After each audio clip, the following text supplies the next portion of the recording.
Today we've got a crazy story of nuclear revenge against someone's own cousin. We'll get to that in a bit, but first, I sold all my stepmother's jewelry and fled town to my grandma. My mom died when I was very young. She had complications from when I was born, and she struggled with them till she finally passed. When she died, my grandmother moved out of our house with me. She moved in with us when my mom became ill because she had to take care of my mom. When my mom died, she became sick with grief, and one day she took me and ran away. My dad reached out to beg her to bring me back, but she refused. My dad told me that my grandmother never liked him. She even warned my mom not to date or marry him, but my mom refused. My grandma blamed my dad for my mom's death, never mind the fact that my mom was diabetic, and that made pregnancy more complicated for her. It wasn't her fault. My grandmother was overwhelmed with grief, and my mom wasn't her only child, but was her favorite.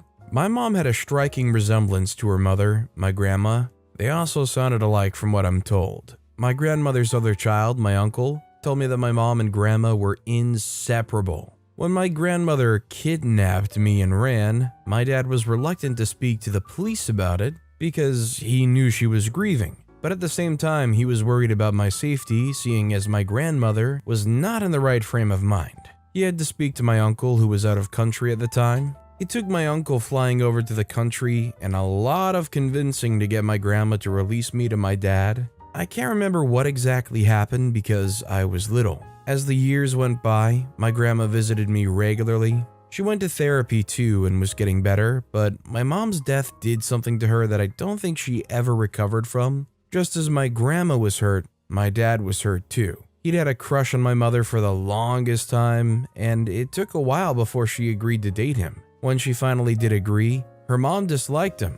My parents thought my grandma would get over her dislike for their relationship, but when my dad proposed, my grandma threw a fit once again. She insisted that my parents would have issues in their marriage because of the contrasting cultural difference. My dad was from a very traditional family background. She warned that my mom would have a problem navigating life with someone so different, and that she would have never-ending conflicts with his family. This was even after my dad assured my grandma that he had very strict boundaries with his parents. They went on to get married against my grandma's wish anyway, and when my mom got pregnant, my grandma came to like my dad, and they were both getting along well when my mom died. My dad had a difficult time dealing with her death. Worse still, he didn't want to talk to a professional even though he made me speak with one. He hardly dated but poured all of his time and energy into his work, career, and me. My dad got ill, but even though I was young, I had come to terms with the loss. I always suspected he was going to pass, and he did too. We spent as much time as we could with each other, and were quite happy. It soon seemed like my dad was getting better. When I was 14 years old, my dad got married again to a very beautiful woman. It was quite random and they barely even dated, but they seemed to be in love and he was a lot happier. My stepmother and I never had any problems when she moved in. We didn't have a great relationship, but we never rode either. She mostly stayed out of my hair and I stayed out of hers too. Once, I had to get tampons instead of the pads I usually got because I wanted to swim and was too embarrassed to tell my dad before I left the house. My dad and I had a good relationship. He encouraged me to talk to him about stuff all the time. But it was too hard to do that since whenever I tried to talk to him, he'd look very embarrassed too. I just stopped talking to him about feminine stuff altogether. Whenever I needed help, I would call my grandma. If she wasn't available, I would talk to my female friends who had moms. I called home that day to tell my dad that I needed tampons for swimming, but he immediately handed the phone to my stepmother. It was even more awkward explaining to my stepmother that I needed pads. She just said, "Okay," and showed up at my school less than an hour later with different types of products. It was the first time I felt like I had a mom with any other woman other than my grandmother. My excitement died when I got home and noticed that my dad and stepmom were not on good terms. They didn't speak to each other all through the day. At night, I heard them arguing in the kitchen, so I tiptoed there to know what was going on. It was just an errand. It's not like I asked you to carry her in your womb or bake cookies for a school function, I heard my dad say. I don't care, she hissed. She's been getting period supplies before I came into the picture, and I'd prefer if you let it stay that way. I told you when we first got together. I said I knew nothing about motherhood. If your daughter needs something, it's your job to help her get it. I made it very clear that I don't want to be a mother. Do you want a wife or a mother to your child? My dad didn't respond, but I knew he was probably wondering if he made a mistake marrying my stepmother. I went back to my room and cried my eyes out.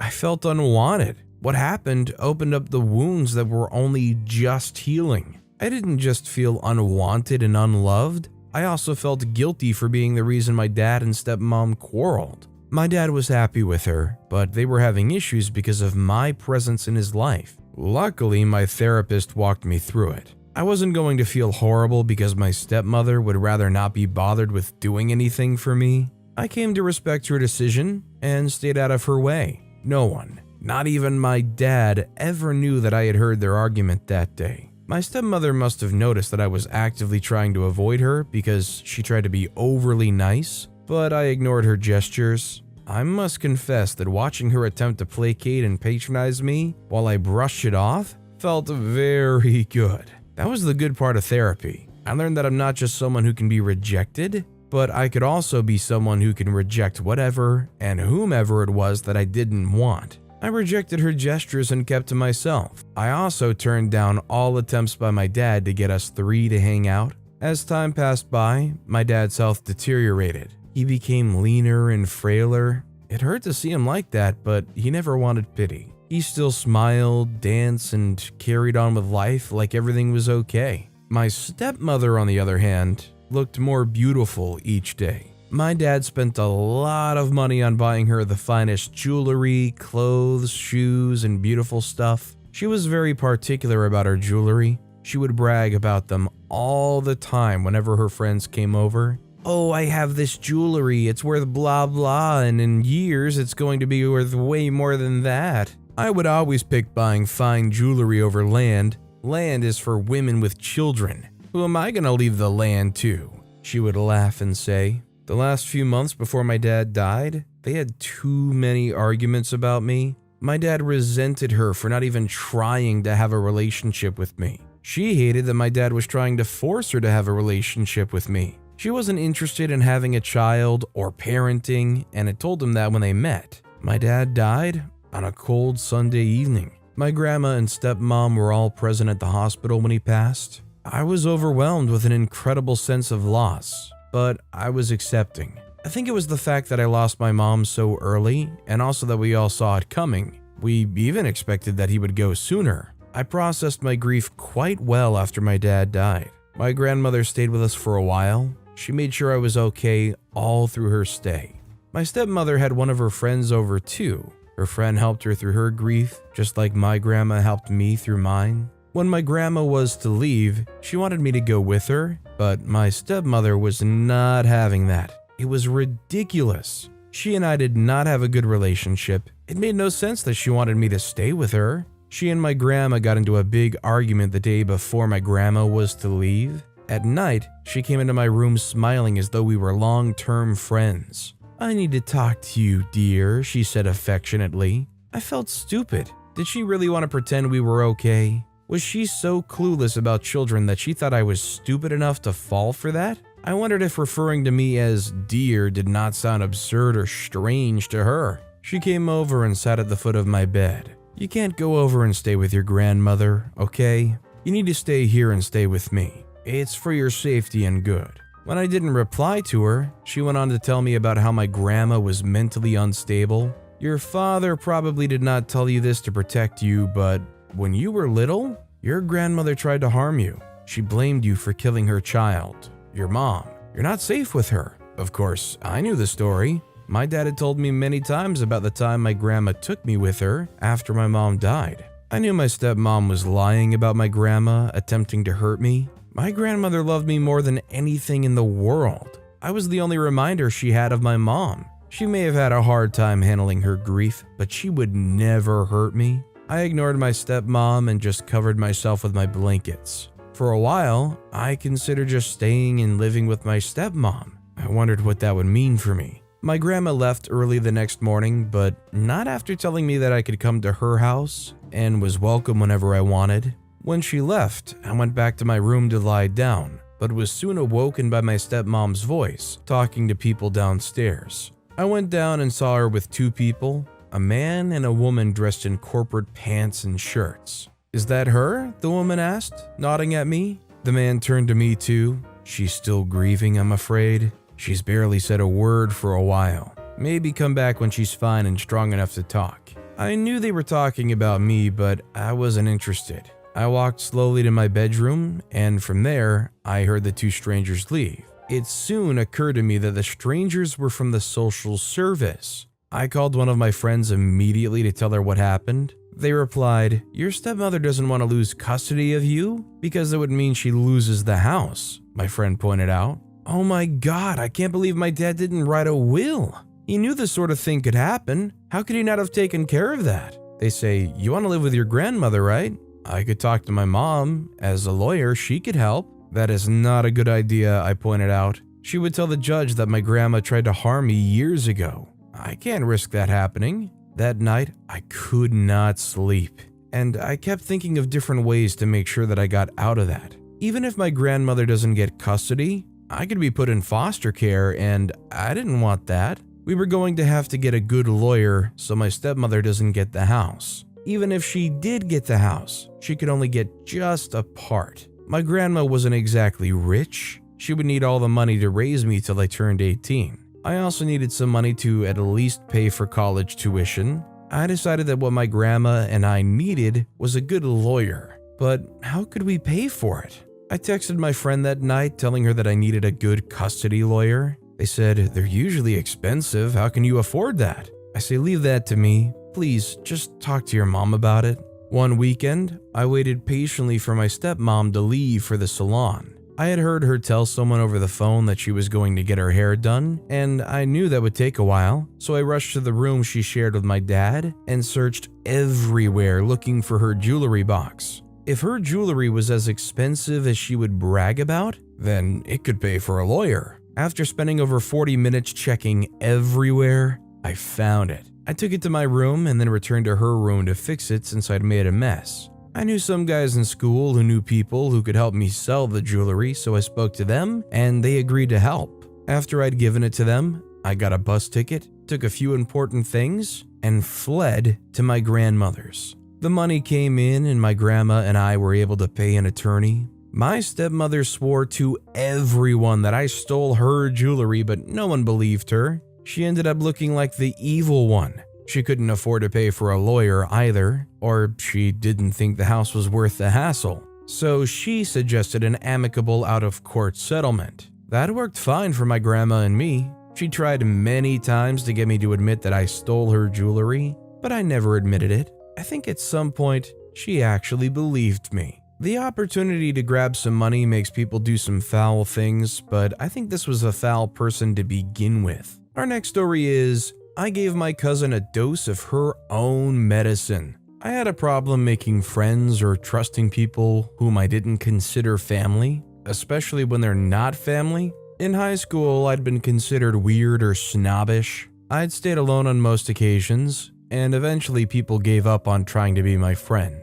I cared less anyway. Thankfully, my cousins and I were inseparable, so I had a friend in her. I've always been a family-oriented fellow, and my greatest weakness had been trusting too much and blindly. Sandra and I have been mistaken for twins since childhood, even up to our teenage years, before she relocated to America long before I joined her. She hadn't been the same girl I knew when I joined her to study for my master's in science, but I'd always made several excuses to cover up for her shortcomings. But when she allowed Scott to call off our wedding just a few days before it, I knew I had to see that every other person had changed except me. It was obvious that Sandra wasn't the same girl I grew up with when I came to America, yet I refused to see it. Once, she almost got me into prison. We had a very heated argument about some bills at home. Everything looked calm until she threw a tea mug at me. I was shocked. I was glad I could see the object in time, otherwise I might be one-eyed by now. The scariest thing was she still called the police on me. Everyone had tried to make me see that she was suffering from bipolar disorder, and I didn't understand what that meant.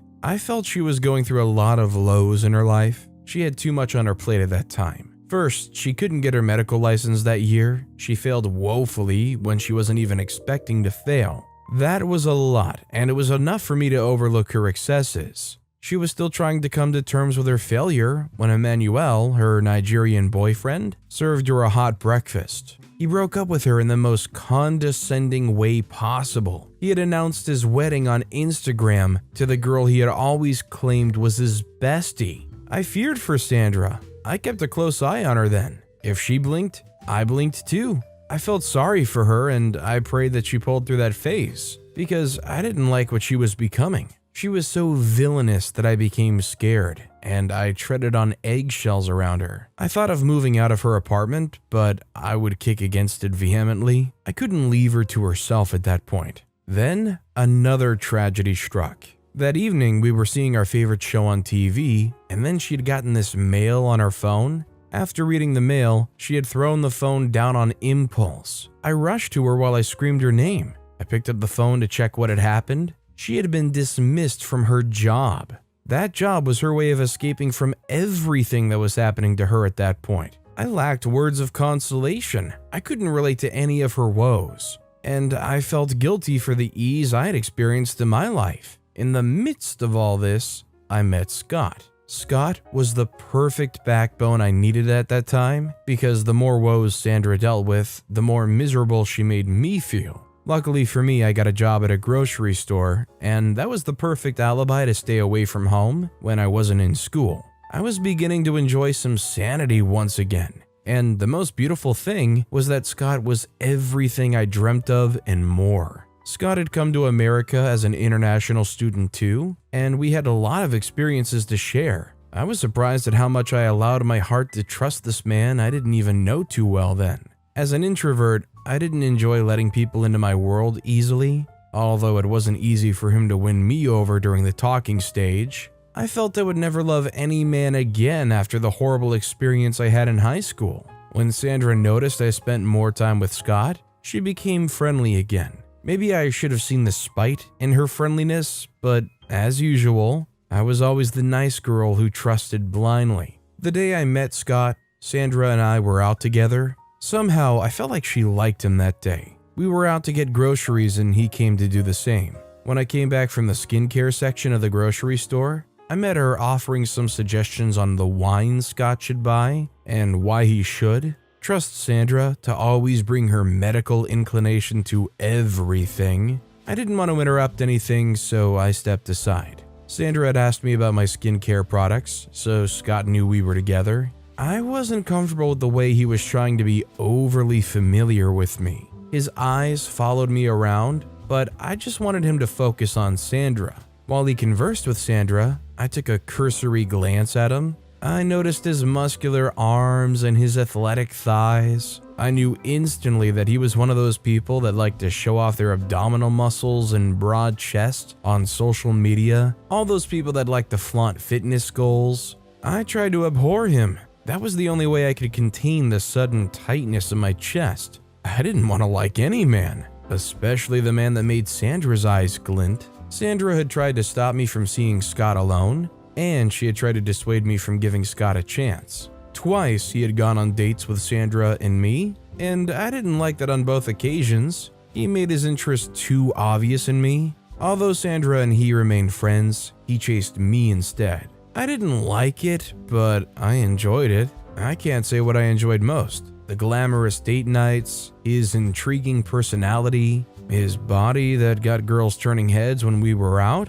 or that he was gentlemanly and a bit flirty with me. I thought I was a staunch introvert, but he brought out parts of me that I never knew existed. And we talked about everything and did many things together. More so, the experiences I had in the past conditioned me to not like men or get too close to them, but I enjoyed every bit of my time with Scott. All the while, Sandra acted cool around us, so I thought she had moved on. Things were going well for her too. She got another job that gave her ample time to study for her medical exams. And interestingly, she was meeting amazing guys too, and I was finally able to breathe without the fear of breathing too loud. It was my third year in America, and I was rounding off my master's in science. Scott had been talking about marriage plans, but most times all I did was stare at him. I didn't know if I wanted to marry at all. I just enjoyed everything we had, and I wished it remained that way. When Scott proposed to me on February 14th, I didn't see it coming that day. We had a heated argument the previous day, so I thought the date night was for reconciliation. When he flashed the ring on his right hand and he kneeled on his left knee, I knew that I loved this man enough to risk forever with him. Of course, Sandra was there with some of our family members too. I was very happy, and I couldn't forecast that there was anyone that wasn't happy for me. Everyone looked pleased. I'd gone through horrific experiences in the past, and I deserved all the happiness I was getting. Scott wanted us to get married as soon as possible. He was already an American citizen, so he wanted me to be an American citizen too. What a kind man, I'd said with admiration and satisfaction. He was prepared to go to Africa with me to see my parents and perform the necessary traditional rites. A few days before the wedding, Sandra asked me if I was truly going to get married. I know Scott doesn't know that you can't have a child of your own, and you know how much he adores kids, Sandra had told me warmly. I didn't like talking about my horrible experiences years ago. I had tried severely to tell Scott that there was something he didn't know that he ought to know. Instead, my throat becomes tight and I would have a suffocating feeling. That was the first time I'd felt love, and I didn't want anything to rip it apart.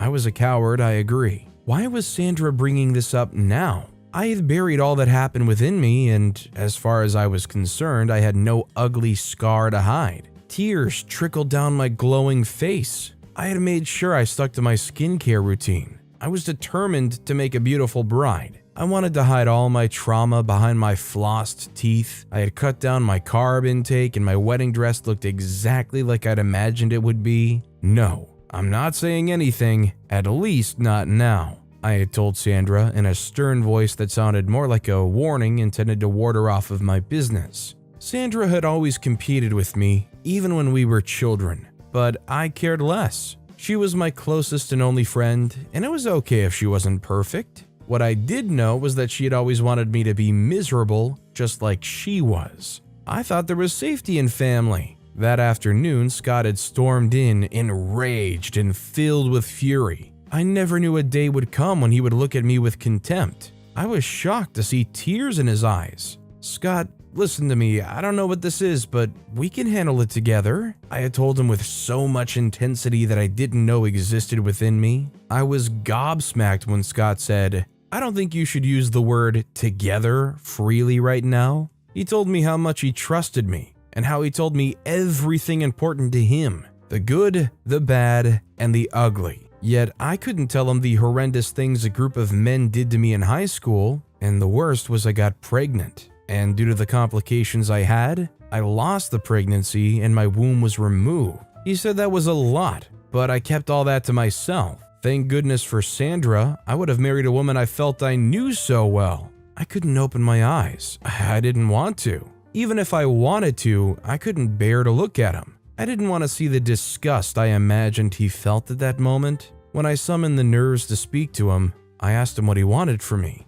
I just want you to know that I'm not calling off this wedding because of what happened to you. I'm calling it off, at least for now, so as to enable me to process all this. He had uttered these words with so much heaviness. I think I had the right to know that we might not be able to have our own baby. And if you keep that away from me, I don't know what else you're capable of doing. After he said all those heavy words to me, he stormed out. My life was a movie, and I wasn't the actor because I didn't understand what just happened to me. Sandra had finally succeeded to take Scott away from me. What I didn't understand was why she did it then and not earlier. At least my past wouldn't be all over the town, and I didn't know if I should be thankful that Scott found out now, because what if he filed a divorce? If he found out in the future? Nothing looked real at that moment, other than my tears. I didn't say anything to Sandra when she got back home. Everything was glaring, and there was no point yelling over spilled milk.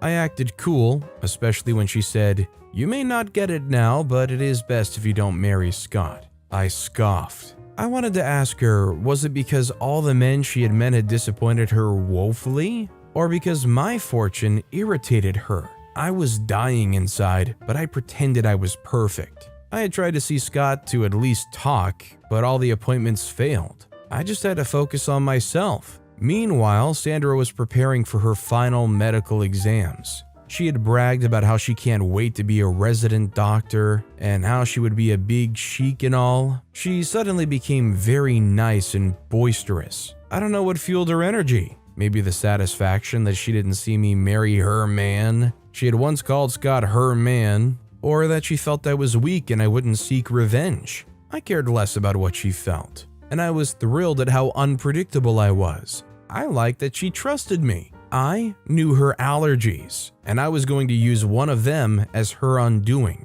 On the eve of her medical exams, I'd prepared dinner. I was aware that mushrooms made her puke and even caused dysentery that could get her hospitalized. I was aware, yet I added a large portion of ground mushroom powder to the pepper soup I prepared. And I made sure I used other spices to lessen its taste. She liked pepper soup. She liked the warmth that glides down the throat at every sip. I liked the look she gave when she mixed the basmati rice I prepared with the pepper soup and how she couldn't get enough. She took more portions of the pepper soup and I could feel the gusto in her eyes. "Thank you, cuz," she muttered with all the sweetness and innocence I'd admired when we were kids. She went back to her study table with glee. She couldn't wait to smash her exams the next day. I had waited patiently to see the aftermath of my trick, but it wasn't forthcoming. I wondered if I had wasted my precious time. The plot twist was dramatic and funny to watch. Sandra had had such an intense, upset stomach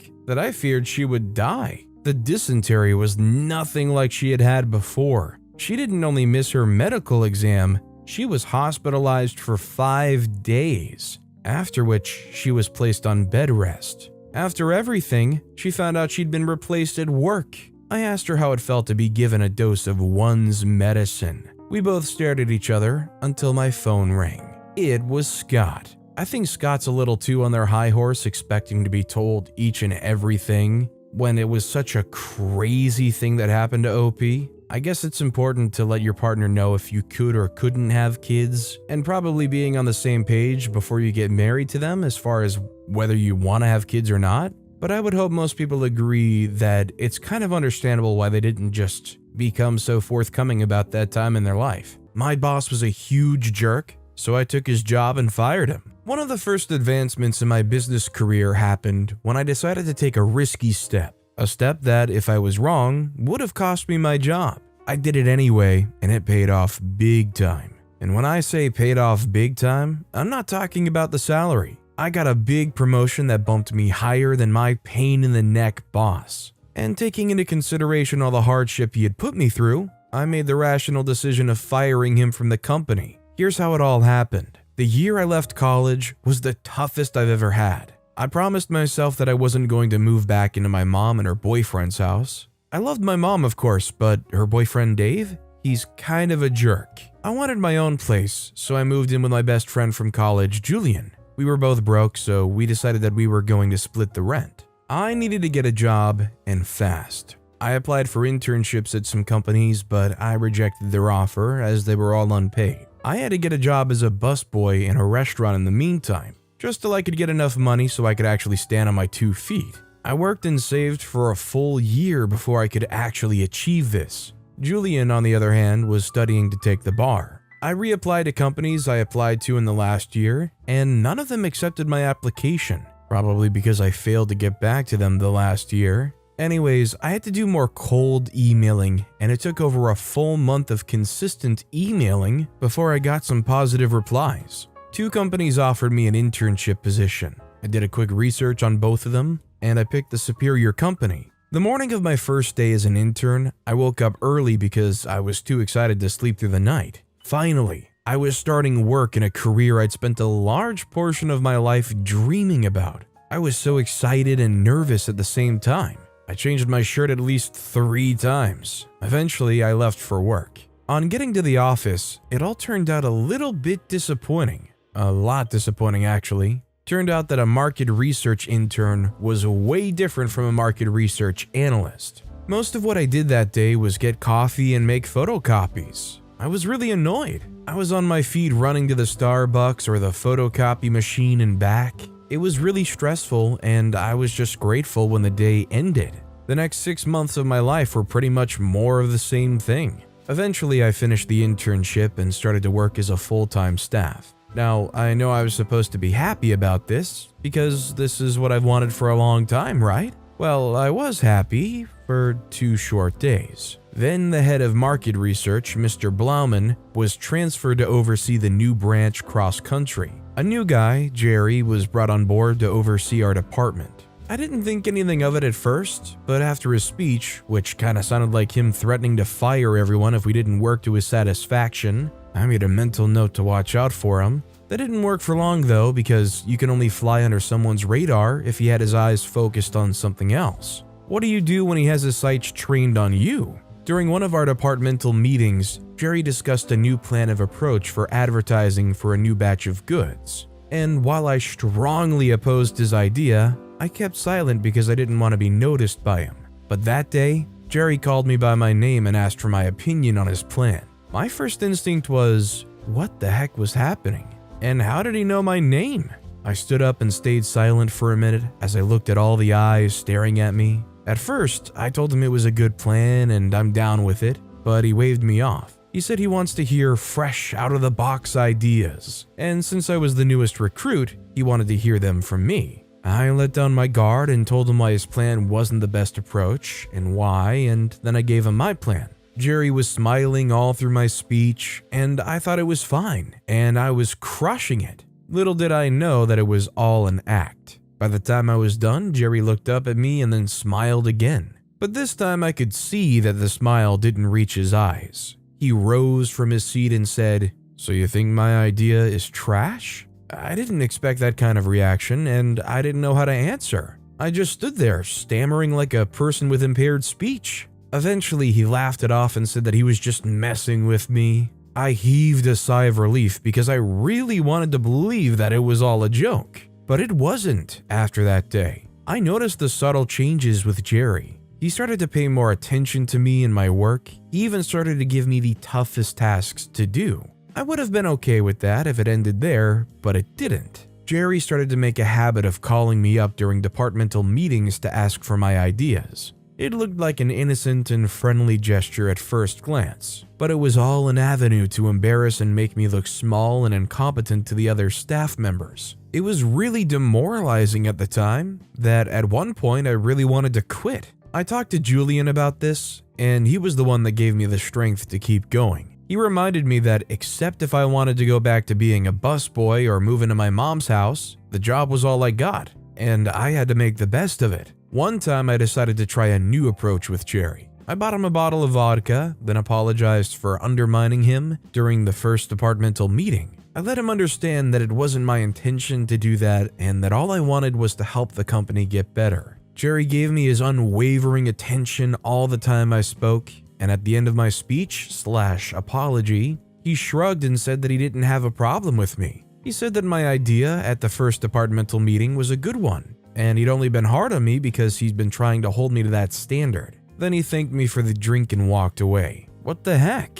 I didn't know how to take his reply, and I just decided to hold on and see if there would be any positive change. Spoiler alert, there wasn't. It was as though after the apology, our work relationship took a turn for the worst. He started to treat me no more than he would an intern. He made me get us coffee and run errands. It was awful. And when I thought he couldn't get any worse than that, he kicked it up a notch. Exactly 8 months after I started to work as a full-time staff in the company, Jerry gave us all a project to work on. During our meeting, we were supposed to work on some kind of draft for a market research, and I thought, yes, this is gonna be my chance to blow Jerry's mind. I stayed late at work doing my research, and I spent sleepless nights working on the draft. I must have torn and crumpled over 1,000 papers because, for that week, my room looked like where they dumped paper trash. Eventually, the draft was ready, and I presented it to Jerry with a big grin on my face. I stood in his office as he read through, and I nodded at him anytime he turned to glance my way. When he was done, he smiled, and I exhaled a sigh of relief. I was pretty sure he liked it. This, at last, was going to be the start of our new relationship, I told myself. But boy, I was in for a big surprise. He flung the folder across the room and fixed me a stern gaze. Then he went on a long rant about how incompetent I was and how I made the whole company look bad. He told me I'd better buckle up or he was going to demote or fire me. I was heartbroken. I thought I knew pain when I caught my high school girlfriend's sucking face with some exchange student from Argentina in the school's storage room.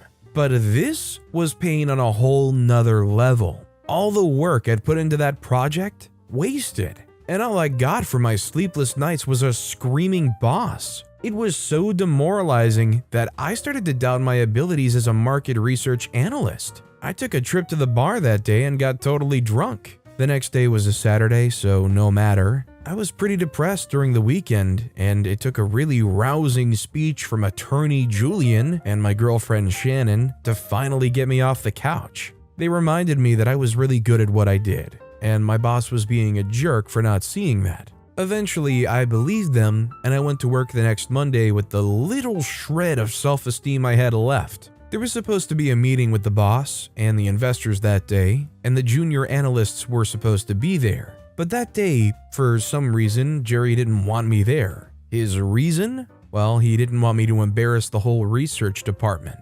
He gave me a huge pile of work to do, and everyone else went to the meeting. Close to 30 minutes into the meeting, I found a file underneath the pile I was sorting. It was a very important file for the meeting they were having, and I knew I had to bring it to them. I walked into the conference room with the file in my hand, and to my shock, the research department had started their presentation, and Jerry was leading the presentation with the project idea I gave to him the week before. The same one he flung across the office and yelled at me for. By the end of the meeting, I stormed into Jerry's office and demanded an explanation. He shrugged it off and told me that he saw potential in my project idea and he made it better. That was a blatant lie. I stood inside the conference room for minutes, listening to him make the presentation. He didn't change a single thing. I didn't argue further. Jerry still had the power to fire me and I didn't want to push my luck.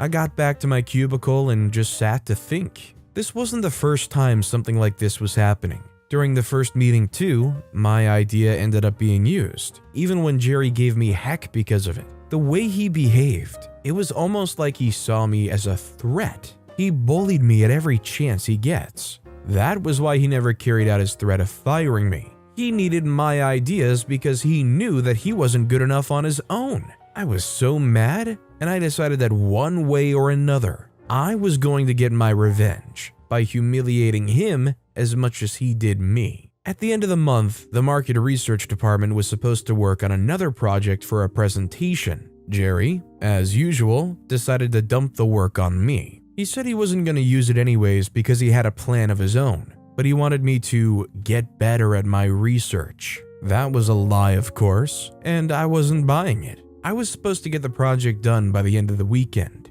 but as soon as I got home that Friday, I sent Jerry a text saying I wasn't feeling well and that I wouldn't be able to work on the project. I spent the time working on a killer draft, in case Jerry's presentation was as bad as I hoped. That Monday, Jerry marched to my desk, and I swear I could see the veins sticking out from his neck and head. He started to scream about me leaving my phone off for the whole weekend. He asked me about the draft, and I told him I didn't work on it because I wasn't feeling well. He stared at me for what seemed like hours, and at one point I thought he was having a heart attack.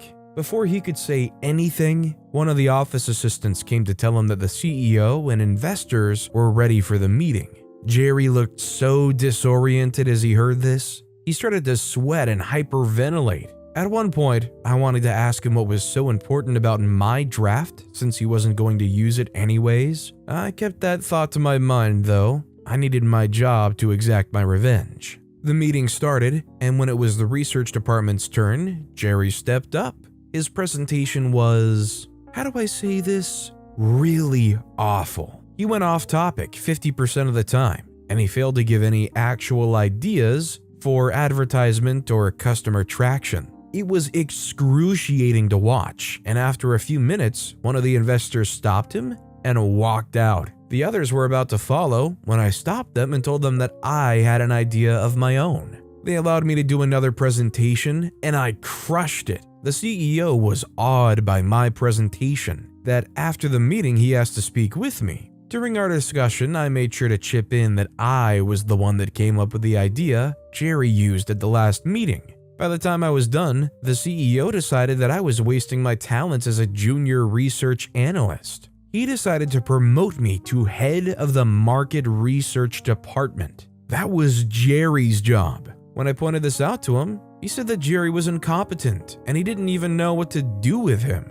I suggested to fire him since he wasn't adding value to the company. I still remember the look on Jerry's face when the CEO told him to pack his stuff and leave. It was priceless. I didn't feel bad for him one bit. He didn't deserve the job. I just wonder how he got it in the first place. I'm only happy that I finally got the recognition that I deserved. I'm glad OP stood up for themselves because, God forbid, that would be torture working in a position where you're doing this fabulous work and then they're just stealing it and taking credit for it. This dude was awful and deserved to get fired a long time ago. Also, hi, I'm Steven, and if you enjoy crazy stories of revenge, why not hit that subscribe button down below? That said, our final crazy story of revenge is I revealed my friend's infidelity to her husband. My former friend and her husband are well on their way to getting a divorce after being separated for 4 months. None of that would have happened if I didn't reveal her infidelity to her husband. Before you call me a big-mouthed, terrible friend,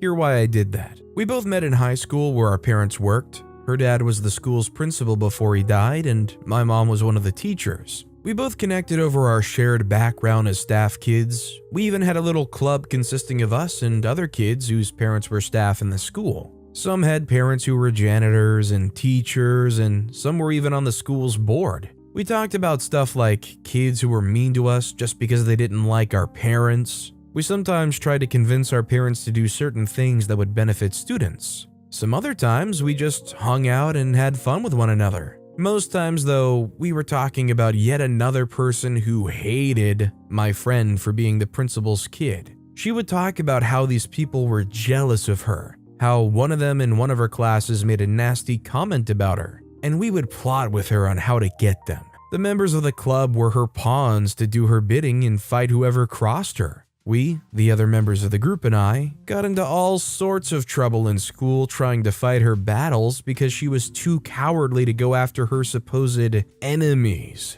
She always had an excuse for why she couldn't confront them by herself or did whatever she wanted to be done in person. If she needed to drop a note in someone's locker or tell them to back off, we did that for her. She was either certain that she would be noticed if she did it herself, but none of us would if we did it for her, or that her father's job was at stake. Now that I'm telling the story, I feel stupid for falling for all of that. We all had parents who were staff in the school, and we were putting their jobs in jeopardy too. A few times we got caught running her errands and exerting revenge for her. I especially got caught the most, and it was mostly because I wasn't so subtle. Everyone knew me as the bad girl, but she was praised as the good one. The calm, collected principal's kid who obeyed all the rules and was liked by all the grown-ups. It wasn't until long after many of the other kids outgrew our little club that I noticed that my friend lied about her enemies in the bullying. Usually, she was the one who tried to bully those people, or she would simply get threatened by something as harmless as them making a smart contribution in class and the teacher praising them.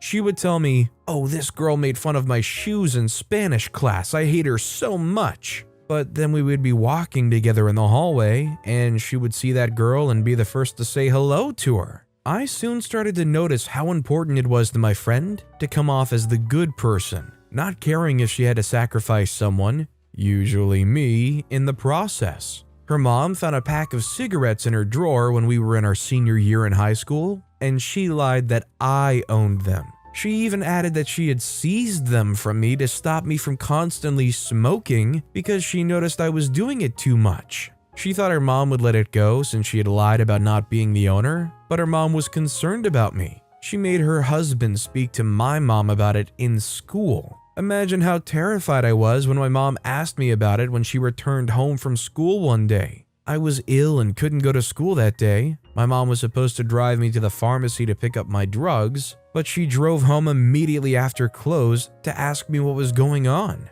Luckily, my mom believed me when I told her that I'd never smoked and that it wasn't true. I kept wondering why my friend would lie about that. I didn't even think that she could be smoking because I didn't know she'd started to smoke cigarettes. When I returned to school the day after, I asked her why she did that. She apologized profusely and told me another lie. She lied that she caught her boyfriend smoking and she took the cigarette from him to encourage him to stop. She didn't want to tell their parents because they wouldn't understand and would make her stop seeing him. I did not believe her one bit. She told me the same lie she told her mom. She never admitted to being the owner of the cigarettes. Her boyfriend at the time, who eventually became her husband, was the preacher's son in the church my mom and I attended. One Sunday, we had a teenager's brunch in church, and I casually asked him if he smoked. I knew he didn't, but I wanted to be sure. Apart from being deeply religious, he was a very health-conscious person, even at that age.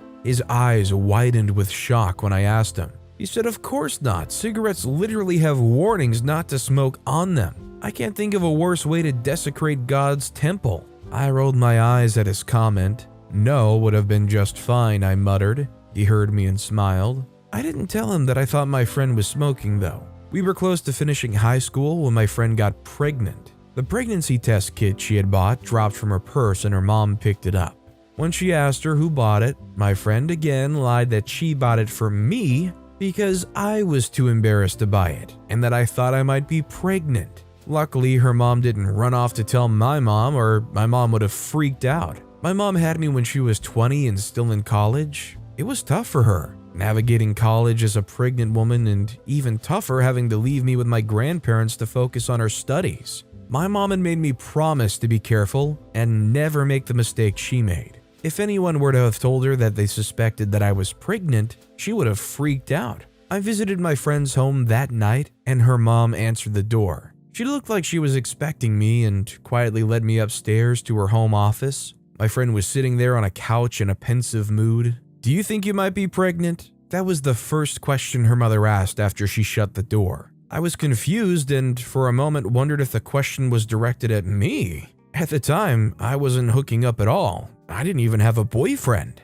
When I confidently said no and even added that I wasn't having sex, my friend confessed that she may be pregnant. Her mom had her tested and it came out positive. Since my friend's boyfriend was a preacher's son, his parents were never going to let him have a baby outside wedlock. My friend got married just months after she clocked 18.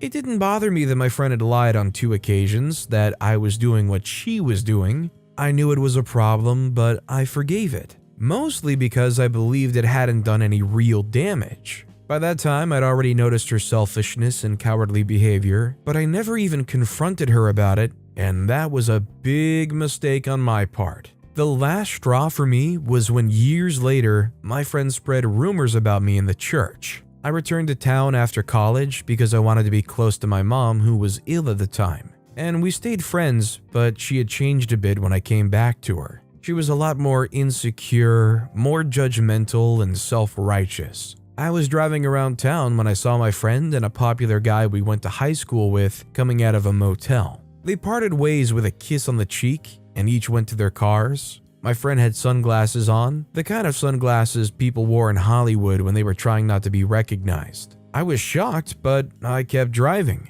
I didn't take my friend to be someone who would cheat on her husband, though I knew she tended to be bad and could be a bad girl sometimes. She always had to be the girl who could not do the things she wanted to do for fear of being judged. She badly wanted to maintain a reputation as the good student, daughter, and wife. The next time I saw her, I admitted to seeing her at the motel. She was going to deny it, but I just rolled my eyes at her. She knew it was game over, so she admitted to being with him. They'd been together for a while. I said, "If you're not happy in your marriage, why not leave?" She shook her head. "I'm happy, it's just complicated." I shrugged it off and we talked about other stuff. In our conversations, she would mention her lover and I would struggle to prevent my face from betraying my feelings. I just did not think that my friend's husband deserved that. He was a good husband to her and a great father to their daughter. A month later, I noticed that people looked at me differently in church. Our church was a small one, so everyone knew everyone, and my mom was a fervent member of the church and was in the choir before she became ill, so naturally everyone knew me. My mom at some point noticed it too.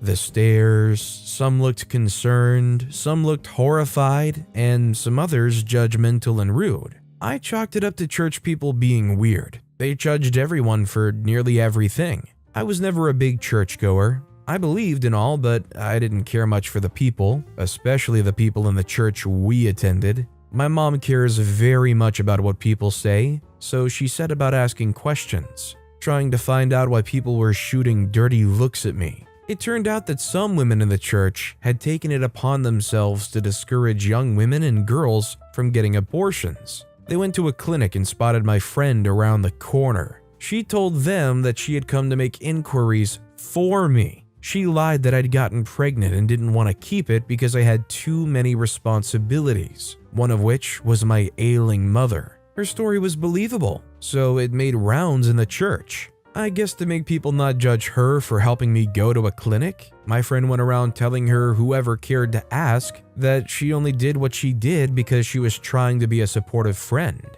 Many people in the church knew I wasn't the most religious person around, so they believed her, hence the judgment. When my mom told me, I was furious. I could not believe that my friend, even after many years, was still trying to make me her fall guy because she was too cowardly to take responsibility for her actions. I didn't care for the people in church and their reasons for judging me. If I'd wanted to get that procedure done, it wasn't their business. But my friend putting me in a position where everyone would cast aspersions at me made me question whether she was truly my friend. I called her that night to ask her about it. "Let's talk about this later," she said casually when I asked her. I said, "I just want to know if you told them that." "We'll discuss this the next time we see each other," she insisted. "Listen, I need to go." She hung up. In anger, I decided I was going to get my pound of flesh by telling her husband that she was cheating on him. I waited for her to call the next day,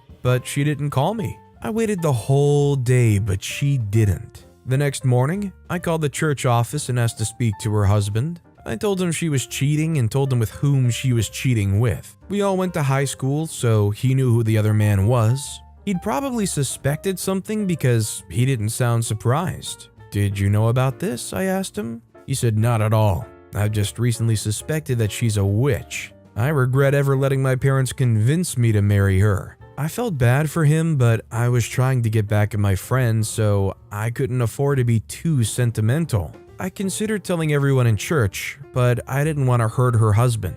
He was going to feel embarrassed, so I figured telling him about his wife's infidelity was enough. I guess he confronted her almost immediately because she must have called me more than 20 times almost an hour later. Her husband told his parents what had happened, and he moved out of their matrimonial home. As I mentioned earlier, it was a small church. Word got around and she was too ashamed that she stopped going to the church. Her parents were ashamed, so they left too. My friend eventually took her daughter and left town. She tried to reach out to me months later to apologize for what she did and thank me for helping her admit to herself that she had issues. My mom encouraged me to pick up her call since she left too many messages for me, and I did. We spoke about what she was doing with her life at the time, and she told me that she was considering going back to college. I didn't trust her enough to let her back into my life. We'd hurt each other too much, and I did not trust that she wasn't trying to get back into my life for payback. So I never let my guard down. She got tired of trying and stopped. After an experience like that where this friend betrayed you multiple times, if you even want to call him a friend, I wholeheartedly agree with OP's method of just, you can't let that person back into your life. Unless they've got something that makes you want to believe them wholeheartedly, they just proved way too many times that they're more than willing to stab you right in the back. I gave my manipulative sister a taste of her own medicine. I come from a family of 4. There's my dad, my mom, my older sister, and my humble self. As siblings, we both attended the same school, and although my sister was 2 classes ahead of me, people referred to us as twins. We weren't as close as people thought us to be, or rather, we weren't even close at all. However, we were living just fine. At least we didn't lack the necessities. Mom worked as an assistant manager of a store that sold baby stuff, and Dad worked as an accountant. I was 16, and my sister just clocked 19 a few days ago. Because of the age difference as teenagers, we rarely got along with ourselves. Mom and Dad were already fed up with our squabbling and bickering. We fought over the littlest things, never shared our belongings, and never stayed long in a particular place without causing a heck of a ruckus wherever we went. Our fuss began not just overnight, it started when we all moved to a new home. Mom thought it wise that we attended the same school. The reason is that she wanted my older sister around me in case I was being bullied. She also thought this would improve our bonding and sisterly love if we walked back home together, but that was sadly not what my sister thought. She never hesitated to display her hate and fury toward me. It was as if she saw me as a threat. Threat to what? That I don't know. Even while in school, she made me feel less of myself. With these, I was slowly losing my self-esteem. I became more withdrawn and only talked when spoken to. My parents thought it was just part of growth and that I would loosen up as time passed. Most times I'd be so hurt and amidst tears, I'd question if I was her sister. Was I adopted? Did she hate me that much? Were Mom and Dad my parents? My sister was beautiful and most times got little favors in school, our neighborhood, and even at home. No day passed by without her getting compliments about how beautiful she was. In school, she had flocks of friends. I didn't even know who her closest friends were. Everyone wanted to be around her, even the boys. She got lots and lots of attention wherever she went. While the Creator gave my sister beauty, He gave me brains. I was so brilliant to the extent that I was frequently chosen to represent my school. Mathematics quizzes, spelling bees, spoken words, etc. were competitions I featured in. My sister wasn't dumb either. She never got a C in her grades, but to be candid, I was more intelligent than she was. It was a fact that could not be overlooked. Sometimes Mom asked me to help her with calculations from the sales day book. Back at home, my sister never allowed me into her room. She always cheated me while sharing things. She was also manipulative. Whenever I reported to Dad or Mom, she always made the scolding eventually fall on me. On a particular evening, Mom was preparing to go shopping for groceries. So she called out to one of us to follow her. I scampered out of my room to follow Mom, and in seconds, my sister came out too. Mom just stood looking at the both of us, then she finally spoke. She told me to get dressed as my denim was already faded. This angered my sister, so she thought of a way to make me stay while she went in my stead. She told Mom that I told her earlier I wasn't feeling too well and I needed rest. With this, Mom didn't even wait to ask me. She told me to drink water and nap till she returned, which was how I stayed back. I was furious, but I allowed my fury to simmer, planning how I would pay her back. On another occasion, I got a piggy bank for my savings at home. I planned to buy a lot of fancy stuff and goodies for Christmas. Not that I didn't have a bank account, I had one, but I decided it was for essential things like school. My sister also owned a piggy vest as well, but she never saved. Or maybe she did, but spent them on flashy, irrelevant things. It was almost Christmas and I had just 2 weeks left to save up the amount I needed. I was so eager and in anticipation of that day. It was always a fun-filled day. Mom would make an apple cake for us. She always made sure that she got us new outfits each year. Dad always took all of us to the zoo. We loved going to the zoo, but this year, Dad promised to take us somewhere else he wouldn't tell. A week before Christmas, I'd already gotten the needed amount, hoping for that long-awaited day to come. Little did I know that my older sister had been stealing my savings. Unknowingly to me, as I went to my piggy bank to take a little sum of my money to buy what I'd been saving up for,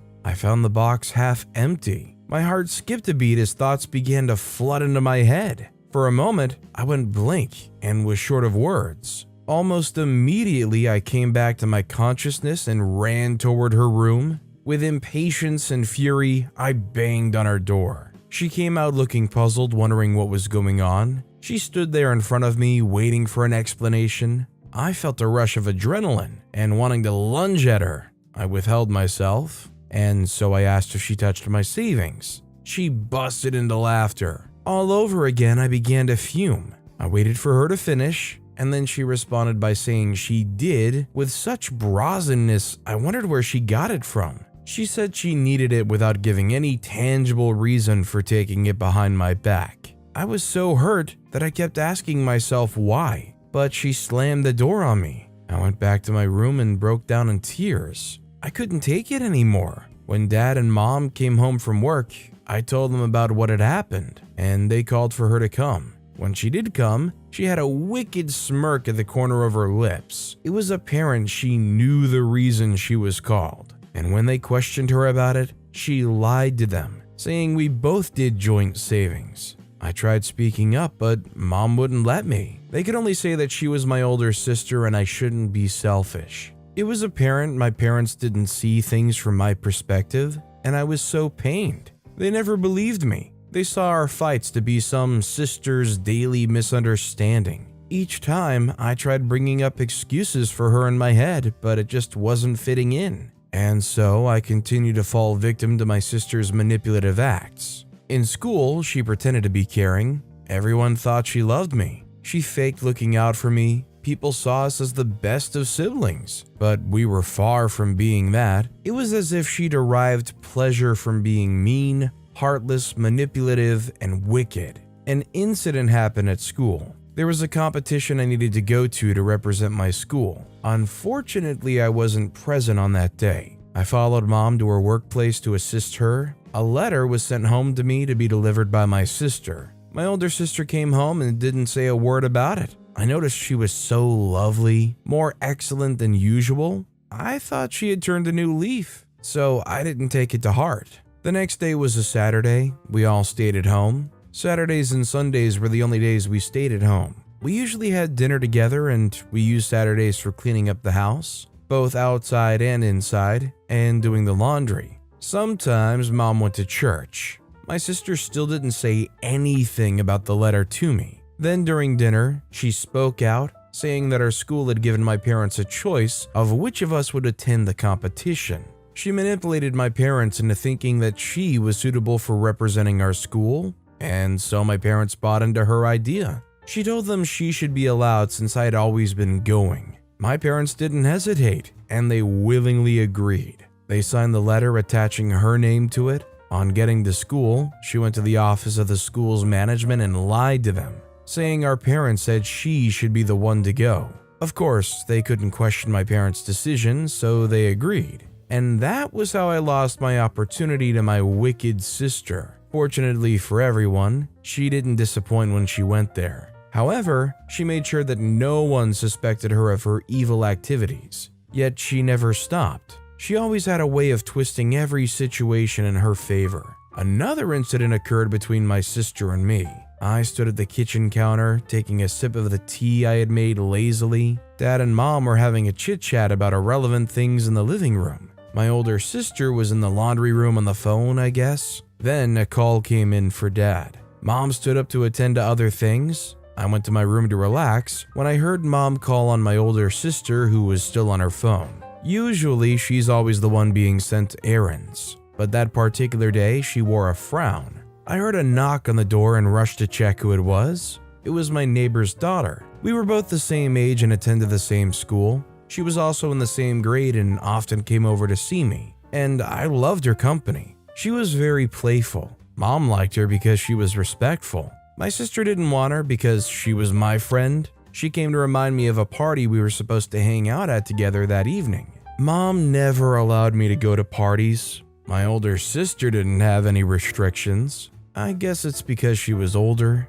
Somehow my sister got to know of it. How she knew, I do not know, and she also knew I intended to sneak out. So while we chatted about school, my sister came in asking me to run an errand Mom sent her. I declined, but she threatened to tell my parents my plans for that evening. My friend just watched silently. It was obvious she wanted me to do what my sister wanted, so we could go to the party, and so I accepted. Mom told her to trim the flowers in the yard and water them. A deal's a deal. So I just did what my sister wanted in exchange for her not telling my mom about it, but my sister didn't keep her word. When it was time for me to sneak out, I overheard her telling Mom about it, and Mom called me. I had to take off my clothes and answer her quickly. She sternly warned me not to leave home. I became gloomy for the rest of the day. My friend would have been so upset after waiting in vain for me. Of course, why wouldn't she be? But there was nothing I could do, and I couldn't disobey Mom.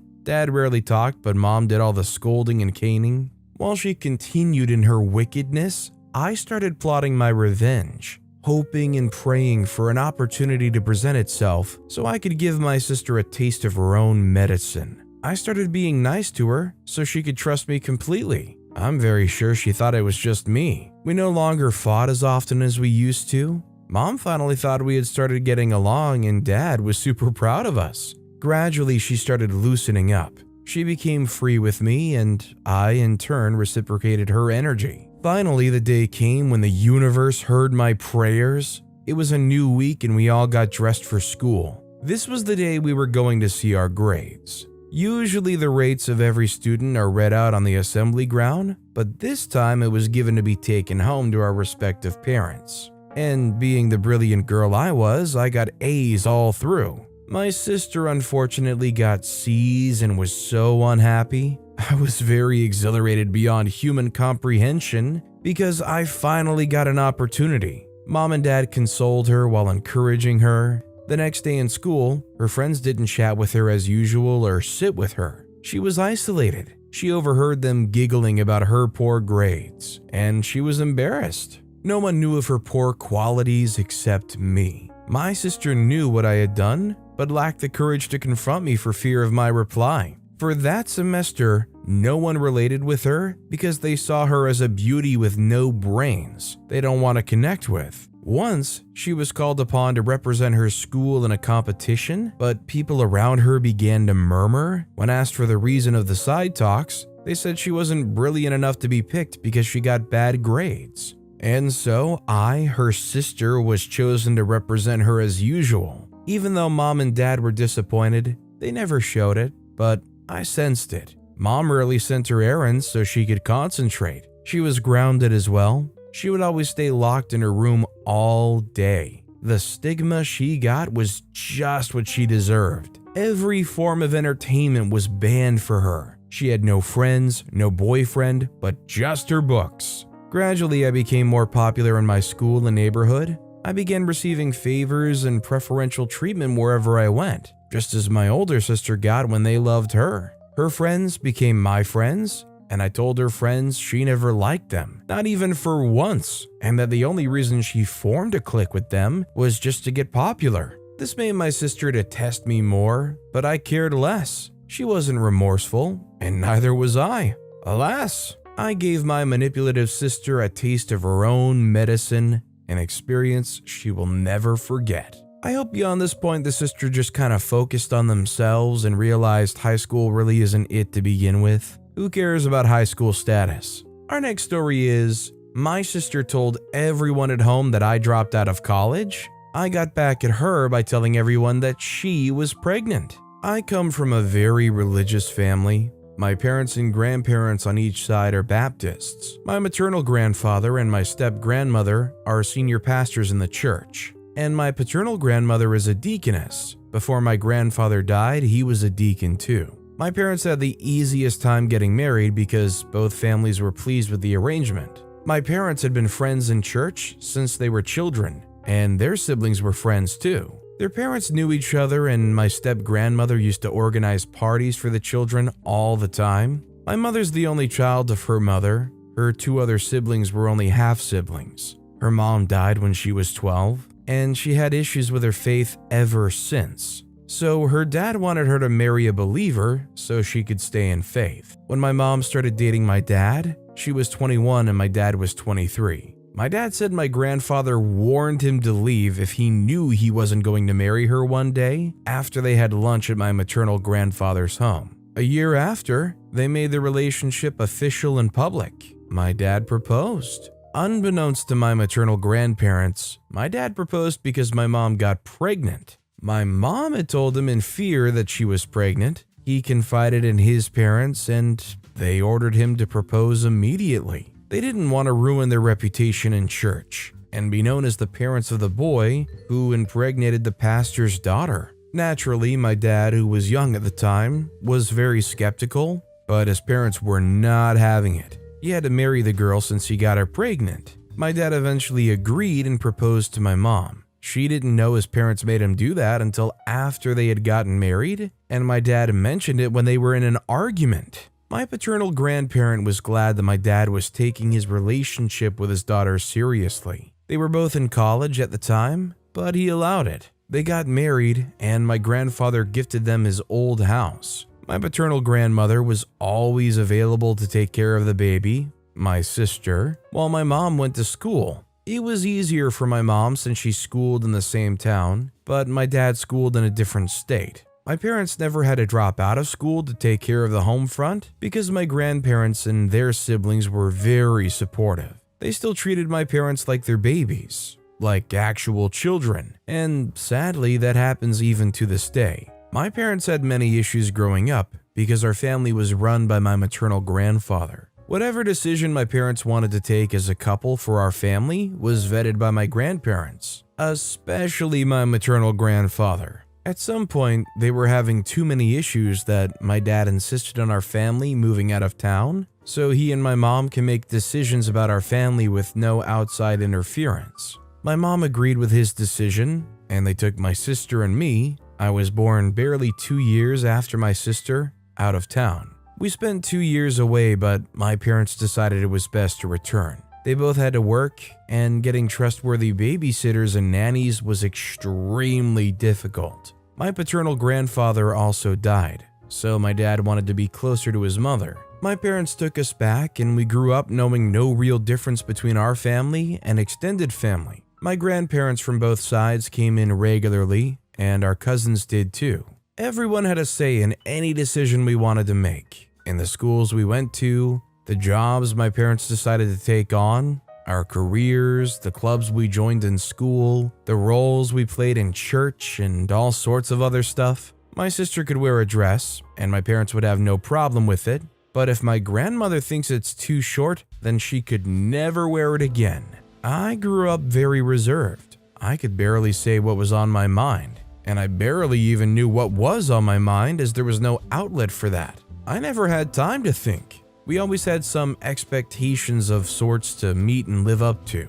It got worse when my dad was appointed as a pastor. He became a lot busier. We became not just the grandchildren of a minister, but the children of a preacher. The new position was good news for my family, but not for my sister and me. It was especially not good news for me. I always wondered what life would be like if it wasn't from such a religious, structured family. I could never just do my own thing. I had to do what was expected of me, and I had to consider everybody's expectations. I had to factor in my parents' grandparents, cousins, and even the church. We always had to behave.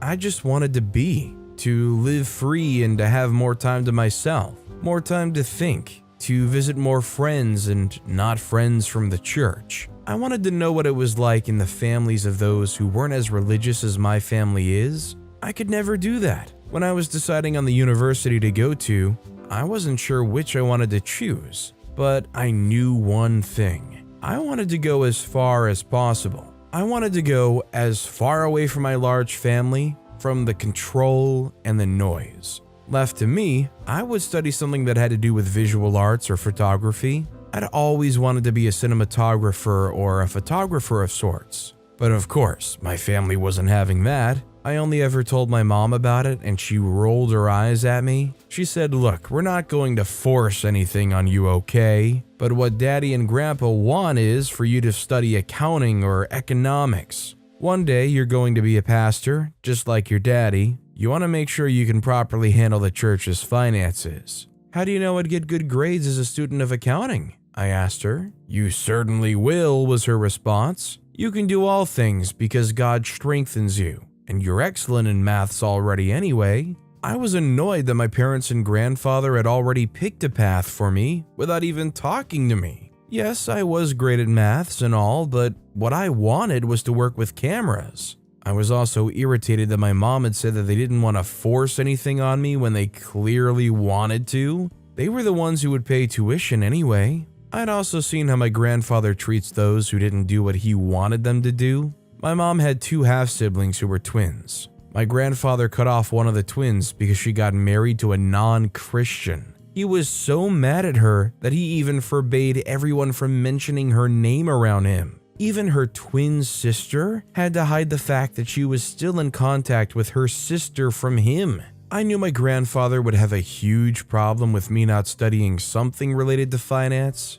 so I decided to study whatever they wanted me to, but I was going to school somewhere far away. That was non-negotiable for me. It was tough trying to make my parents understand why I chose to go to school there. Surprisingly, my mom, more than anyone, had issues with where I'd chosen. Why can't you find a better and closer school? There's many great schools around here, less than 3 hours drive away. Why are you choosing a place so far away? I never listened or even gave the true reason for choosing to go to college so far away. I just insisted that I love the school, hence my decision. They all agreed eventually, and I left for college. They say college is where one goes to discover themselves, and that was true for me. I got into college and realized that I didn't like the church I grew up in. The church I attended in college was much more interesting. They appreciated individuality, and everyone loved and respected one another too.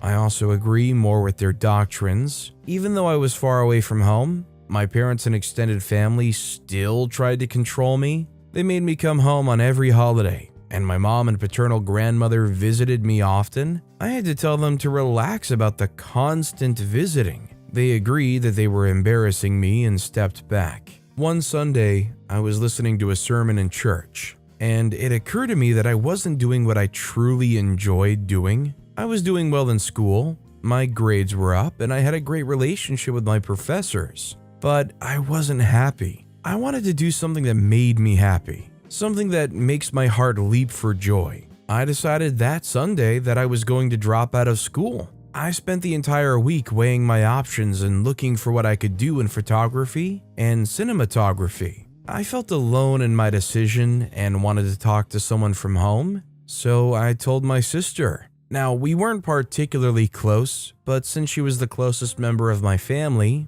it made sense to tell her. She was in college too, but she schooled close to home. I didn't know what I was expecting from her, to be honest. I didn't know my sister. She was quite secretive. I didn't know her friends apart from the ones in church, and I didn't know what her favorite food was, what she enjoys eating the most, or any of those things. I don't know her beyond the surface level. At the time I told her, I didn't even know if she was dating. She used to go out with this guy from church in high school, but they broke up long before she even went to college. Wow, what are you going to do now? She asked. I didn't know what I expected her to say, as I've mentioned, but her response still felt a bit strange. I said, I don't know. I'm talking to people to see if I can switch majors. I'm also looking up schools in the country where I can take up pure photography. Then she asked, what do mom and dad think? I said I haven't told them. Can you please not tell anyone for now? I want to get myself together and make sturdy plans before talking to anyone about it. After we ended the call, I told my ex-girlfriend about it. She and I dated in high school, but it was a very secret relationship. I didn't want to share that part of my life with anyone, so we just kept it to ourselves. Even after we got into college, we spoke very often on the phone. I have a feeling she'll tell my parents. I just do. She said, well, she lives with her boyfriend, so you can just tell your parents that. The year before that, my ex had told me that my sister was living with her boyfriend in school. I never mentioned it to my sister or anyone else, but I remember being so shocked that my sister of all people would do that. My parents would be alarmed if they found out about that. My mom talks to us, and especially her, about the importance of abstaining from sex until one is married. Yeah, I know she's being a hypocrite. Even my grandfather is rumored to have been secretly having an affair with my step-grandmother before his wife died and he married her. My parents may be able to handle knowing that my sister had a boyfriend they didn't know about, but knowing that she lived with him would hurt them. I agreed with my ex. If my sister told on me, then I was telling on her too. The next time I was home was nearly a month after I told my sister. My paternal grandmother had grown old and had moved in with my parents while I was away. She was probably my favorite family member, so I was happy with the development. I was behind the window of my sister's room texting my ex one morning when I heard my sister's voice in a whisper tell someone that it was positive. I leaned closer and listened to their conversation. She was pregnant and was telling her boyfriend about it. I didn't think too much about it. My sister's an adult and I trusted that she would decide on the best way to handle what was happening. My grandfather came in that evening and he and my dad invited me to my dad's study. I was right. My sister had told my mom, and my mom had told my dad and grandfather. "You are not dropping out of school," my dad simply said. "I hope you've not made any serious changes. You're going back to school," my grandfather added. They both swore to make sure that never happens. I left the study feeling like crap. My mom came into my room later and quietly said, "Dinner's ready. I could never understand why you'd want to drop out of school. You're doing so well and you have less than 3 years left." I said nothing, so she just said, "Dinner's ready," again. While my step-grandmother said grace over our meal, I glared at my sister. She looked away and focused on the food before her. Just as everyone was getting a piece of each food on their plates, I blurted out that my sister lives with her boyfriend in school. My mother gasped, and just before my grandmother could say anything, I told them she was pregnant too, and left the table. Everyone forgot about me dropping out and focused on my sister. My dad was livid. He was so mad that he had to leave. "You're going to marry him," I heard my grandfather say. "You will not humiliate this household. Not when your dad's very close to being bishop." True to his word, my sister was made to marry her boyfriend. From what I hear, they're about to get a divorce now because he resents her for making him marry before he was ready. Yes, I dropped out of school and focused on making a career for myself in photography. My dad did cut me off, but I still communicate with my mom now and then. At some point, you take hold of your life and you do what you want to do and chase your own dreams. You could probably have a greater conversation on their religion and the practices they not only follow, but actively try to enforce. But maybe that's best for another time, or maybe down in the comments. Revenge against an awful ex-boyfriend. I come from a place where people regarded a woman who is past a certain age and unmarried as a deep failure. Women are expected to marry in their early 20s while they're still fertile and can produce many babies and fill the house with children. I left my home country after high school to go to college here. After college, I decided to stay. I preferred it here because I didn't want to go back to the large, impossible expectations back home. Luckily, I got a great job after college, and life was good. At least it was going well until my parents started to bother me about my status. I didn't date much in college because I was always busy studying. My mom convinced me anyway that it was better to wait until I was done with college before getting into a serious relationship. She said it was the best way to ensure that I had ample time to focus in school. I met someone in a community I was a part of. It was a community for students from my country. He was a sweet guy and we sure had a good time together, but we soon ended it because we had very different values. He wanted a traditional wife, someone who wouldn't work outside the home. He also wanted to get married in his senior year. That was too much for me, so we ended things before it got too far. I casually dated 2 people after ending that relationship. After college, I was too busy trying to climb up the ladder in my career. I barely had time to socialize or meet new people. My parents soon started to ask me about marriage. Not dating though, marriage. I left home and stayed away for so long to avoid the pressure, but the pressure started getting me. Besides my family pressuring me to marry and start a family, I wanted to get married too. I wanted a husband, a big house in the suburbs, a Volvo, and 2 beautiful children. As the pressure became a lot heavier, I became more desperate to marry. I thought the cosmos had answered my prayers when one day I met someone from my home country. What drew me to him were his thick, shapely eyebrows. I thought, wow, that's some good-looking dude. He winked at me and I smiled in response and went in to see the bank manager. I'd gone to the bank to speak to the bank manager on behalf of the company I worked for. The cute guy, who's now my ex, was waiting just outside the bank. I was about to slide into the passenger seat of the company's car I came in when I spotted him some feet away from the car, waving frantically at me.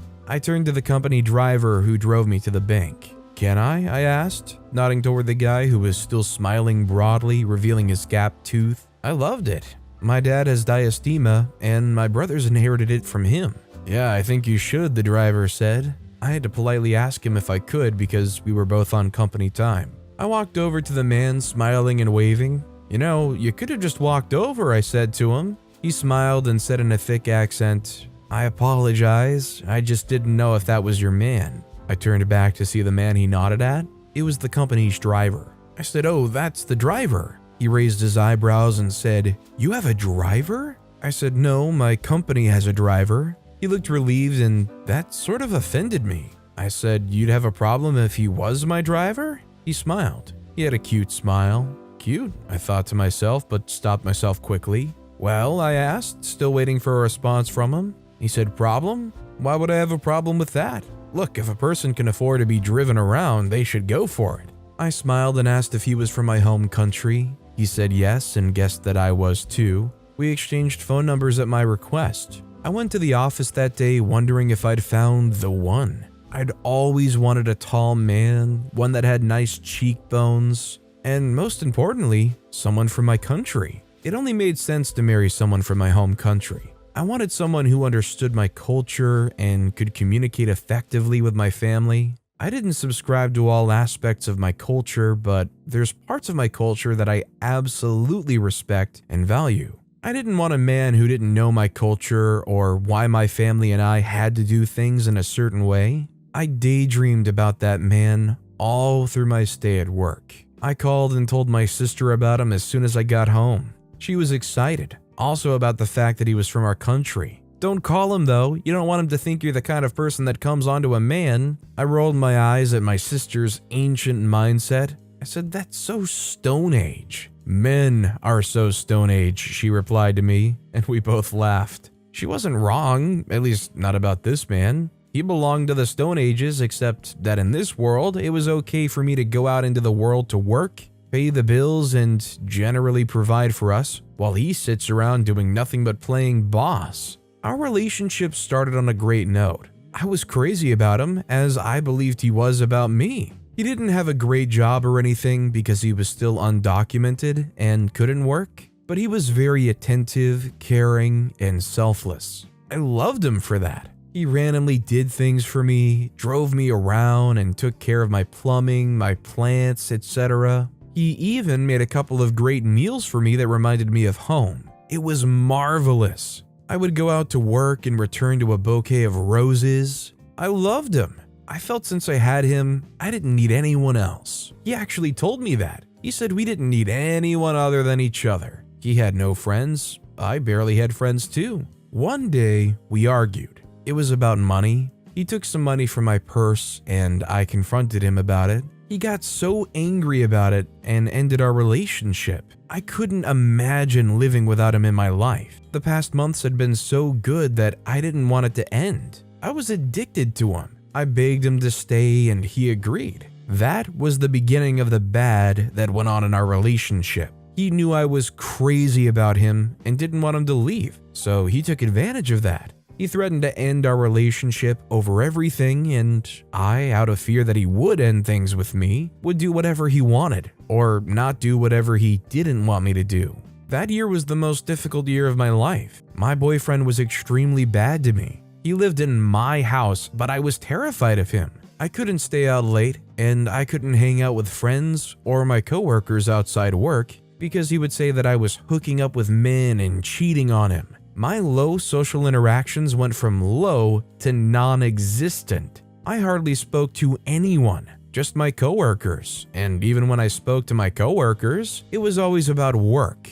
They soon stopped inviting me for parties and happy hour because I would give an excuse about not being able to come anyway. When I spoke to my parents, siblings, or any member of my family back home, he would sit around and listen in on our conversation. He wanted to hear everything I said to them and what their responses were. If I tried to leave the room while on a call to my family, He would follow me wherever I went and press his ear to my cell phone so he could hear our conversation. It was horrible. I lived in fear of his outbursts. I deeply regretted ever letting it move into my house. It wasn't even planned or anything. He showed up one midnight at my door with a small suitcase. He said his cousin, who was also his roommate, had thrown him out, and he was in tears. I felt very bad for him and told him he was welcome to stay until he got back on his feet. Well, he never did. We both lived on my money. I paid for everything, yet he would complain about how I was spending too much money on cosmetics and new clothes. This was my money.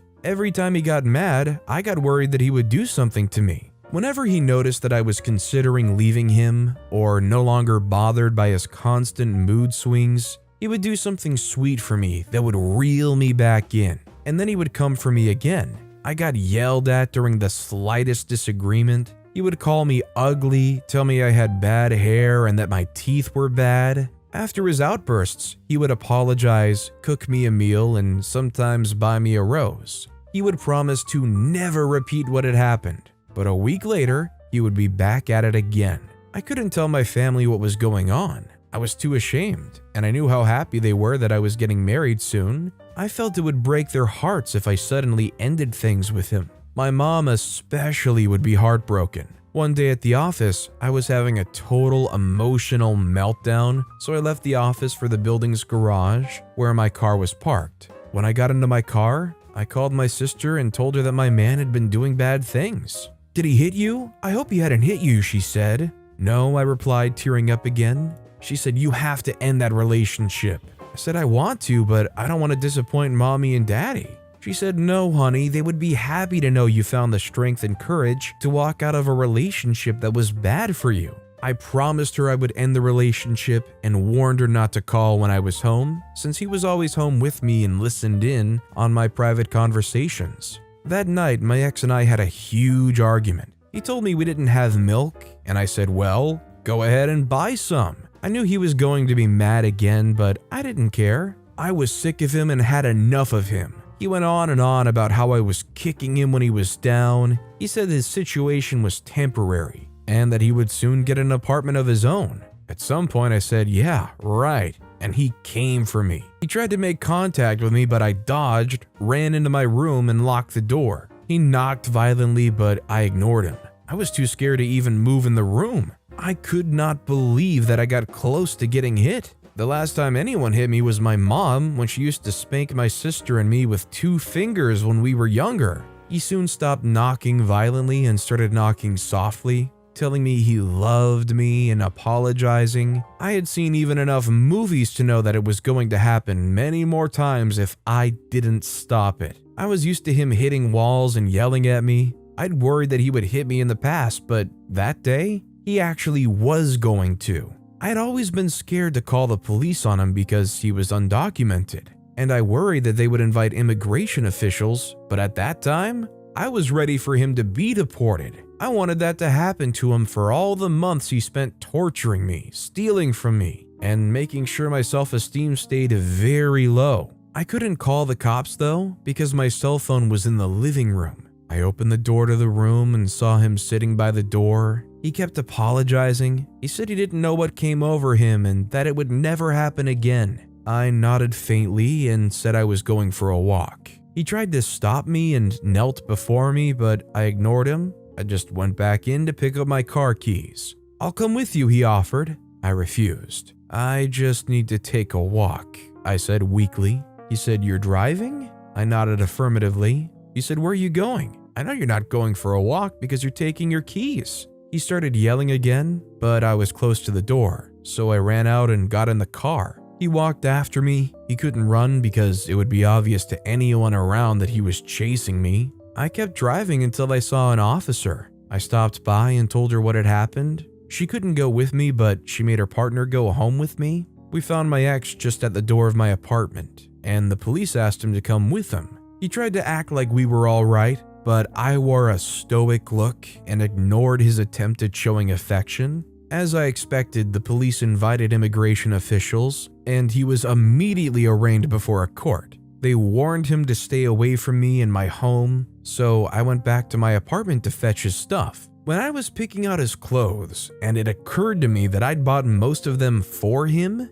I burst into tears. I felt like a loser for dating someone like him. I don't know how things ended because we had no mutual friends, but I knew he was in a bad situation. There was no way he could afford a good immigration lawyer to represent him, so he was most likely going to get deported. Plus, I never heard from him again. Whenever I think of all that he did to me in our relationship, I comfort myself with the fact that I got my revenge. Revenge is certainly best served cold. It takes a lot of strength to stand up to somebody that has been allowed to be so controlling and so entrenched in a power position in a relationship like that. Whether OP feels bad about them getting deported or not, I think they did the right thing. And by the way, if you enjoy crazy stories of revenge like this, why not hit that subscribe button down below? That said, our final story of the day is Bully humiliates my best friend, so I return the favor. I don't have a lot of high school stories. I'm not a really adventurous guy. I'm really conservative and I don't do what isn't expected of me.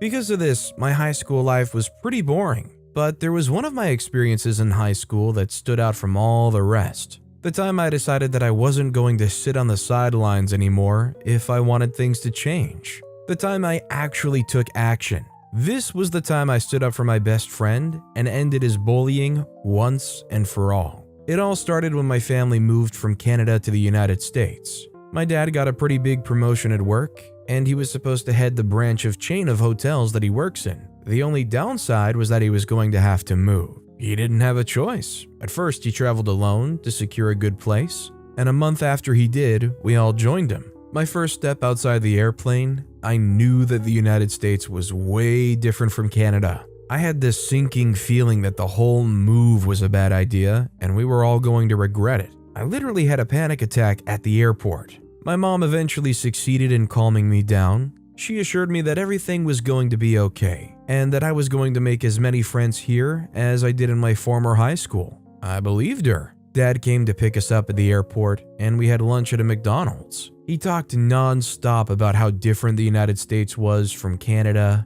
and how it might take some time to adjust. The fear instantly came back.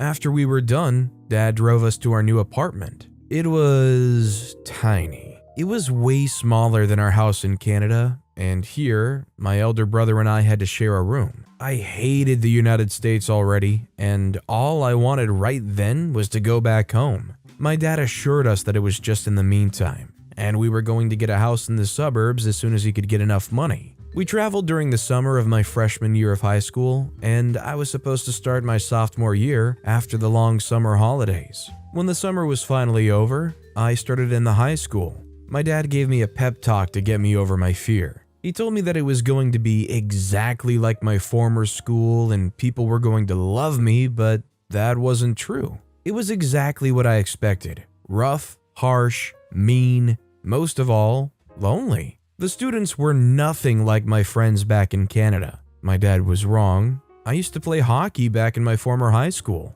but there wasn't a hockey team in the new school. I had to make do with football. I wasn't really good at that and I barely made the team. Still, my teammates didn't like me very much. I think it had something to do with my accent. Anyways, one day during lunch, I got my food and then walked over to my favorite table. Well, not my favorite table, it was one of those tables discarded for the nerds and social outcasts. I sat there and ate my slice of pizza. A few minutes later, a group of boys approached me and sat at the table, eating their lunch. One of the boys turned to me and introduced himself. His name is Ben. He told me he sat behind me in our physics class and we started to talk from there. He was kind of fascinated that I came from Canada, and he asked a ton of questions about my former school. The other guys joined in on the conversation and we talked for most of the lunch break. When it was over, we said our goodbyes and went to our respective classes. That same day, at the close of the day, we met up again, and we walked home together. When I got home, I told my elder brother about the new friend I'd made.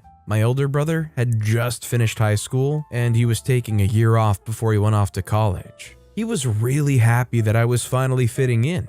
Ben and I got really close in school, even though we were in different worlds. He was a chronic science nerd and anime geek, while I was a sports person. I can't go as far as calling myself a jock because I wasn't one of the best on the football team. Still, we enjoyed each other's company, and it was really great. One time, Ben's parents decided to go on a weekend getaway, and Ben was supposed to be alone at home. So he invited me along with his other friends, and we spent the weekend together just geeking out. We spent the Saturday binge watching all the Star Wars movies ever made, and Sunday we spent the Sunday playing games. It was so much fun. Ben had quickly become my best friend.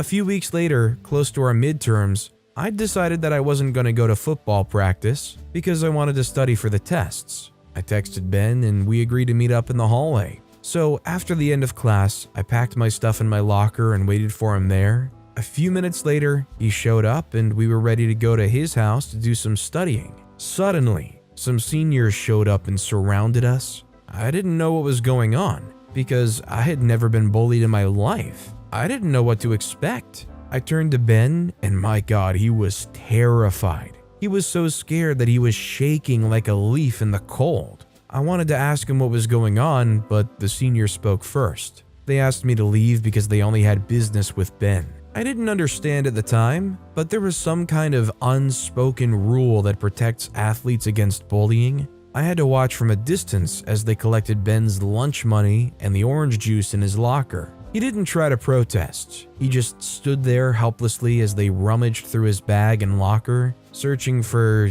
something, I guess. When they were done, they flung his bag across the hallway and walked away. Ben quietly dropped to his knees and packed his stuff. I hurried over to join him. A few minutes later, I asked him if he was okay, and he said, "Sure, why not?" As though nothing happened. I was a bit surprised at this, but I didn't want to press. It was obvious that he didn't want to talk about it, and I didn't want to press further. We walked home silently, and all through the journey, I could tell that Ben was really sad. He wasn't himself, and whenever I talked to him, it was as though he was spacing out.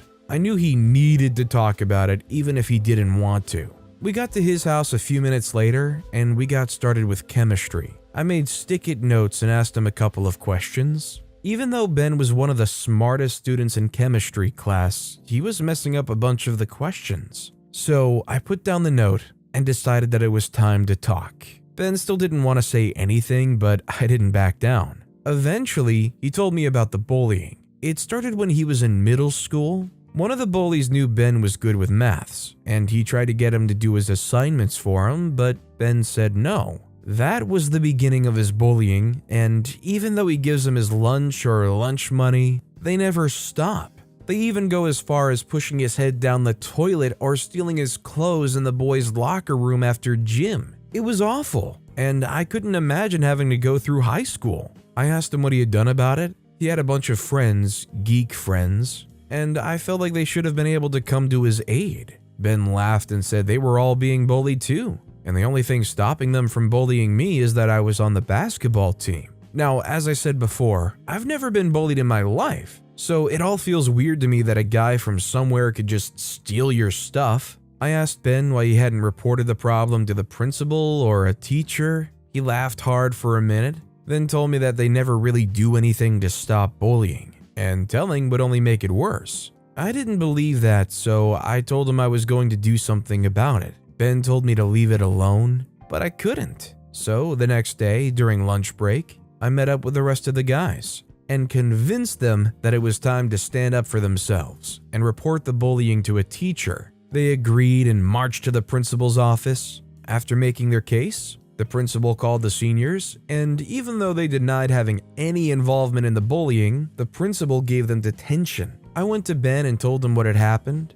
I expected him to be happy that he was finally getting justice, but he wasn't as pleased as I expected. He told me nothing was going to change. The seniors would only get detention, and when they serve out their detention, they would come back for him even harder. Once again, I didn't believe that, and when they did their time, it looked like I was right, because for the next few days, they didn't come after Ben, and even he had started to relax. But eventually, Ben turned out to be right all along. One day, a few minutes after our first class, we hung outside in the hallway, talking as we picked out our books for the next class. Suddenly, Ben went silent as he started to rummage through his locker. I asked him if he was okay, but when he turned to me, I knew that he wasn't. He was sweating all over. Before he could say anything, the seniors approached, and I could see the glint in their eyes. I knew immediately that whatever happened, they were involved somehow. Josh, the leader of the bullies, who's had a grudge against Ben since middle school, stepped up and pulled a book out from a bag. I didn't know what it was, but Ben did. Before he could say anything, Josh spoke up. "If you want your diary back, meet us at the boiler room at the end of the school day." We met them there, and we were welcomed with a beatdown. I was also a recipient of this beatdown because I reported them to the principal. After that, they told us that they were going to read the diary to the whole school unless we give them our lunch and money. We didn't have any at the time, since it was already the close of the school day, so we were required to bring it the next day. I didn't argue. I knew how important the diary was to Ben, and since he didn't even let me read it, the book had to contain stuff he didn't want anyone to hear about. The next day, a few minutes before the lunch break, we met up with Josh and his gang. We gave them our lunch money, and I had to give them a slice of my mom's famous strawberry pie. They returned the diary and left, and I was relieved because I thought it was over. But with one look at Ben's face, I knew it was far from over. I asked him what was going on, and he told me the book felt lighter. We quickly flipped open the pages, and to our dismay, one of the pages had been torn off. We walked into the cafeteria to confront them, but as soon as we did, heads turned to laugh at Ben. Apparently, the page that was torn off from the diary was one of the most embarrassing parts of the whole book. It was something about a wet dream. I don't want to give out the details, but Ben was so embarrassed, he walked out of the cafeteria and stayed in one storage room till the end of the school day when he went home immediately. Ben didn't come to school for the next 2 days, and I got pretty worried. So at the end of the second day, I went straight to his house. I saw that he was still sad about the whole incident, and he was even trying to get his parents to help him transfer to another school. I told him not to because if he did, we won't be able to get revenge on Josh and the rest of the seniors. His eyes lit up, and he suddenly became interested in what I had to say. I explained that I'd actually been working on my own plan to humiliate them as they did him. It was actually an idea I got from a movie, and all we needed was a bunch of laxatives. We got some strong ones from a pharmacy nearby, and the next day, we poured them into Ben's orange juice plastic and went off to school. We were counting on the fact that he would be bullied that day, and he'd have to surrender his money and lunch. That was exactly what happened.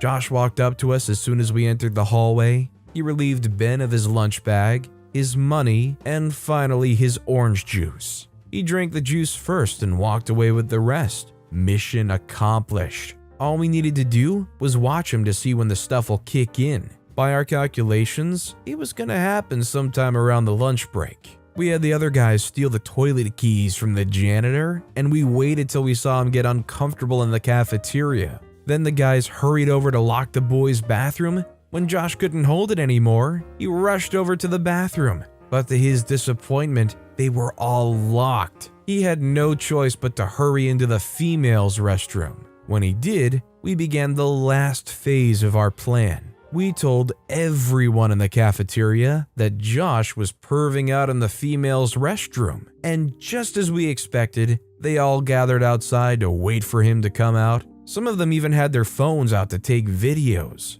When he did, he was mortified. I'd never seen Josh that shocked and at a loss for what to do. The nickname Perv stuck all through his senior year, and no girl wanted to go to the prom with him because they didn't want to associate with a perv. He never bullied Ben after that day because we made it clear that it was only laxatives at that time. The next one would be much worse. I mean, more than anything, don't bully people. I mean, especially in today's day and age with what's going on. You hear it in the news cycle all the time. You probably don't want to start picking on some unsuspecting kid. God forbid you make enemies with the wrong person. I ruined Thanksgiving for all my friends. My friends had the worst Thanksgiving some years back when we decided to have a friends Thanksgiving. That year, one of my friends suggested that we celebrate Thanksgiving with one another since we all didn't have families in the city. It would be like in Friends, they always celebrated Thanksgiving together, she said.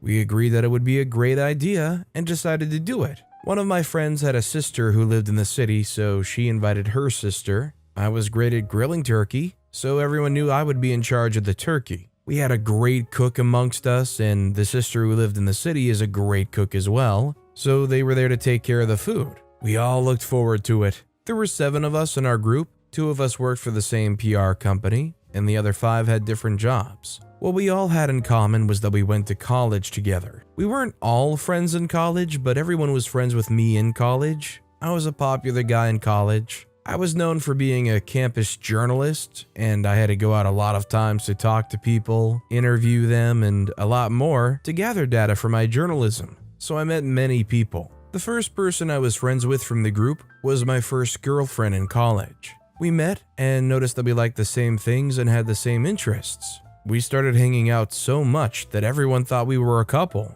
We would tell them all the time that we weren't dating, and they would roll their eyes at us. Since people already thought we were together, we decided to give it a try. We dated for 3 weeks and decided we were a bad fit. We didn't even really like each other, and we were fighting a lot. We chose to not let a romantic relationship ruin our friendship, and we went back to being friends. She had 2 other guy friends, and I met them through her. We somehow became a group of 4, and she was the only girl. As time went on, I introduced 3 of my female friends to the group, and we all became quite close. So close that we moved to the same city after college, but all at different times. We did most stuff together. We hardly had the time to be in the same space with one another. The group was hardly ever complete, but whenever that happened, it was always a delight. The girls sometimes hung out together and we guys did our thing, but we could hardly get everyone together. So when our friends suggested spending Thanksgiving with one another, we were excited about it and all looked forward to it.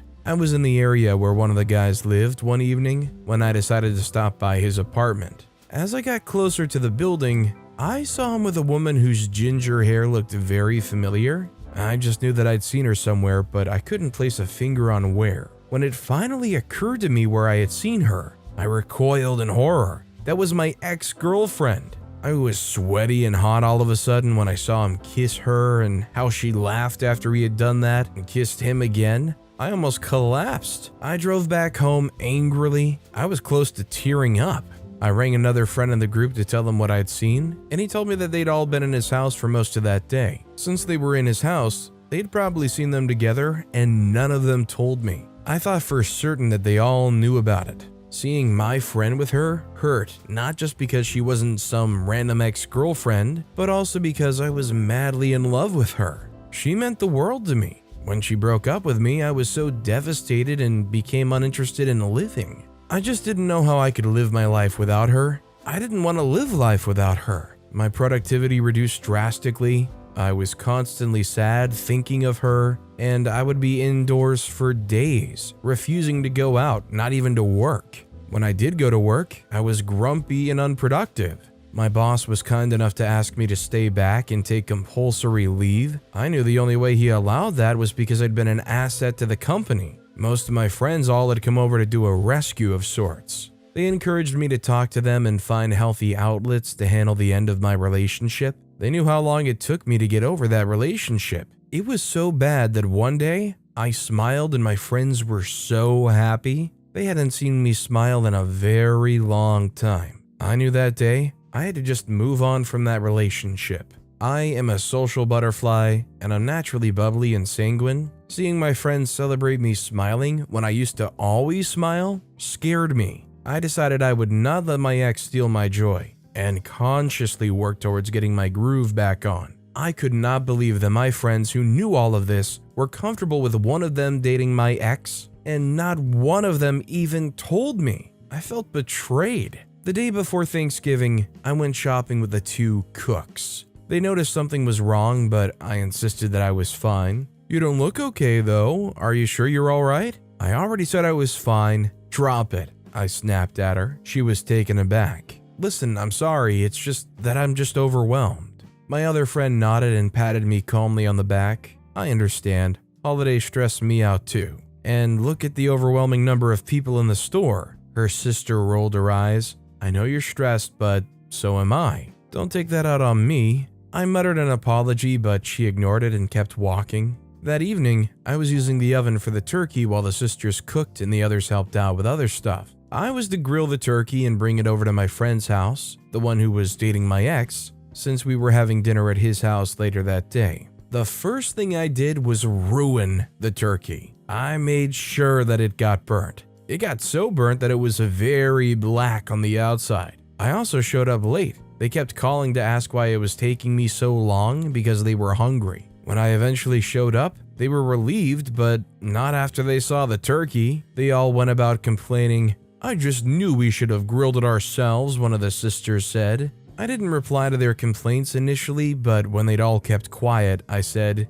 "It tastes better than it looks, I promise." "It better," one of the guys said as they set the table for dinner. We all sat down to dinner, and I asked what everyone was grateful for. "Honey, can we talk about that after we're done eating?" "Come on," I urged everyone. "It's only going to take a moment and then we can go on with our food." They reluctantly agreed. "I'm going to talk with my mouth full though. I need to eat. I'm starving," the friend who was seeing my ex said, and everyone chuckled. We decided on what part of the table to start from, and he started. When he said that he was grateful for love, I almost stood and punched him in the face. The others talked about what they were grateful for: good friends, a new job, supportive family members, and all of that. When it was my turn, I burst out laughing. "We don't have time for your clownery, the food's getting cold," the sister I snapped at in the store said, curtly. "You know what I'm grateful for? I'm grateful that my eyes are now open to see the people I call friends." The room went quiet.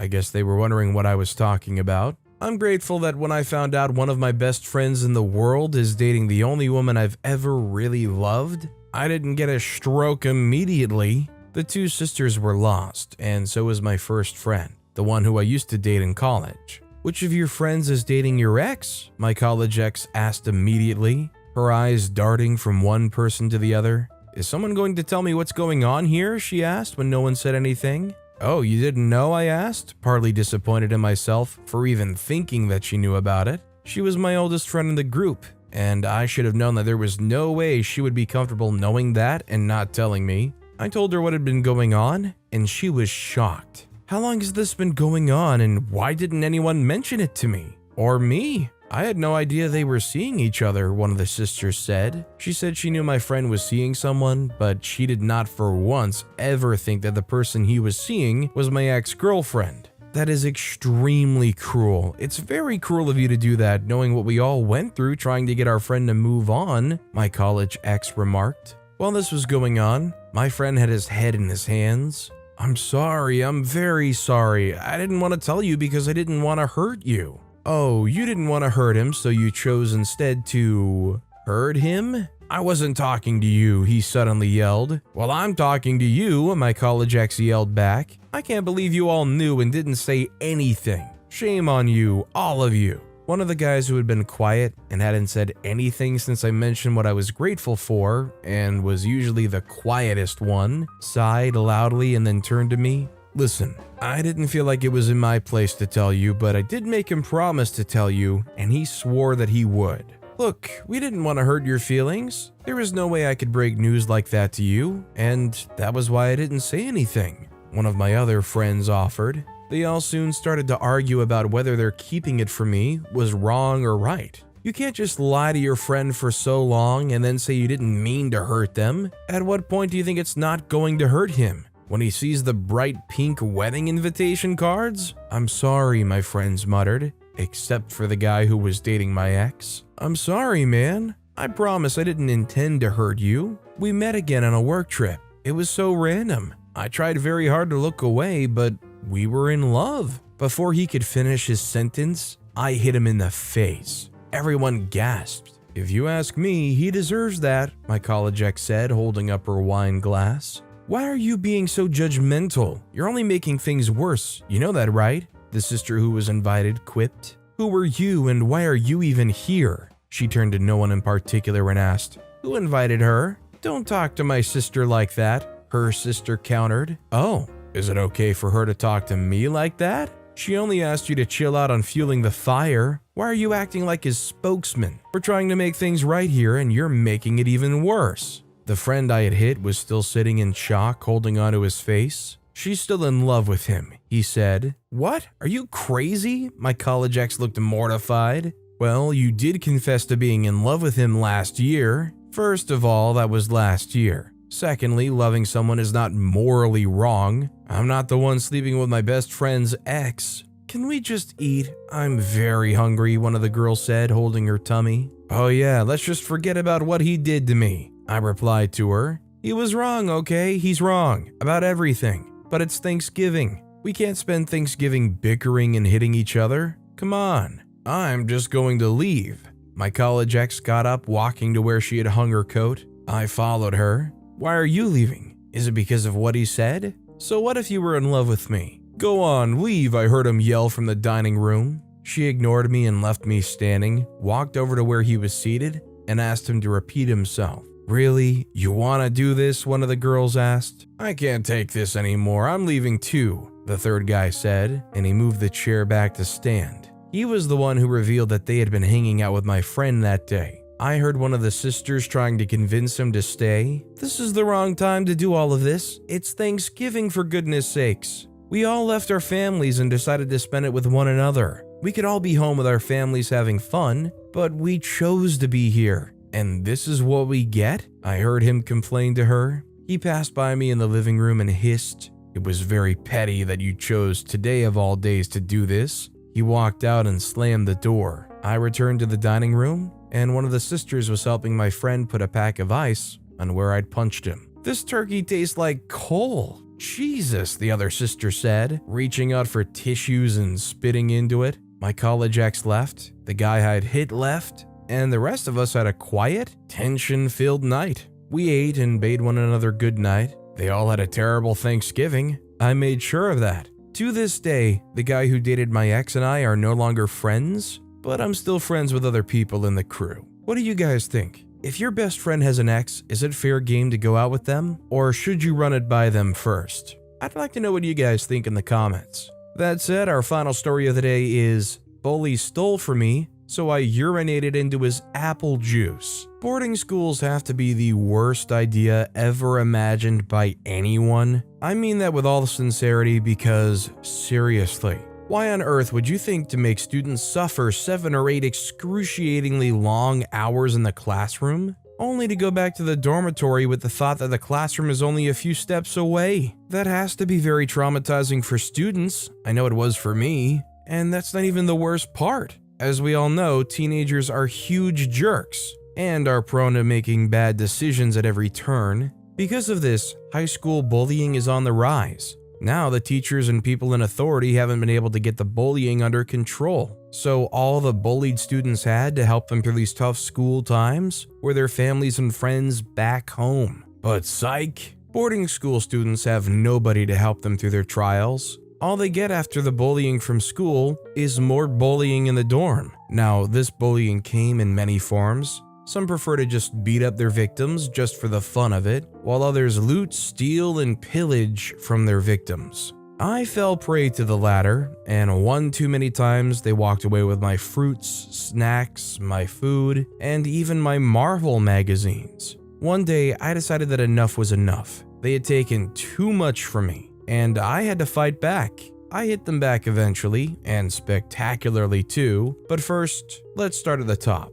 I didn't really have a happy home growing up. Trust me, it isn't a statement to say that my parents hated each other. They fight every single day, and I've never seen them agree on anything. Every time I stay at home, it was as though I was walking on eggshells because literally anything could start their fight. One time they had a huge fight that lasted over a week. It was so bad that Dad had to move out that week. When me, that is me and my younger sister CJ, traced the root of the problem, we found out that their 1 week long quarrel was started because of a TV remote. Sometimes it's hard to even wonder how they actually fell in love with each other in the first place. I go to my friend's house and I see his parents talking to each other with so much love and respect, and I'm just filled with jealousy. Why couldn't that be my family? Why did they have to fight every day? As the fights got more intense, the issue at home started to affect my studies. I was a top-tier science student before it became so bad, but now I was failing. The issue sparked up concern with my teachers because they've known that I was one of the smartest in, well, not just my class, pretty much the entire school. They figured that something had to be going on. When one of my teachers decided to pay a visit to my house, she quickly discovered the issue and she offered a solution. She suggested that they should try out couples counseling. They took her advice, and soon enough, they started seeing someone. I was so happy about this development because I was sure the counseling was all they needed the entire time. Finally, my house will be as peaceful as my friend Daniel's house. Psych! Again. I expected good to come out of the counseling my parents were attending, and honestly, for the first few weeks, it looked like they were making progress. They were no longer fighting at home, and they started to be more civil with each other. But one evening, my dad called me and my sister to the dinner table, and he broke the news that they were getting a divorce. The most annoying part about all that wasn't the fact that they were getting a divorce, it was that they were being civil with each other while discussing it. Like, what the heck? Where was the loud yelling and broken china when you needed them? I asked them why, because I felt like they were making so much progress. They said they were making progress, and the counselor had helped them see that they're not a good fit for each other. They even worked out the logistics of the divorce that night. I was to live with my dad, while my sister was with my mom. We were allowed to visit anytime. Anyways, a few months after the divorce was finalized, Dad started to date some woman named Tiffany. Tiffany had a daughter named Roxanne. She was the same age as my sister, and I thought we were going to have a similar relationship. But no, we didn't. Tiffany was terrible, and her daughter was just the worst. Tiffany tried to undermine me in front of my dad every time she could, and she made it feel like everything going wrong in the house was my fault. Roxanne, on the other hand, she was just a brat, yelling and throwing tantrums till she gets whatever she wants. Really? My family got divorced to be replaced with this? Seriously, I'll take my fighting parents over the new one anytime, any day. Because at least when they were fighting, I had my sister.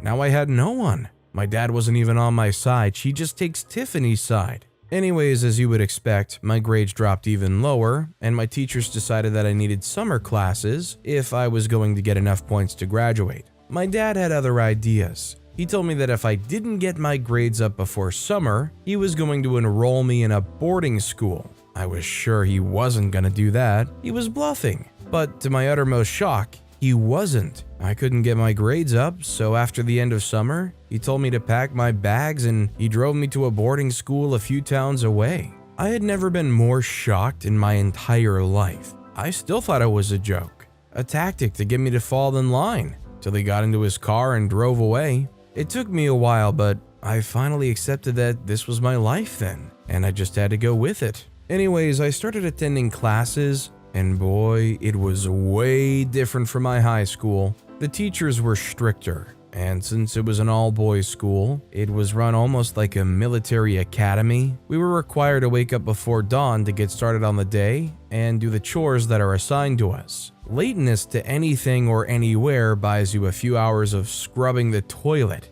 Sometimes you get cafeteria duty, washing a huge pile of plates. I wasn't used to these rules, and because of that, I fell prey to toilet scrubbing more times than I cared to admit. The first few weeks were the toughest, and not because of the toilet scrubbing. As a transfer student, I didn't know anyone in the school, and I wasn't the best at making friends. It got pretty lonely, and all I wanted was to go home. During the first visitation day, my mom came with my sister, and she promised to get me out of the school by the end of the school year. She had spoken to my dad about it, and it was settled that I'd move to her place. That was the best piece of news I had received in a few weeks, and I was just so happy about the new development. She also brought me some snacks and stuff, my favorite beverages and stuff, just a little something to keep me sane. When they left, I walked back to my dorm to keep the things she bought for me, and for the first time, the boy I shared my dorm room with, Julian, spoke to me. He told me to hide my stuff and to not eat or drink them when the seniors were around.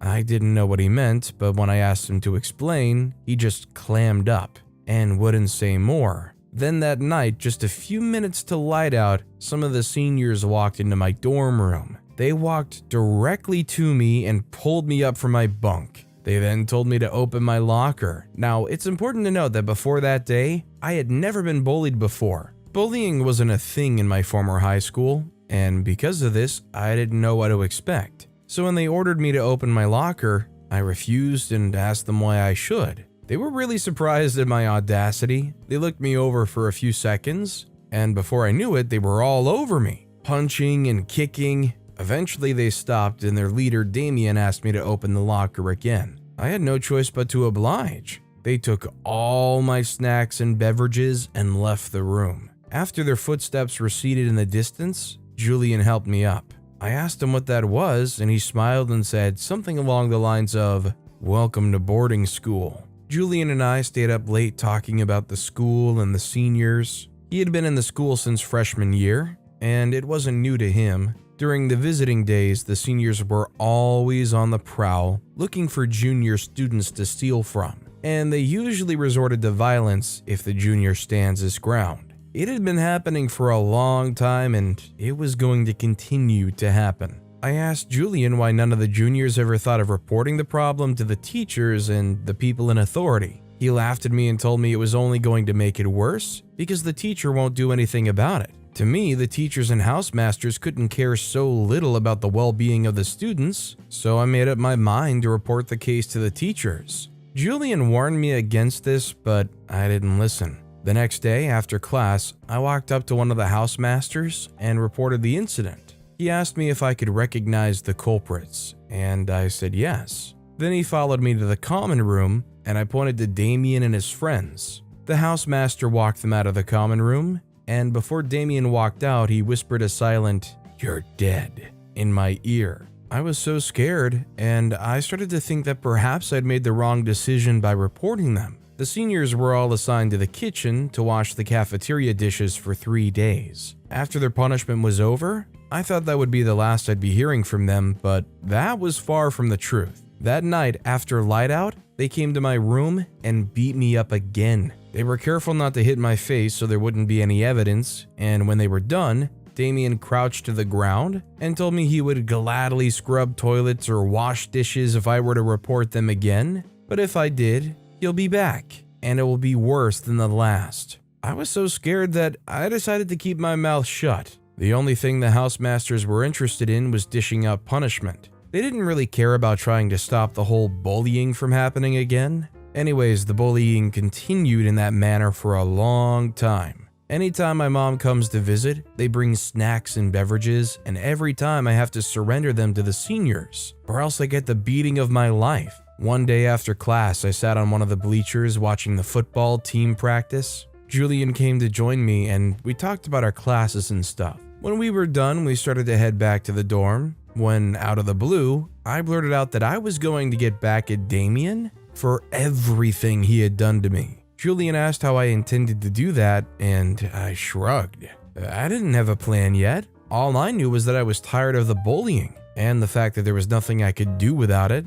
That same day I was in the dorm, I looked out of the window to the grounds. I saw Damien walking past with his gang. He was drinking apple juice. It dawned on me that day that I had never seen him drink anything else. That was how much he loved apple juice. Suddenly, I knew how I was going to get back at him. I turned to Julian and told him I finally figured out how I'm going to get my revenge. Then I hurried to the housemaster to use the phone to call my mom. Visiting day was in a few days and I wanted her to get me some apple juice. A few days later, and I walked to the visiting room, I could feel Damien's eyes on me as I jogged past the grounds. I turned to look at him and he had this glint in his eyes. Don't worry, not for long. I hugged my mom and sister and we talked for a little while. The school year was almost over and exams are starting in a few days. She told me she'd already gotten a suitable school for me to finish my senior year. All I had to do was pass my exams.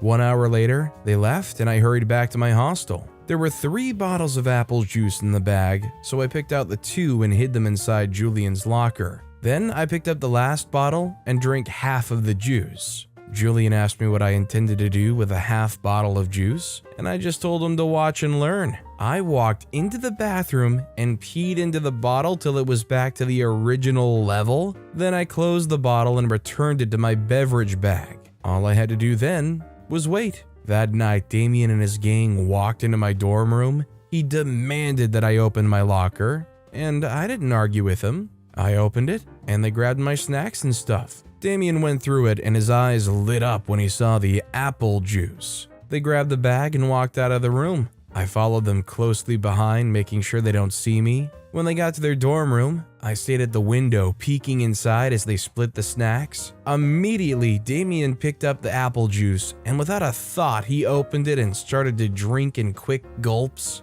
He stopped almost immediately, and then looked at the bottle again. He brought the bottle close to his nose, and he threw it to the ground and started to retch.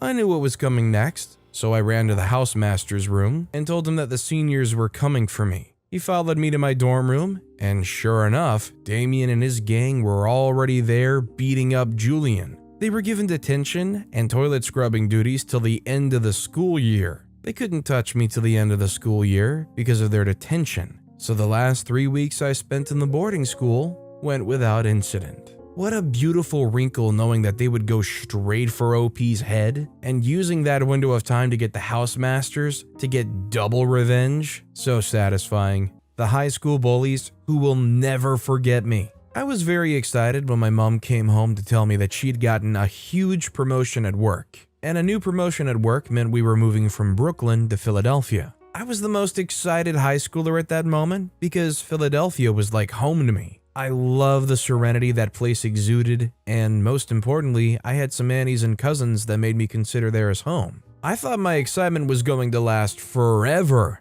until a bunch of high schoolers like me almost drove me into a maniac home. Nothing prepared me for the reception I got at school when we finally moved over. But I made sure I didn't go down alone. All the bullies who almost made me end things got the darkest side of me. And on the day that they were suspended from the school, most of them had come to tell me that they would carry the memories of me to the grave. I replied mockingly that was the plan, dudes. I want the images of me to disturb y'all forever. My mom had dropped me off that morning in high spirits, and it was obvious that she knew Philadelphia was better for the both of us, and truly I had hoped so too. She had raised me alone as a single mom since I was 5, and I'd seen her work hard as the years rolled by. So in my little ways, I'd grown up to relieve her of so many things at home. As a young teenager, I'd fought hard to make wise decisions that would make my mama proud of me, as she'd always been. That was the same life I tried to live in my new environment in school, but I had stronger forces around me. On my very first day at school, I noticed some bulging eyes around me. In short, those eyes followed me everywhere. Well, to be honest, I wasn't surprised. I'm easy to spot even in a large crowd, and you can blame that on my huge body. All my life, I'd never really struggled to make friends. I exuded this great influence on people without even trying. So I wasn't surprised when all the big bulging eyes that followed me around at school started fluttering around me. I wasn't comfortable at first, and I wasn't wrong to have felt that way. I just wanted to focus on my studies because I needed to bag all the good grades to get into a really good college. There was this group at school that called the Shots. They controlled things and people. These guys were young but fierce, and it was even strange that most of them came from rich homes. They had money to squander around, and if they want you to roll with them, they expected you to consider it a privilege. But when it was my turn to consider it a privilege, I shattered the whole table. I didn't like that they felt they owned everybody. I noticed them very fast because they walked with arrogance and poise. Once, one of them stepped on a girl in the dining hall and he didn't apologize. And when this girl called his attention, he almost hit her. And I was outraged by such audacity. Other members of the group stood up and began to laugh. I hated their guts. Since I was new, I tried hard to mind my business and I refused to acknowledge them. So I was surprised when they came over to talk to me. They had this party coming up and they felt I was a suitable attendee. You could use my party to unwind a little, you know, Jude, the biggest member of the squad, had said. Before I could say one word, Tanya, one of the girls, had chipped in, I heard you're new in Philadelphia. We'd be generous enough to show you around. I was almost screaming when I said I wasn't new in Philadelphia and I didn't want to unwind. I mockingly added that I would rather be at home eating a home-baked burger and laughing hard while I watched cartoons instead of attending any sick party. Maybe I went a little overboard too, or my contempt for them had grown on me. None of them expected me to hit them that hard, so they were taken aback in utmost disbelief. I guess no one had told them to go screw themselves in a long time. To be honest, I wasn't equally ready for the trouble I'd incurred on myself either. I should have just walked away without being an unsolicited orator. 2 days after the party, I got my first dose of bullying from these guys. I'd gone into the dining hall to eat just as expected. I was in the queue waiting for my turn and minding my business when Tanya stepped on me and instead of apologizing, began to shout. I was confused. I thought I ought to have been the angry person. I was still thinking when she emptied a cup of cranberry juice on my head. I don't know what hurt more, the juice which flowed right into my eyes or the roaring laughter that engulfed the hall. All along, I'd thought myself of Robinson Crusoe who received secret applause and encouraging nods. But when that laughter erupted for almost everyone in the dining hall, I knew I had to stand firm and fight alone. Tanya didn't stop her screams. In her words, she claimed I stepped on her. Yet I refused to acknowledge or apologize or anything. She sounded very credible as against me who stood there motionless and embarrassed. At that point, our class teacher and our year tutor had been called in to look into the mess, and it was easy to believe the crying girl. We both got punished, but I had a severe punishment. I was the one who stepped on toes, you know. I began to regret my open confrontation with these guys. I wished that I could turn back the hands of time to take back my words, but it was too late at that point. I thought of what I could have done differently as I used the toilet on that hot summer Tuesday. I thought everything was fine until I tried to open the door, but the door didn't open. I began to panic. A test was about to start in 10 minutes, and I'd used 5 minutes banging at the door for help. No one was forthcoming. I was frantic and helpless. I prayed that a student would come by or a janitor or anyone I could use at that time. No janitor came by because we were expected to be writing our tests at that time. After I got help, I was too late to write the test. Thank God for the CCTV camera that showed that someone locked me in. I was able to get another chance to write the test. At that point, my mental health had begun to suffer, and my performance in the test was far from what I expected. At home, I had been a little withdrawn. My mom noticed a change in me, but I trivialized it when she asked if I was fine. I didn't want her to worry about me. I just wanted her to focus on herself for once. At some point, I opened up to my cousin Trevor. He was there for me then. He admonished me not to end up as a bully too, because that's how bullies end up sometimes. A few weeks later, after that conversation, I knew for a certainty that I was going to end up as a bully too, except that I was going to bully my bullies. A lot of things had happened after the toilet incident, but the one that almost drove me nuts and spurred the spirit of vengeance in me was when Alicia, another girl in the school, was used against me. My mother had read from the Bible that vengeance is of the Lord's, but in that case, I couldn't wait for the Lord. I feared he might not do it early. Before then, I stopped being a hard guy, and I thought a little friendship won't hurt. Alicia's seat was right behind me, so it was easy for us to strike a little conversation. The vibe and the connection were easy, and we didn't even try too much. I'd liked her a lot, but I knew taking things further would spur distraction, or maybe I was just a shy bird. I'd felt things would evolve naturally. Exams were fast approaching, and Alicia invited me over to her place for what was supposed to be a harmless dinner and an intensive study time. It was easy to turn down, but on second thought, I felt a little distraction won't hurt. After all, I'd been a dutiful student all along. The dinner was scrumptious and we both studied in silence until Alicia moved too close to me. I was uncomfortable and I adjusted a little on my side of the couch. Before I could ask what was up, Alicia had pounced on me voraciously. I had not expected the intense and sensitive kiss she gave me. I tried to break free, but she was struggling. She told me not to move an inch and that she wanted me so much all this time. I knew she was bent on doing more, so I took charge. I tried to overpower her just to keep her under control. What I didn't know was that I had bitten more than I could chew. The next day, Alicia accused me of trying to take advantage of her. I was dazed. I was trying to allow that to sink in when these guys that were a thorn in my flesh showed up with pictures. The only part they showed was when I tried to put Alicia under control. All I could do was swallow my saliva harder than was necessary. They told me no one messes with them in this school, and that they were going to teach me how to be a natural conformist anywhere I go. Before I could say a word, I found myself at the principal's office. Alicia was there too, with 2 other girls who claimed to have run in just in time to save their precious flower Alicia. I tried hard to explain myself, but it was their words against mine. More so, there was a picture of me trying to overpower a girl, so my chances of coming out of the trap were slim. My mom was called immediately, and then I was told that I would be placed under strict monitoring until a proper investigation was carried out. My mom had never given me such a mixed look before, teary and scornful at the same time. She had worked hard to get me into this expensive school, and what did she get in return? Shame.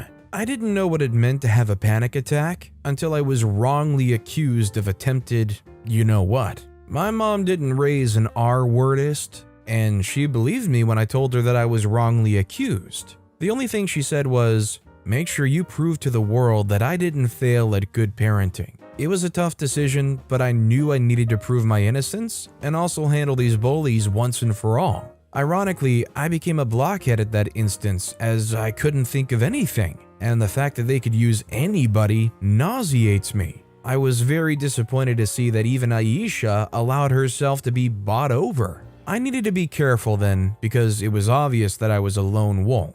But I wanted to prove to these guys that they'd gotten on my last nerves. The first moment I got was in the dining hall. I was intoxicated by revenge, and I cared less about the outcome of my actions. As far as I was concerned, it couldn't get worse than it already was. It was lunch break, and as usual, a lot of students were famished, and there was a mild rush to the dining hall. I was minding my business when these guys came very close to me. They sparked off side talks and mocking laughter against me. In that anger, I walked very fast. I was angry, but I needed to contain it all. If they knew I was almost losing it, they wouldn't have come too close. I knew they were right behind me, but I made a 360-degree turn backwards with heavy force when I felt a touch on my right shoulder. The 360-degree turn resulted in a heavy flip backwards. It happened in a flash, and in no time, 3 of the gang members were rolling in excruciating pain on the floor, and 4 of their incisor teeth were scattered on the dining floor.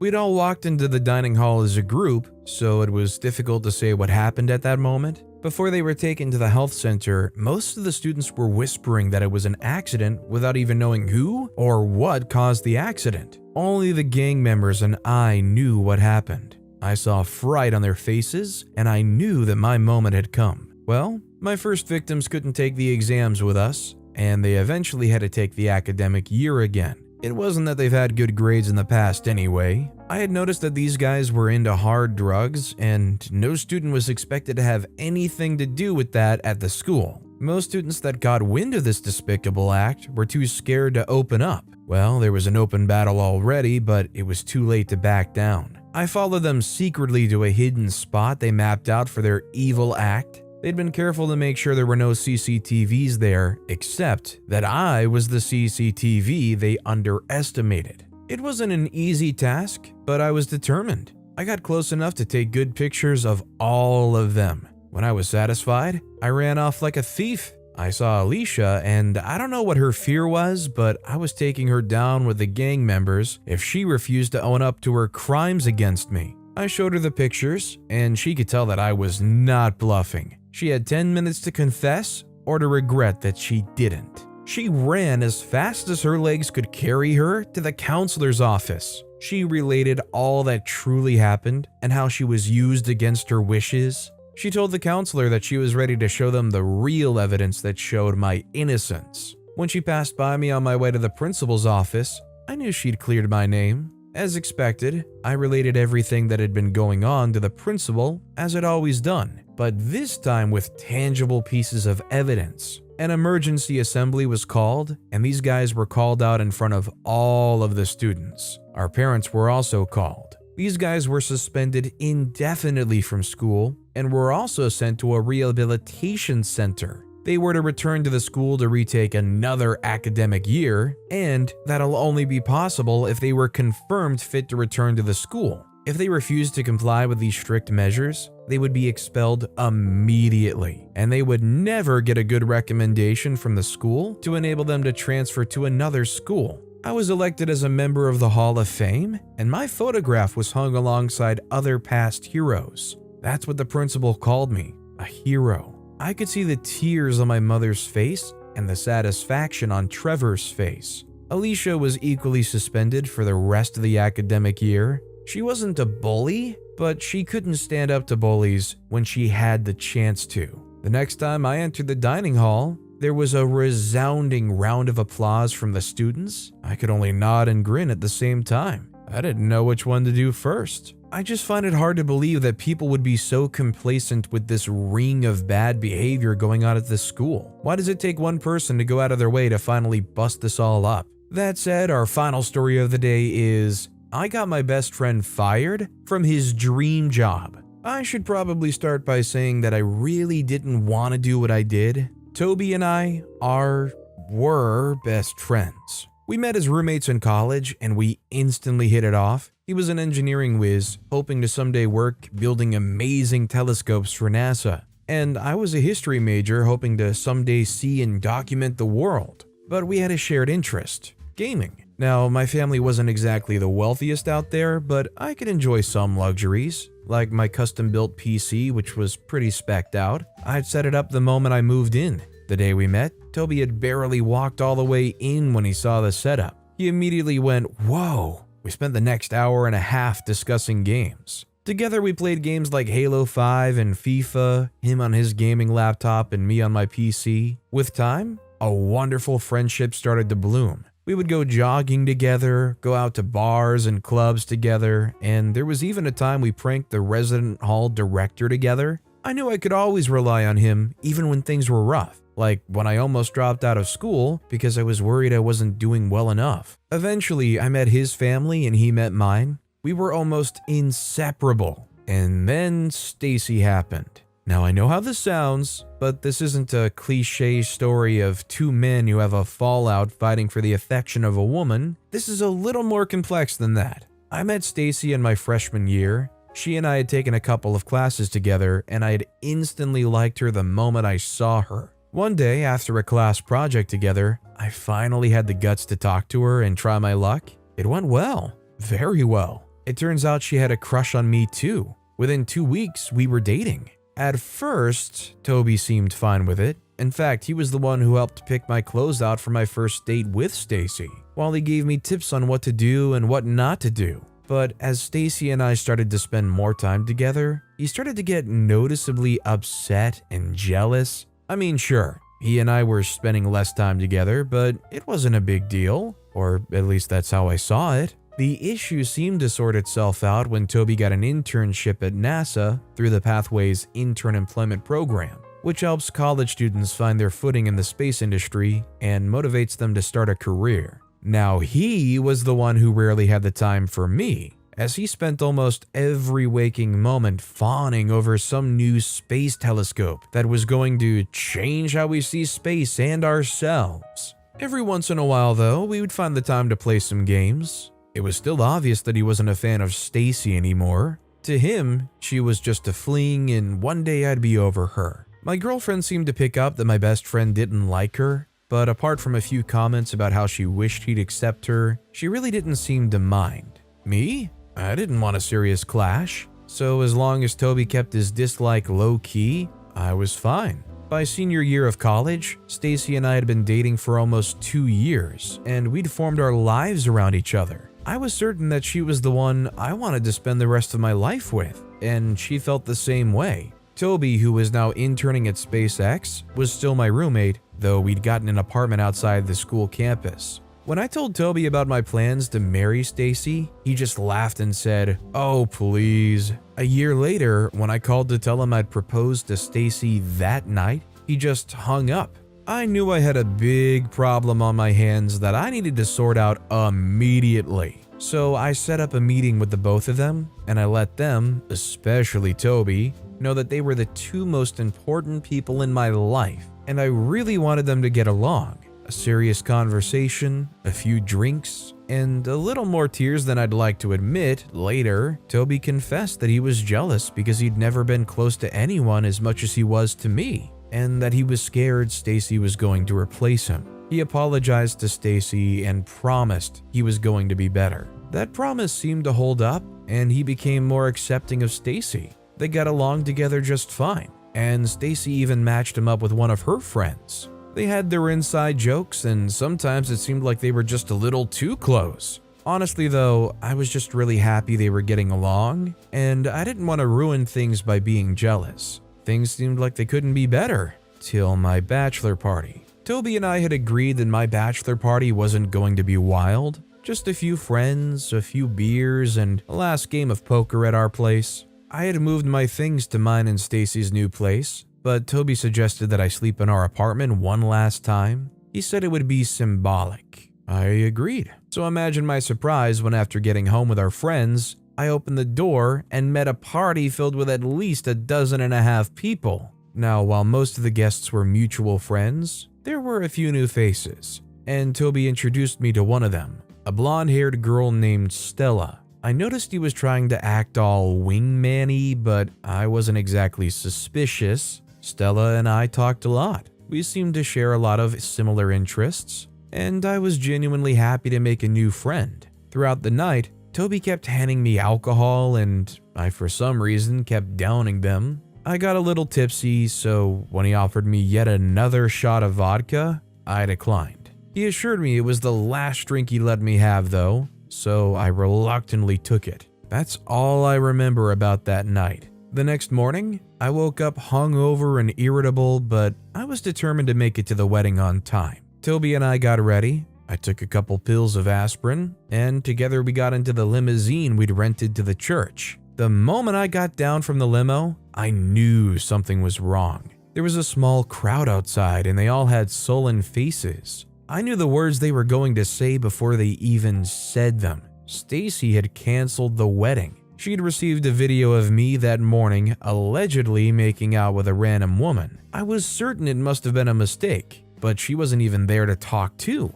I tried to tell their older brother, who was there, that it was just a big misunderstanding, but he told me not to push it and just go home. I was confused, but more than that, I was hurt. I had never cheated on Stacy, ever. She was the love of my life, and I would never do anything that stupid. I cried for hours. When I was finally able to leave the church, hours later in the evening, Toby was still there by my side. I was grateful for his support. It wasn't until I was in the taxi back home that I pieced it all together. "It was you," I whispered, but I knew he had heard. He didn't respond. "Why?" I asked. When he finally spoke, he said, "It had to be done. She was a leech sucking the life out of you. You were just too deluded to figure it out. It hurts me to see you like this, but it's nothing compared to the pain she would have caused you for years. So I spiked your drinks a little and got you drunk, and after that it was easy. With your inhibitions gone, it was a simple matter of getting that girl I paid to seduce you and record that video. I taught her all the right things to say to get your attention though, and with over a dozen witnesses seeing you with her all night long, it's going to stick. I'm sorry, buddy." At that point, my sorrow, my pain, it all turned to rage. For the first time in our 4.5-year friendship, I hit Toby hard. I pummeled him till my knuckles were sore and the taxi driver had to call the police. The jerk had the guts to insist on not pressing charges and even bailed me out of jail. All efforts to talk to or see Stacy failed, and when I tried explaining what had actually happened to her family, all I got was a letter from her saying that it didn't matter and that I was still responsible for what happened. Her brother dropped my things off at my parents, and I moved in with them too. I quit my job, went off social media, and sunk into a deep depression. For days, I didn't eat. I barely slept, and I spent most of my waking moments crying. My parents were very understanding and supportive though,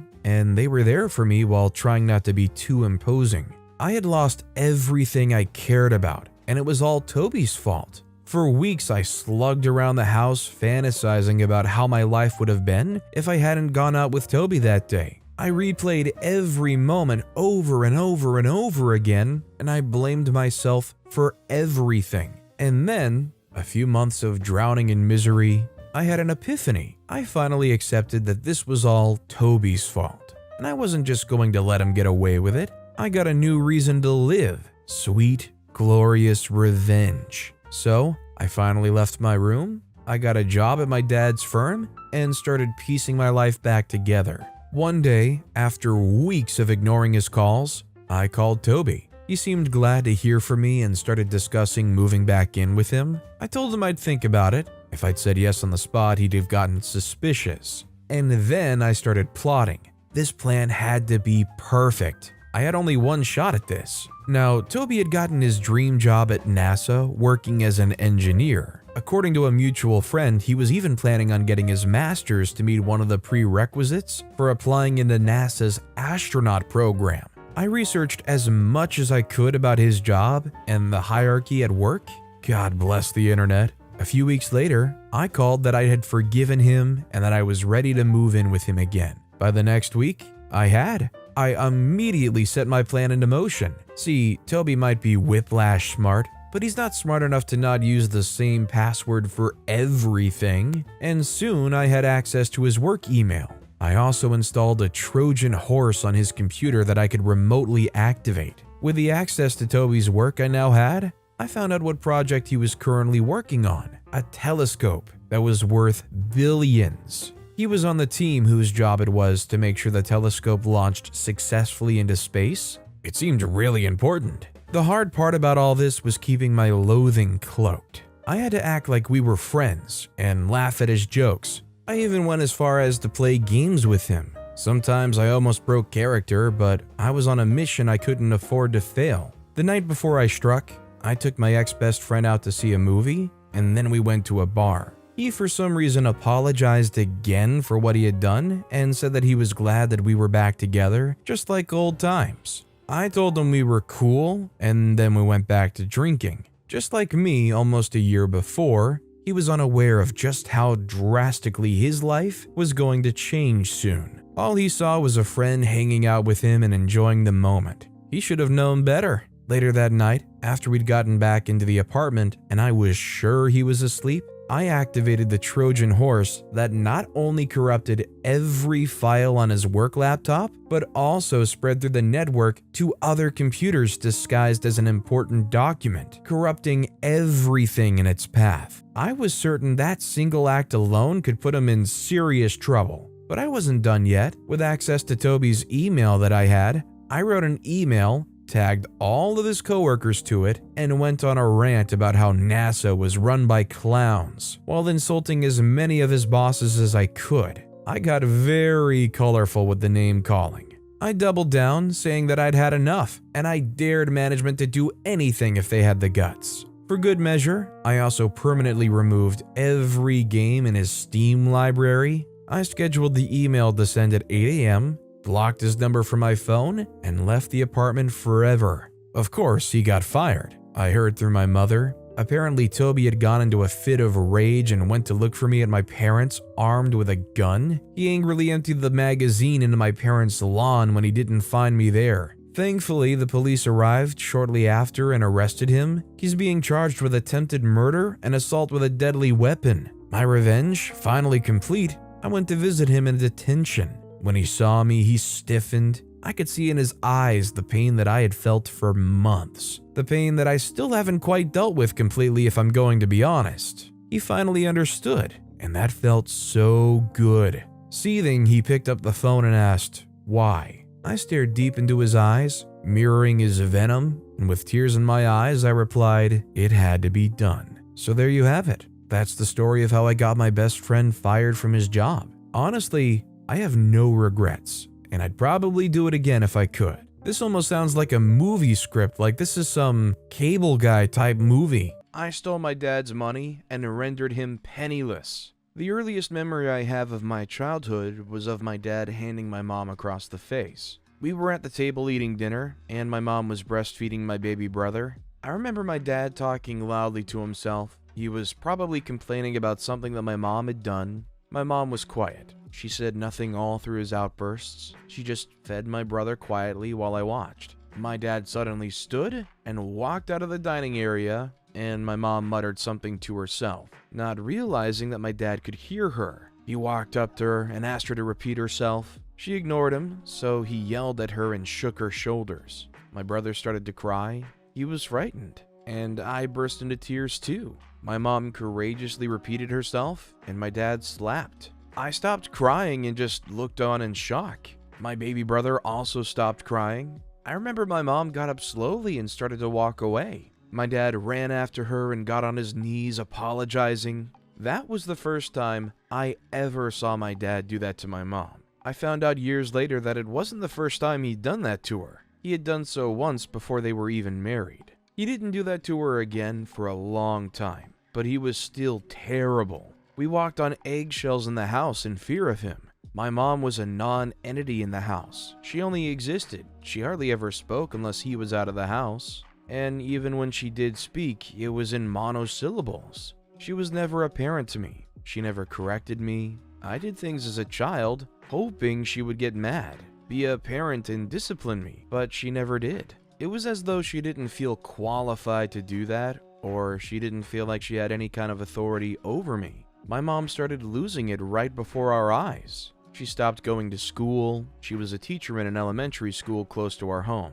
I don't know if my dad had issues with that. I can't remember if he did. At some point, it was almost like she couldn't see anyone or comprehend what was going on around her. She stopped cooking and stopped taking care of herself. I remember my mom being very obsessed with her hair. She brushed it so many times and had all of these products on her vanity for her hair. She had beautiful, soft, full hair. So it was the only good thing she had going for her. At least she treated it as such. I remember being so alarmed when I noticed my mom's hair wasn't looking as luscious and beautiful as it used to. One day, my dad returned from work and went upstairs to their room. He ran back down the stairs and came up to me in the kitchen, where I was trying to help myself to a bowl of cereal. It was all I ate then, since my mom hardly cooked. "Your mother is going nuts," he exclaimed. I remember wondering why he looked so excited about that. He then ran back up the stairs, muttering, "She's crazy," to himself. The second time I saw my dad lay his hands was on a Friday evening. The school bus had dropped me right in front of our house and I was hungry. I ran inside looking forward to make myself a bowl of my favorite cereal. I was not prepared for the nice-smelling cookies I perceived coming from the kitchen. My mom was in the kitchen in a light pink dress, her hair brushed and moisturized. It was as shiny as it used to be, and she was baking and cooking in batches. My mom baked and still bakes the best cookies ever. I was so excited and relieved that I didn't have to eat cereal that evening. She smiled at me, dropped 2 big cookies on a plate and passed them to me. She then brought out a jug of smoothies from the fridge and poured me a cup. I was so happy. It was the last time I was happy in that house. I went back to my room and went on to have a shower. My dad hosted guests in the house that evening. It was past my bedtime, but I stayed up watching the event from the top of the stairs. My mom didn't care. She never cared about things like that. I fell asleep there and woke up to hear my dad yelling furiously. I tiptoed sleepily to the kitchen where the noise was coming from and saw my dad screaming at the top of his voice. He had a loud voice, naturally, but he was extremely loud that day. "How dare you embarrass me like that?" he kept asking. My mom, as usual, kept quiet. She sat on the kitchen table, her arms crossed on her chest. "You're not gonna say anything, huh?" "I'm going to bed. Good night," I heard my mom say weakly as she made to get up. That offended my dad because he walked up to her and struck hard in the face. It was a heavy punch. I thought my mom would collapse, but she didn't. She didn't even hold her face like she did the last time he did that to her. Before anyone could say anything, my mom made for the kitchen counter to pick something up. My dad, alarmed, took to his heels and she chased him around the house. My dad suddenly started screaming. I stood in the kitchen, too shocked and too frightened to move away from the kitchen. "Jesus," I heard my dad yell. My mom had used what she picked up against him. I finally moved away from the kitchen and saw my dad holding his arm, which was already covered in blood. He ran up to the telephone and called the police. My mom stopped chasing after him and fled to her room. That midnight, the police came and took my mom away. He was divorcing my mom. My dad told me that a week later. My mom never returned to live with us after she was taken away by the police. Her sister, who had been previously estranged from her, bailed her from her police custody and took her away with her. My mom had no money. Her sister had no money too, so they weren't able to pay for a good divorce lawyer. My dad managed to convince the judge that my mom was mentally unstable and was unfit to get custody of me and my then 3-year-old brother. He got full custody, and we hardly ever saw our mom again. My dad soon started dating again, and in no time he proposed to his girlfriend. They had a little wedding, even my brother and I didn't get to attend, and she moved in with us. She had a daughter, so her daughter came with her too. It was a great development for me because I'd always wanted a sister. While I had a great relationship with my stepsister, I didn't get along well with her mother. She was just like my mother, and it irritated me. She was weak, quiet, and always eager to please my dad. My dad didn't use his hands on her until she had lived with us for a full year. He actually did, though, on the night of their marriage anniversary. They returned that night, and her daughter and I were in my room with my little brother. We heard them arguing from downstairs. As usual, my dad's voice was very loud. It drowned out her tiny, meek voice. Then, we heard him slap her. We both said nothing to each other. Later that night, my stepsister whispered to me that her dad used to do that to her mom too. My dad had always been abusive towards women, and us too. He yelled at us for the tiniest things, and he once pushed me up into the wall when I talked back at him. He also used a ruler on my brother once before. We hated and feared him in the house. I looked forward to growing up and leaving his house someday. I dreamed of finding my mom and having a good relationship with her. My brother and I barely ever saw my mom. The calls she made to us were always supervised by my dad. While my dad had always been abusive, it got worse when he was fired from work. He was fired because he was having an inappropriate relationship with a junior staff member. The company was totally against that sort of relationship, so he was fired immediately. My dad became even worse. He hurt my stepmom more often. Her daughter sometimes tried to step in, and he would push her. One day, he hit her in the process. She ran upstairs and called the police. She told the police when they arrived that my dad was hitting her mom and that he hit her when she tried to defend her mother. He lied that he didn't do that, and to my stepsister's horror, my stepmother denied that my dad ever did that to her or her daughter. She said her daughter was only being a hysterical brat and apologized to the police for wasting their time. One of the officers was not convinced, so she asked my stepsister to give her a call if she didn't feel safe, and handed her a piece of paper containing her phone number. A week after, my stepsister ran away from home. I never heard from her until we became adults. She admitted to me that she didn't run away. Her mom made her leave for her great-aunt's home. She was convinced that if her daughter left, my dad would treat her better, but he didn't. My dad had trouble getting a new job because he had a bad record from his previous job. He soon got a job at an unregistered money lending company. He was paid in cash because the company didn't want traces of their business out there. Since his retirement wasn't taken care of by the company, my dad told us he'd have to save up as much as he could. He couldn't save so much in the banks to avoid being questioned, so we saved up in cash. For the first few months since he got the job, he was nicer to everyone, but he soon went back to his default setting, being extremely abusive towards everyone. My stepmom never seemed to be bothered by his actions, but I read books on abusive parents and started to see why my dad is dangerous and learn about how his behavior could affect mine too. I wanted my brother to learn, so I passed those books to him too. I was driving my brother and me to school one day when I saw my mother standing just in front of our school. My brother and I were excited to see her. She was a lot different from who I remembered her to be. I thought her mouth got bigger too because she had a big smile on, her voice was louder, and she seemed more real, unlike before when she looked like she was some plastic with no emotions. We talked briefly because we had to go to school, but she promised to come back to see us. I didn't trust that because she had promised several times to come back and see us and never showed up, but she did come back. She said, "I've been going to therapy. I want us all to go to therapy together." I was glad to hear that from my mom, but I knew my dad would never allow that. He had always hated the idea of his children talking to a therapist. He was worried that we would tell a shrink about his behavior. My mom told us she couldn't afford a lawyer and that she would fight to get custody of my brother. I was already 17 and would soon be free of my dad anyway, so she was more interested in my brother. I promised I would support them in any way that I could. When my dad got alerted that my mom was trying to get custody of my brother, he flared up. The next weeks had him being extremely nice to us. We weren't fooled though, but we didn't let on that we'd been speaking to our mom. The court proceedings started with the judge first giving my mom visitation rights. My mom provided evidence that she was seeking help and is in great health mentally, so she was allowed to visit us and take us out. She was also permitted to have us over for weekends and all other stuff. My dad tried to be nice at first to get us over to his side, but I guess a person can only pretend for so long. He soon reverted to his regular ways. My brother and I were invited to speak before the judge, and my dad and mom were removed from the court so they would not influence our answers. My mom finally talked about the years in which she tolerated abuse from him and told the court that she did not want my brother to live in that environment anymore. My mom's lawyer already informed her that the case was not looking so good for my dad and he could lose, so we were ready to move our stuff and go live with our mom. Just as her lawyer predicted, my mom won, and I had never been happier. I wanted better for my brother, and I was not just tired of having an abusive father, I was tired of watching him do that to my stepmom.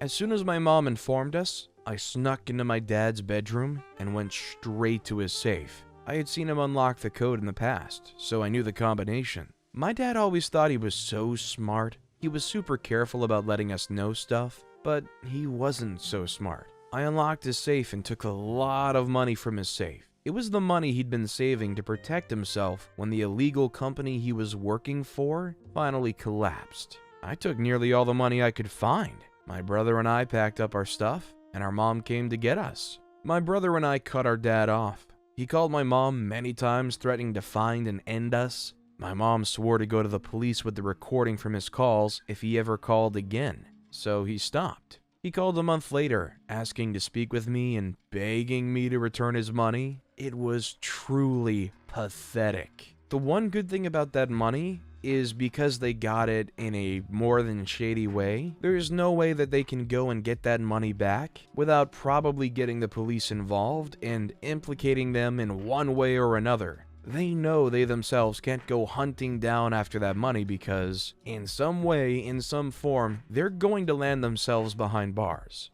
Also, hi, I'm Steven, and if you enjoy these crazy stories of nuclear revenge, why not hit that subscribe button down below? That said, our final crazy story of the day is, stupid jock humiliated my friend, so I made him travel to another country. There's a known stereotype about athletic jocks. It mostly revolves around the fact that they're not, well, how do I say this? They're not as intelligent as other people. I used to be an advocate for the notion that everybody was equally smart, or at least has the potential to be smart. I stopped believing this when I got to college and met Edward, one of the stars of the college football team. As talented and charismatic as he was clueless at every other thing. You couldn't hold an actual conversation with Edward. Most of the details would go over his head, and you would spend more time explaining than conversing. Seriously, it was as pointless as teaching poetry to a bundle of bullfrogs.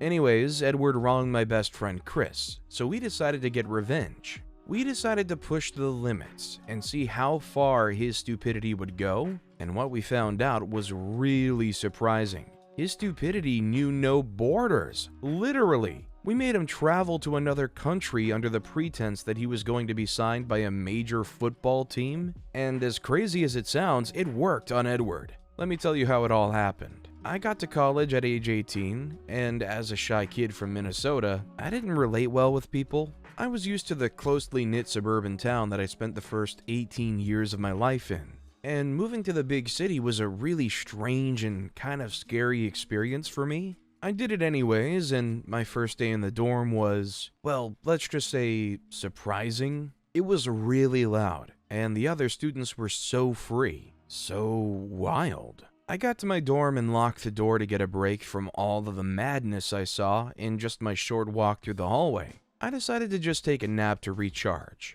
Classes were supposed to start in a few days, and I needed my rest so I could be fully focused. Not more than 20 minutes that I lay on the bed, I heard a knock on the door. I opened it, and there was Chris. He was also resuming that day, and he was assigned to be my roommate. I have to be honest, I wasn't pleased that Chris resumed the same day I did. I was expecting to have the room to myself that day and maybe face the hassles of a new roommate the next day, but surprisingly, Chris wasn't like the other students I've seen in the hallway. He was cool, and we got along immediately. He was also from the suburbs of Minnesota, which kinda surprised me. He didn't look or show any sign of nervousness about the big change from small town to city. When I asked him why, he said he had a brother in the school and he used to visit him all the time during the past summers. He kinda got used to the dorms and the strangeness of the college. He promised that I was also going to get used to it. A few weeks later, I came back to the dorm room and I found Chris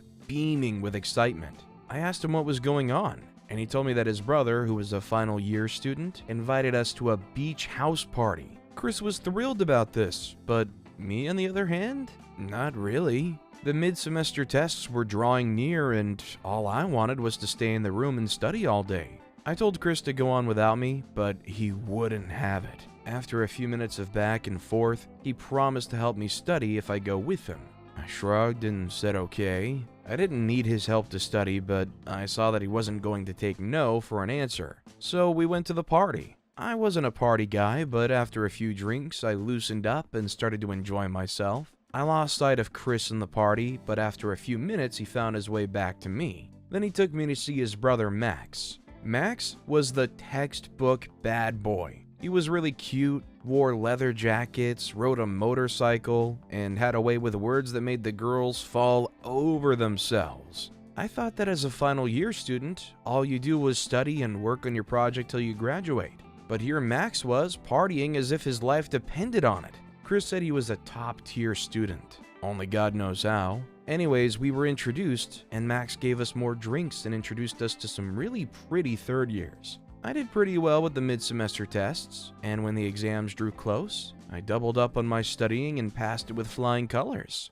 Max graduated that summer, and he threw another party, or let's just say a friend threw him a party. It wasn't on a beach house this time, it was an apartment, the one Max shared with his roommate and friend. We got there, and Max introduced us to Edward. Edward was also a final year, now graduating student. He was popular because he was one of the best players on the college's soccer team.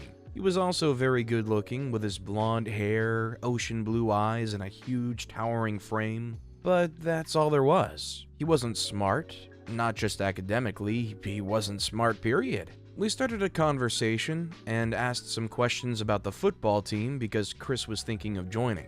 All he talked about was his love for soccer and how he didn't see himself doing anything else. That wasn't the question we asked. Chris and I exchanged a glance, and I spoke again, rephrasing the question. I asked him how we go about joining the soccer team. He paused for a few minutes, and it looked as though he had spaced out. Just when we were about to give up on getting anything from him, his eyes lit up and he said something like, "Oh, you want to join the soccer team?" Chris answered yes and asked him how to go about it one more time. Edward spaced out again, then shrugged and walked away. I was so sure he was on some type of psychedelic drug and that he was higher than a floating bird. That was the only explanation that made sense. But after a few days of hanging out with him, we came to find out that he was as dumb as a lobotomized rock. The only thing he was particularly good at, apart from sports, was playing pranks on people. Sometimes I lay in bed trying to fathom how he graduated from college. Anyways, I was supposed to travel back to Minnesota to spend the long summer holiday with my family. But my mom and dad decided to take a vacation to Argentina. I didn't have a younger sibling. My older sisters had already graduated long ago, and after I left the house, my parents decided that it was time to enjoy their retirement. I couldn't go back to spend the holiday in an empty house. Chris invited me to spend the holiday with him and Max. They were staying in the beach house all summer, and all they were going to do was throw parties and hang out. If I had a choice, I would have taken a hard pass. As I've said before, I wasn't a party guy. How would I have been able to have coped with back-to-back parties all summer? I said yes, though, and moved with them to the beach house. The first few days were fun when it was just me, Chris, and Max. We met some girls next door, and I'd already taken a liking to one of them. The parties didn't start till Edward joined us in the beach house with what seemed like an endless supply of booze in his truck. The first party lasted for 3 days straight. On the third day, I was so sleep deprived that I picked up a mat and walked out of the house. I walked far away till I couldn't hear the blasting speakers anymore, and I slept at the shore. Anyways, because the party was going on every day, people started to get bored. Turns out that the idea of throwing a summer-long house party wasn't as good as an idea as it sounded. The turnout started to reduce after the first 2 weeks, and the numbers kept dropping. Eventually, 1 month in, no one was coming to the parties anymore. The remaining month was boring and uneventful, which was my happy place. We returned to school for our second year, and I quickly settled back into my studies. Chris decided that he was going to join the football team. After tryouts, he made the cut, and even though he might be warming the bench the entire semester, he didn't mind, as long as he was on the team. Fast forward to the second semester of the year, one of the starters that played Chris's position got injured, and Chris was allowed to start. This was the big break he had been looking for, and he was so nervous and excited.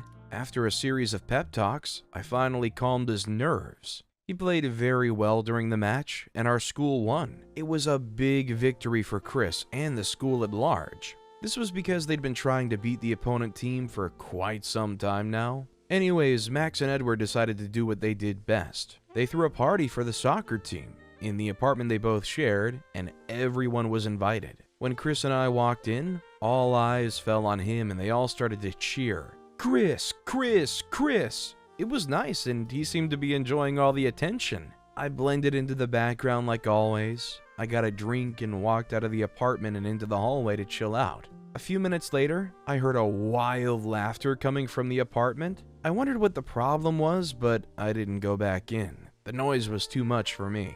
The door opened, and Chris stormed out of the room and walked away, clutching to his joggers. I called out to him, but he didn't answer. He just walked down the stairs. Curious, I walked back into the apartment, and some people were still laughing. I walked up to one girl and asked her what the problem was. She told me that Edward had played a sick prank on Chris. He walked him to the center of the room and told Chris to tell the people how the match was won. Unknown to Chris, Edward wasn't asking because he cared about the details. All he wanted to do was distract him from the prank he was about to pull. When Chris became engrossed in the conversation with some girls, Edward snuck up behind him and put a bucket over his head. Chris raised his hand to pull off the bucket, allowing Edward the second needed to pull off his gray joggers. Now, I wasn't there, but I could tell how embarrassing that would have been for him because, unknown to anybody else but me, Chris had a kind of infection that caused blisters around the inner parts of his thigh. Because of this, he couldn't wear underwear until they were fully healed, because the friction from his boxers would only make the blisters worse. So there he was with his pants down, no underwear, dang. Anyways, I went back to the dorm to see how he was doing. He was playing a video game, so I joined him. We played in silence for a few minutes, then I told him I heard about the incident. He shrugged it off, but I knew he was still mad.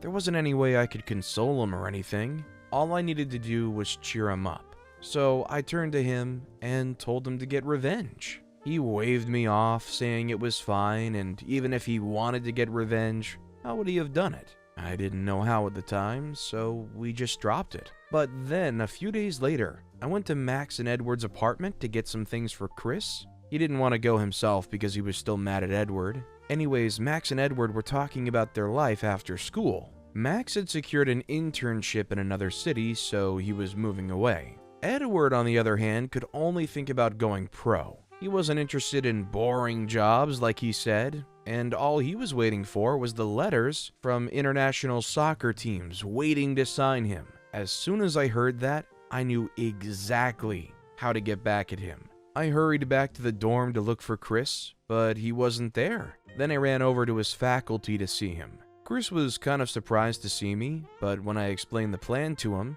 he was as equally as excited as I was. The plan was simple. We were going to make Edward believe that an international soccer team was interested in signing him. That would have been impossible to pull off if we were doing this to a normal person with average intelligence, but Edward didn't fit any of the criteria. He wasn't normal, nor did he have at least average intelligence. It wasn't going to be a walk in the park. We rushed back to the dorm and created a fake email account. We cloned it to look like the email account of the coach of the Manchester City Football Club. We waited a few days till Max moved out and Edward couldn't ask him for help. Then we drafted an email inviting him to come over to Manchester, England to join the club. We called Max to give him a heads up so he wouldn't get involved. Then we sent the email and waited to see what he was gonna do. The next day, I woke up with 11 missed calls from Max. Edward bought the email and was on his way to the airport. I laughed hard and woke Chris up to tell him the news. We started to contemplate calling him to let him know it was fake, but we eventually decided to let him go. He was going to figure it out eventually. Edward came back 3 days later and narrated how he went to Manchester, but the address where he was supposed to meet the coach turned out to be a Starbucks. He booked a hotel, and for the next 2 days, he waited at the cafe, hoping to meet the coach. When that didn't happen, he went to Etihad Stadium, hoping to get in, but the security refused to allow him in.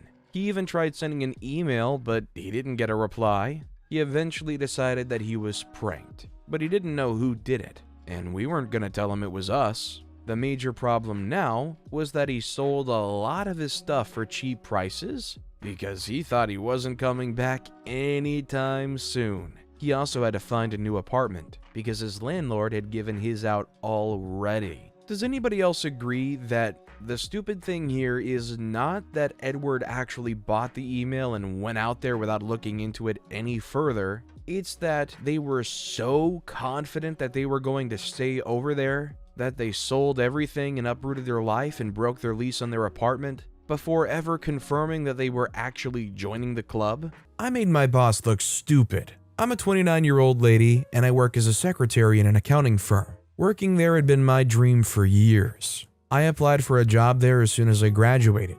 I was elated when I got the job and I couldn't wait to resume. It was all good until he came, the devil incarnate himself. I'd always been seen as a kind-hearted young lady who couldn't hurt a fly, so I had no idea where I got my courage from. Let me start first with the previous boss. Well, the previous boss had been transferred to a new branch.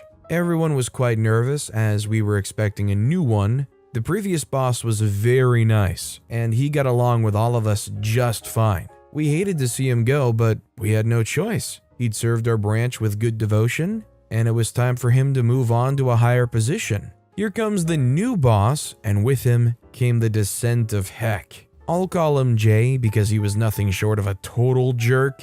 His presence in the office brought about a terrible period that no one had expected or anticipated. He was the proper description of a terrible boss. He barked orders, overworked everybody, and made everyone work late hours. It wasn't very long until he became public enemy number one. Everyone hated him, but there was nothing they could do.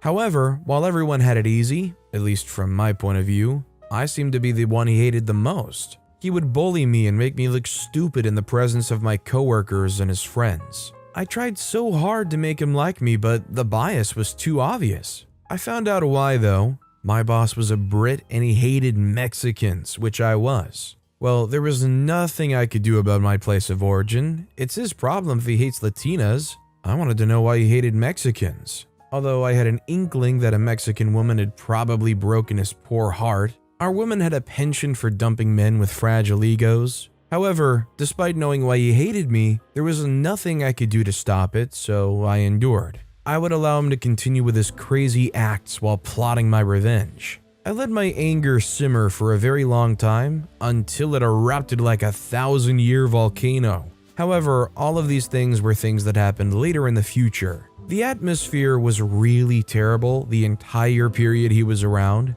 Those months were dark and felt like years to all of us at the office. I don't like remembering those periods even after Jay was gone. Jay was the paragon and epitome of a bad boss. However, he wasn't just a bad boss, he was a downright pervert. He would make advances towards female coworkers and attempt to touch them in private when no one was watching. He would then threaten to get them fired if they ever told anyone about his advances. While the situation never got out of hand, the ladies that were being harassed got so tired that they would feel scared about coming to work every day. They would feel tired and they would look exhausted after spending just a few hours at work. They had no one else to confide in due to his threats, and they could only endure it silently and pray that everything ended as soon as possible. Although I was aware of his atrocities, I had enough on my plate and couldn't afford to add more problems to my own. Therefore, while I sympathized with them and felt sad on their behalf,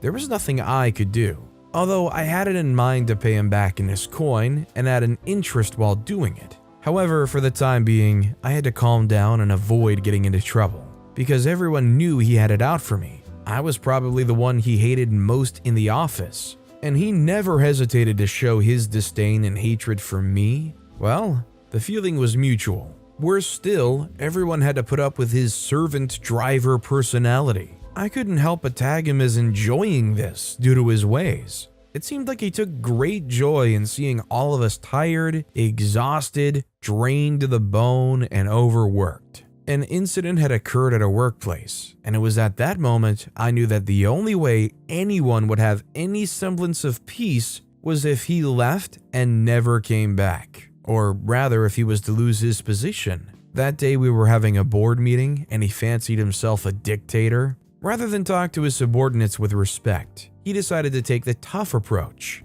Everyone had been hit by stray bullets, and no one could escape his serious berating and loads of insults. His harsh words made it difficult to achieve the reason why we had convened for the meeting. At a point, the meeting room was almost empty. Most people left the boardroom with intense anger and rage visible on their faces. He had raved on, but no one had given a reply. Furthermore, all of the staff decided to take a day off work.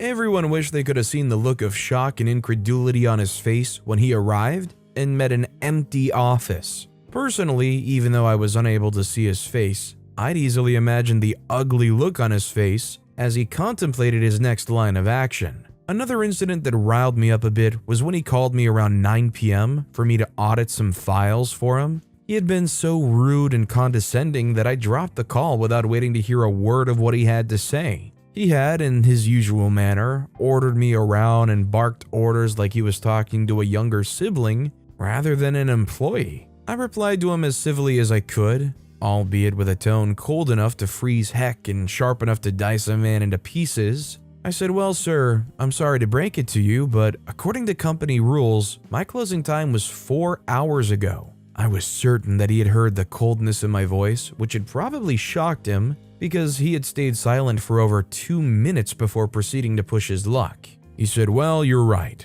Also, you seem to forget that I'm in charge right now, and as your boss, I have the power to change your closing time as I see fit. Don't you think?" At this point, I was already getting pissed, and I could not wait to get off the phone with this entitled jerk of a boss who had no idea how to treat employees, who was clueless about how to ask for favors, and who had zero knowledge on how to make his employees work for him willingly with joy in their hearts, no matter the inconvenience. I had 1,000 words that I wanted to spew out to him on the phone, but I just decided to remain as polite, civil, and formal as possible. I said, "Well, sir, you definitely can do that. However, I guess I should tell you that you should be ready because you will be getting a call from HQ. I think it would be quite spectacular to see you try to explain yourself to the higher-ups and extricate yourself from this. If you don't mind, sir, I'd appreciate it if you removed yourself from my personal space," I said, and hung up before he could utter a word in reply.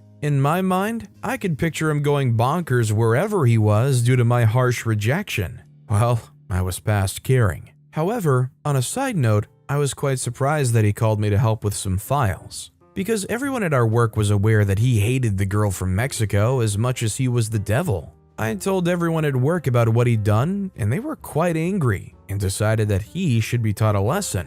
Well, I'd planned on enacting my revenge as soon as I had the opportunity because no one could cross me and repeatedly treat me like a piece of trash and expect me to be silent about it. While I was brought up and taught kindness by my parents, I was also told not to allow anyone to take me for a fool. And that was what my new boss was doing, taking me for a dummy because I was too gentle and soft-spoken. I decided to get rid of my good girl persona and enact the sweetest revenge in the history of revenge. I'd begun to silently make plans for the perfect vengeance story, but on the surface, I was putting up with his crazy antics. I told a couple of my friends outside work about his antics, and they all advised me to just quit my job and get a new place where I won't be harassed by a boss who didn't know what was good for him. As good as that idea sounded, in my mind I knew I couldn't leave due to the attractive salary and my initial love for the job.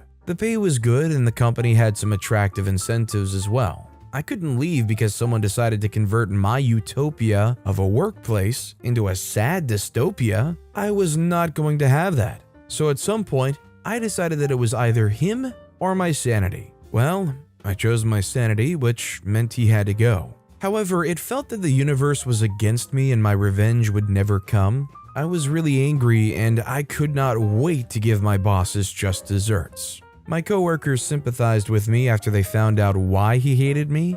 At this point though, I was past caring, and I made a vow to not forgive him until I got back at him for all the emotional damage he had caused me. Meanwhile, I kept doing my job as diligently as I could, even when I knew that he would still reject it and tell me to work over it again. Sometimes he would raise his voice at me until the whole world was aware that he was scolding me. A few weeks later, the universe heard my prayers and my opportunity for revenge came. As they say, revenge is a dish best served cold, and mine had been kept in the fridge for so long that it had frosted over. My revenge had frozen and become an iceberg, and I was prepared to serve it to Satan's only begotten son. Our company was getting a deal from some important clients, and we couldn't afford to mess it up. According to the regional manager, if we could pull this off, everyone would get at least a 5 to 7% raise in their salaries. Everyone was hyped about the raise in our salary and was working hard to help the company secure the deal. Even though the company pays well, who wouldn't want a little extra increase in their salary? Mind you, I said my opportunity for revenge had come, right? How, you might wonder? Ironically, the important clients we wanted to meet were Mexicans like me. Poetic justice, don't you think? Sadly for my boss, he was unable to speak their language. He was flustered, and he started to search madly for someone to help him write his speech or act as his translator. After days of fruitless searching, someone reminded him that I was Mexican too, and he heaved a sigh of relief. However, he didn't know how to approach me since he'd treated me like dirt all this while. My coworkers knew I would never pass on this opportunity to get revenge on the boss who had tortured me for countless months. He summoned me to his office and attempted to call a truce. "I know you hate me, but I need your help. I can't afford to lose this deal. Can you help me out just this once?" I could not believe my ears. He was just too arrogant and egotistic. He didn't even bother to apologize for his past misdeeds towards me. And he wanted me to help him out just once? He wasn't being remorseful. He only wanted to use me, and I decided to make him regret it. I said, "Sure, boss, why not? I'll be glad to help you." I smiled and agreed to help him without hesitation. He was happy, and he felt like he got away with his smartness. I could not wait to see the look of despair on his face a few days later. A few days later, the Mexicans arrived, and he told me to write him a speech prior. Well, he was only making my job easier. I wrote him the speech, but rather than the greeting and flatterings he wanted, I filled the speech with countless curse words and offensive words that any Mexican would find annoying. He was in for a rude shock. Anyways, he was so enraptured with reading the speech in his poor Spanish that he was unable to see the ugly expressions on the face of the associates. He kept peppering them with swear words until they could no longer take it. They stood up to leave, and it was at that time I swooped in to quell their anger. I spoke to them, and we happened to speak the same dialect, and they were quite happy with my reception. Fast forward to 3 weeks later, I took up my boss's position, and he became my subordinate. The business associates had denounced him to the regional manager and had praised me in his presence, and that was how I climbed the ladder of success. Well, as for my boss, he suspected that I had tampered with his speech. But he had no proof because I'd taken the liberty to destroy the paper immediately after that meeting. He raved at me, but there was nothing he could do. He had lost, and I had made sure of that. In the future, he would know better than to mess with a vengeful Mexican girl who would do anything to get her revenge, even if she had to hit below the belt. I'm just impressed that, considering they didn't speak Spanish, they were confident enough to try and read it off of a paper. I imagine pretty much any English speaker that knows they don't know Spanish, if they try to read it off of a piece of paper, they're gonna sound like they're speaking gibberish. But regardless, if you enjoy these crazy stories of revenge, why not hit that subscribe button down below? That said, our last crazy story of revenge is, my friend and I cut off our friend's hair just the day before he was supposed to go for a modeling shoot for his hair. My best friend and I used to have another best friend. He was our guy bestie and we absolutely adored him. Long before we were friends with him, we were friends with each other. We had known each other pretty much since we were children. My best friend's sister owned the salon where my mom used to get her hair done. As I grew, my mom started taking me with her to the salon to get my hair done too. My mom used to be the one to fix my hair, but as I grew, the hairstyles I wanted became a little more complicated for my mom to handle. So on the last Thursdays of every month, my mom and I would go to the salon to get our hair done. On one of those Thursdays, I was having braids installed and reading a novel when I saw a girl about my age but shorter bend over trying to read the title of my book. I noticed that she was having a hard time making out the words, so I called them out to her. "Great, thank you," she muttered and straightened up. She lingered, so I figured she wanted to borrow my book. I said, "Sorry, I'm not finished with the book yet, but I could drop it off with one of the stylists so you could pick it up.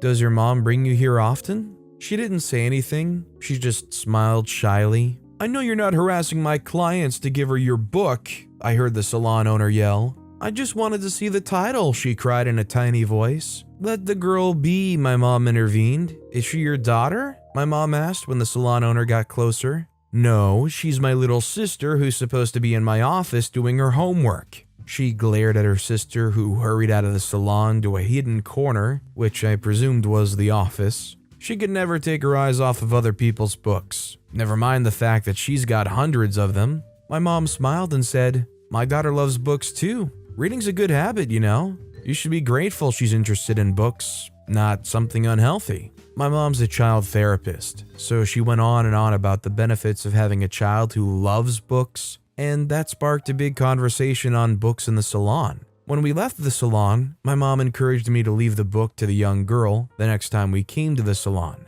Just as my mom had suggested, I picked up the book on our next hair appointment and took it along with me to the salon. It was as though the girl knew we would be coming. She was just at the door dancing to a song playing on the salon stereo. As soon as she saw my mom and me, she stopped dancing. I walked up to her and stretched the book to her. Her eyes lit up and she hugged me tightly before taking the book from me. That marked the beginning of the best friendship ever. We didn't go to school together, but we hung out a lot. At some point, her sister got married, and she didn't like her brother-in-law, so my mom said it was okay for her to move in with us. My friend had 3 siblings. Her oldest sister, whom her mom had as a teenager and was a lot older, 2 older brothers, and her. Her mom had her many years after having her siblings, so the age gap was huge, and she had a hard time fitting in with her siblings. I, on the other hand, have no siblings. I'm the only child of my mom, so I was excited when my mom agreed that she could move in.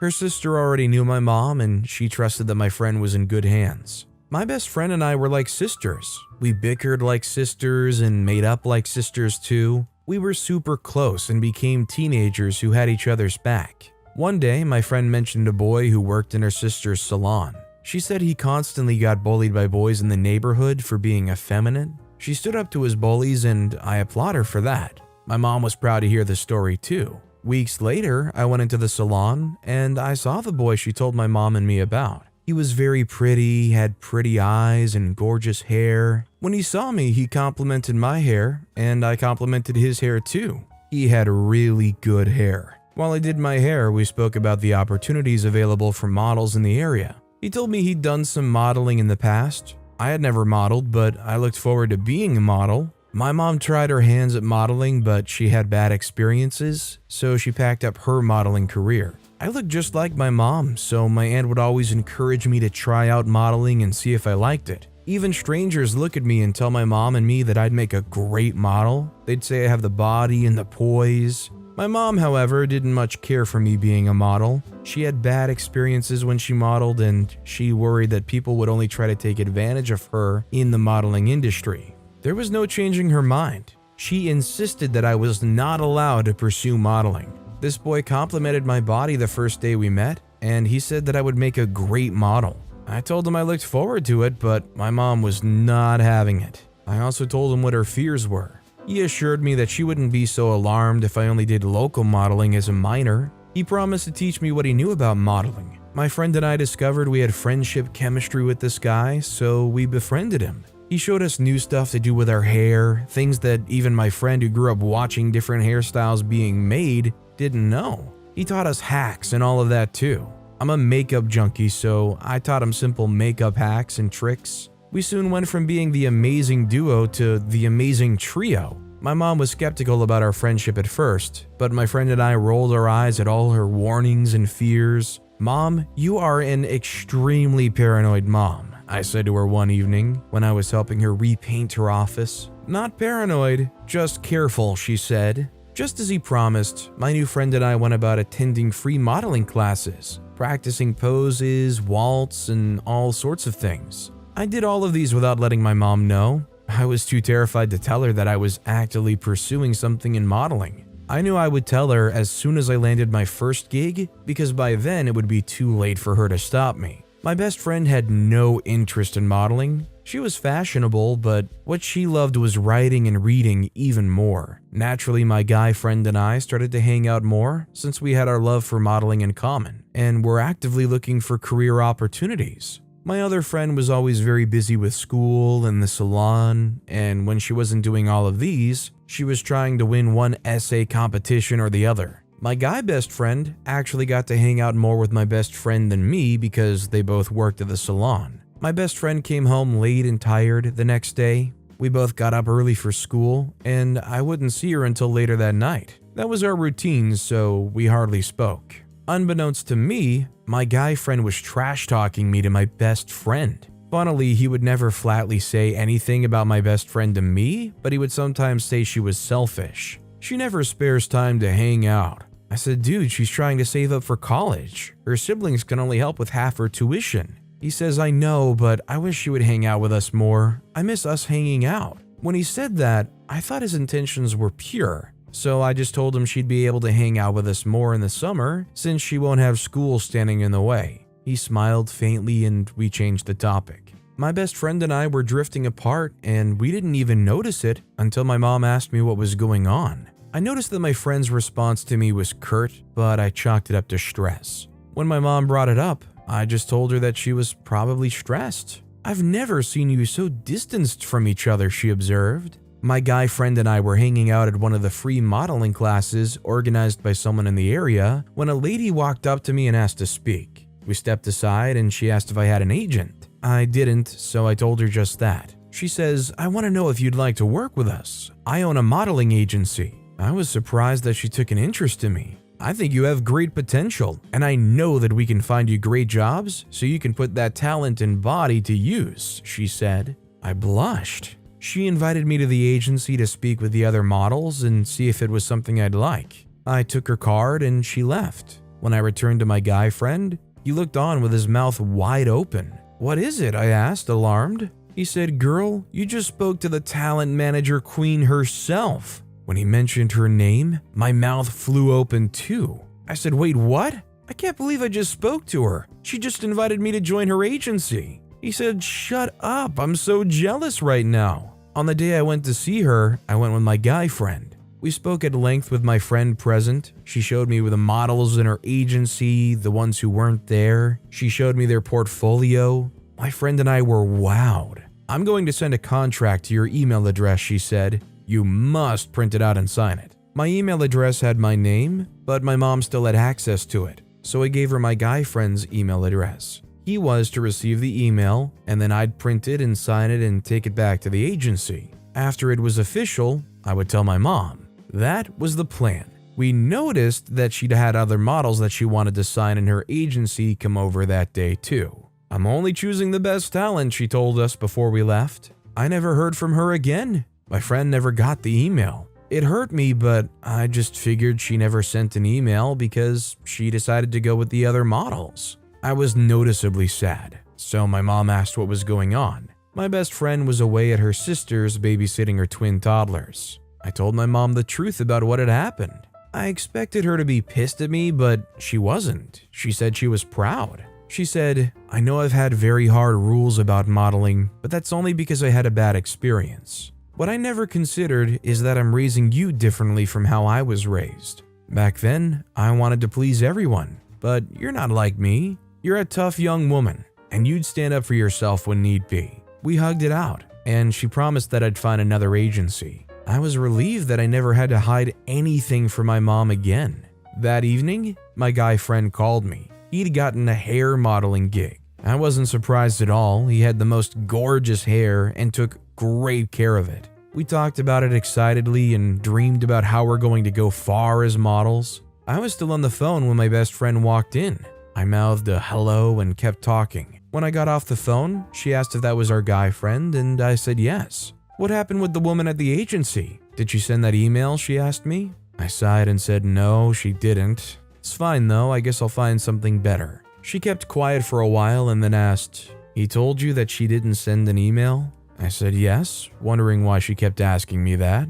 "I found something," she finally said. She showed me pictures she had taken from our guy friend's computer. The woman at the agency had contacted him, and he replied to her email telling her that he was sorry but can't accept it. He lied about not getting an email, and I screamed. My best friend and I talked about it for so long. Apparently, he's been bad-mouthing me to her. "He's clearly jealous of you," she pointed out. I said, "We can't just let this go. I have to get back at him." She said, "Yes, but you should contact the woman and tell her there's been a misunderstanding." I looked in my drawer for her business card and called. Luckily, her assistant got her on, and I explained what had happened. She had gotten the number of models she needed and wasn't taking in any more models. I hated that he had sabotaged my chances of getting modeling gigs while he had a modeling gig coming up that week. "I wish I could cut off all of his hair," I exclaimed in frustration. My best friend's eyes lit up.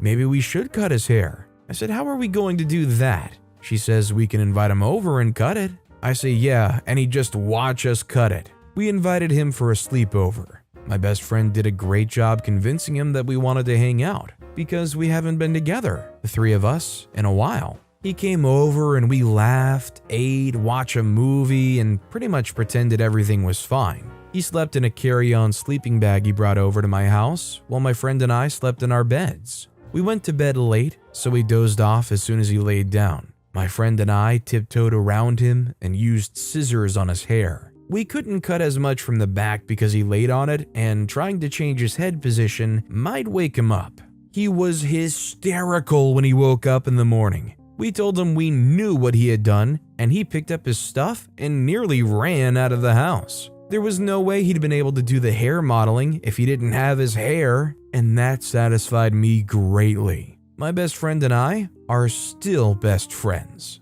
Absolutely, this jerk deserved it for sabotaging because of just jealousy. Though my main question is, when she didn't send the email, or well, when the guy claimed that she didn't send the email, why did an OP just go ahead and call that number on the card anyways and ask if there was a mistake? It's one of those situations where you don't really have anything to lose by trying. Don't be afraid of trying to reach out and getting some clarification, so at the very least you know. Getting revenge on my perv professor. If you're a woman or a female presenting person in today's world, the chance is that you've been harassed by someone of the opposite sex on more than one occasion, whether it be by catcalling or by outright physical altercation. The story I'm about to tell you contains some of those topics. You're in for a pretty wild ride. Currently, I'm a 24-year-old woman and just graduated from college over the summer, but I'll begin from when I was much younger. I've always been on the bigger side, right from when I was a child. My mother, however, has always been very slim, and so it caused raised eyebrows. She was asked to make me work out from when I was as small as 3 years old, but my mother's always been more of a free spirit, so she ignored all the comments and let me be a child. When school started for me, it didn't take too long for me to be the butt of most of the jokes. From a pretty young age, I had to decide to stay there or take matters into my own hands. And I did the latter by staying on top of the class. I worked extra hard to stay there, but it paid off, because by the time I was a freshman, Most teachers treated me as a go-to when a student needed help. If most of my classmates needed tutors, they were asked to come to me because I spent all of my time studying. By the time I was a junior, I was something of a teacher's aide. I got notes first, I probably knew all about the topic already, and sometimes I would be asked to take on the class for the teacher. Basically, I went from being bullied to being in charge of a lot of things. I didn't make any friends because students generally like to avoid the teacher's pet until they needed some help. I also realized a little late that if I wanted to get into a good Ivy League college, I had to do other activities that made me seem interesting. It was at this point that I joined a few clubs on a whim, even tucking myself into the tightly knit community of the prom and the homecoming committee as well. All in all, I had a good high school run, especially towards the end. Summer was good as well, and I worked for most of the day and spent my nights with my friends. I had to work my butt off because being a free spirit to my mother meant that she never really kept jobs for too long or saved much because tomorrow could handle itself. Because of this, I took a year-long gap off to be able to save enough for my tuition so that I wouldn't need to take a student loan.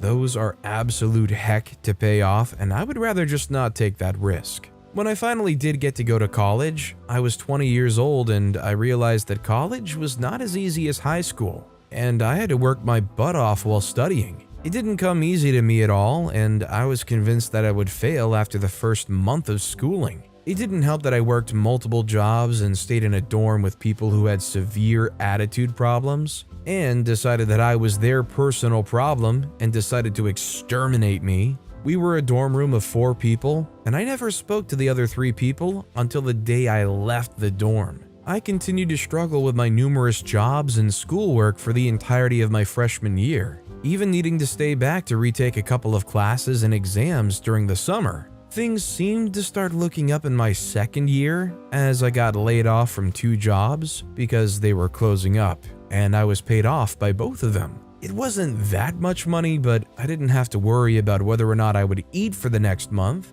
if I did my budgeting right, of course. On my way back from seeing a play one afternoon, I saw a job opening for a job as a student assistant to a professor. I had no intentions of applying, neither did I even know what the job entailed, but I took the little number slip attached to it home. After I googled the job requirements and salary expectation of student assistants at my college, I decided to casually apply for it. I was really surprised when I got a call for an interview, and when I went in, I realized that it was a professor whose classes I had taken in my freshman year and would have to take again in junior year. He was very nonchalant during the interview, asking me a few odd questions like my dress size and so on. After the interview, I was more than convinced that I bored him to death, and I started surfing for more jobs. A week later, he called to inform me that I got the job and that I would need to be present at his office before the day ended.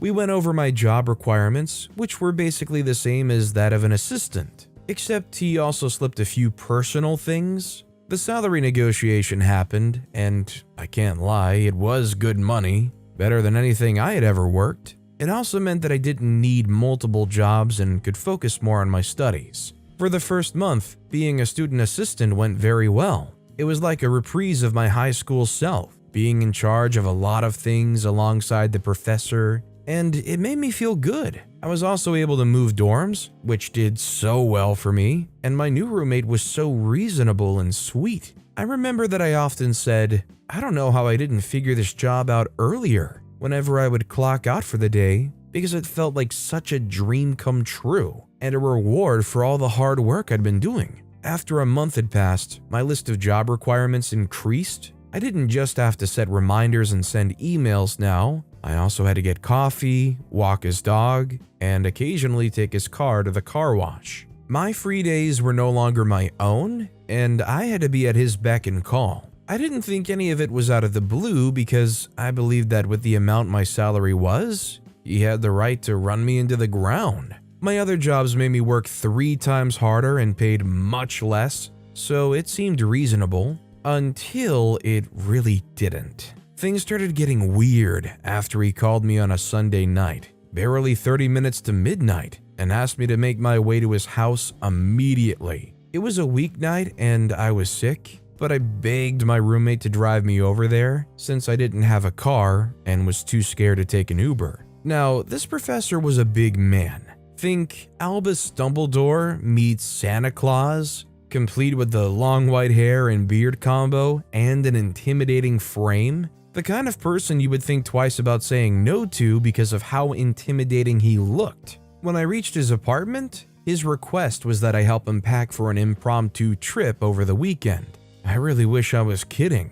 I was obviously scared for my life, but there wasn't much I could say at the moment. The night was awkward, but my roommate waited for me to take me back to our dorm room, and I told her all about the weird interaction. She proposed that I sent an email letting him know how I felt about it, and that if it happened again, I would be forced to quit. It sounded like a good idea, and I wrote them an email that night, sending it over the next morning. I got no response from him, but continued to make me work like normal, or what was supposed to be normal anyway, for the next week. After which, he began to make insane requests. He would ask me to pick up his packages in the middle of my class, to pick up things he forgot at home, and so on. I let it go because it still wasn't as weird as asking me to show up to his apartment a couple minutes till midnight. It was soon time for my exams, after which it was spring break.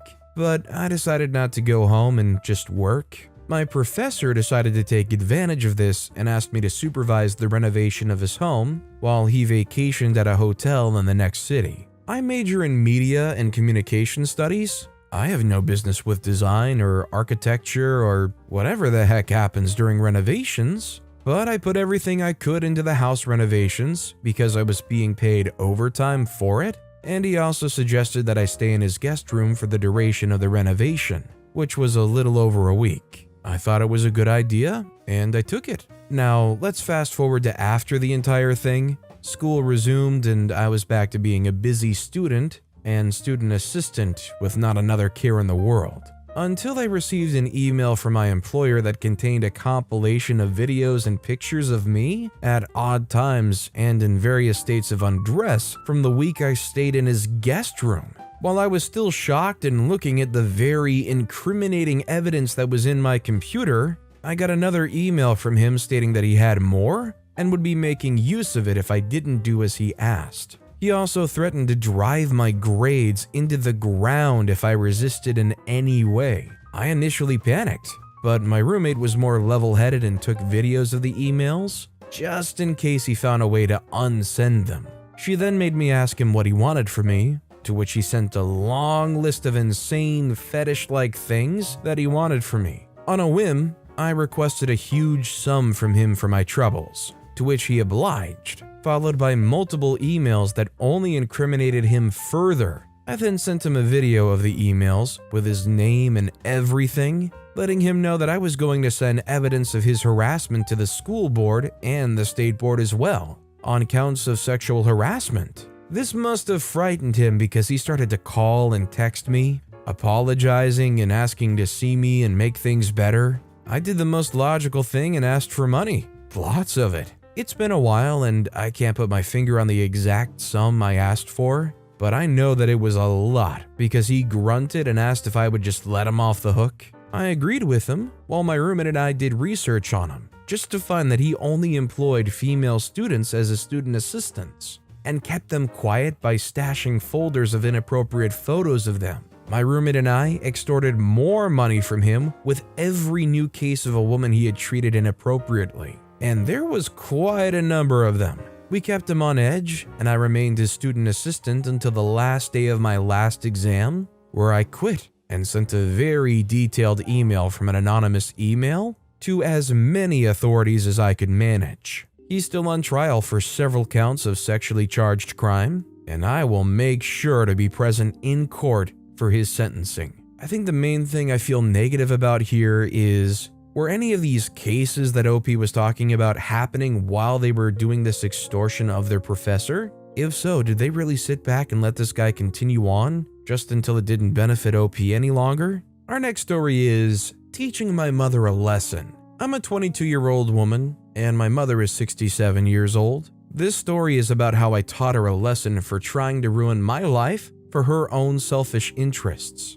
My mother and I have never been friends since the day I was born to her. She was a boy mom of 3 already, and then they were already pretty grown. So to her, my pregnancy was a bother. She always said that if she wasn't a Christian and active in the church, I wouldn't have been here. It didn't even matter to her that I was the easiest pregnancy and didn't try to murder her. The fact that I wasn't a boy was more than enough for me to be a complete no for her. My mother is what they call a pick-me girl. She was one before the term was even coined, and I'll explain how. Now, I'm close with neither of my parents, but my father is a little more tolerable than my mother, and we sometimes have nice moments. He told me the story of how they met. She was one of those girls that always did things for male validation. They went to high school together, and she was the stereotypical head cheerleader character you see in movies. Mean and hot-tempered, while he was on the swim team. She used to do weird things like do splits in the middle of the cafeteria and flash the football team for good luck. He said that they never really started to talk until he found out that she also did ballet on the side. My dad's mother was a famous ballerina, and so he had a special love for them. Finding out that my mom also did ballet was what brought them closer to each other. They got married just before college and went through college together. My mom finding out that she was pregnant just before they were set to graduate. Right out of school, my mom had my oldest brother and became a stay-at-home mom, while my dad started work immediately. My second brother followed barely a year later, and then 5 years later, the third boy. My mother was about 28 years old when she had my last brother, and she was supposedly done with childbirth. My brothers tell me that life was pretty standard before I came, and my parents gave them both the right amount, in their words, of trauma as children, and raised them in a godly Christian way. At 45 years old, my mother got pregnant again. At first, she had no idea, guessing that it was probably early menopause that made her nauseous and tired all the time. But then she started to show, and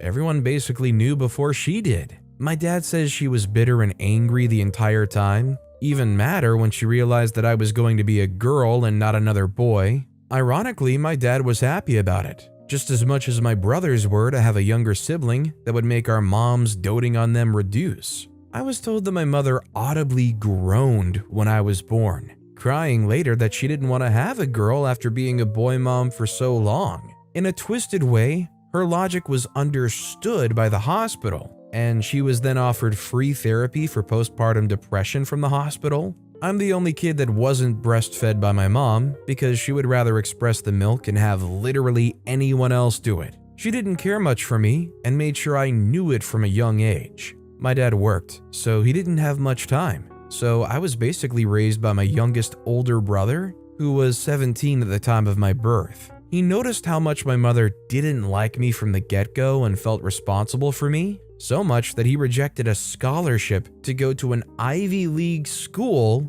just to attend a community college not too far from our home so that he could keep an eye on me. I started ballet very young. Half of the reason why was because my dad thought it would make my mother happy. It wasn't me who ruined her figure or made her bones brittle, but I got all the contempt. At 5 years old, I already had 3 ballet recitals where I was called the most promising dancer under my belt, but this wasn't enough for her. She pushed me harder, keeping me up at eerie hours to practice on my posture and my stance and punishing me when she didn't like it. I was eager to please my mother, so I did whatever she asked, starting to go on diets from as young as 9 years old, because she would always pinch at my sides and call me fat at very random times, all while feeding my brothers so much, even taking lunch to their schools and workplaces. I recall the first time I fainted during dance rehearsal. It was a few days to my 10th birthday, and my mother was working me to an inch of my life,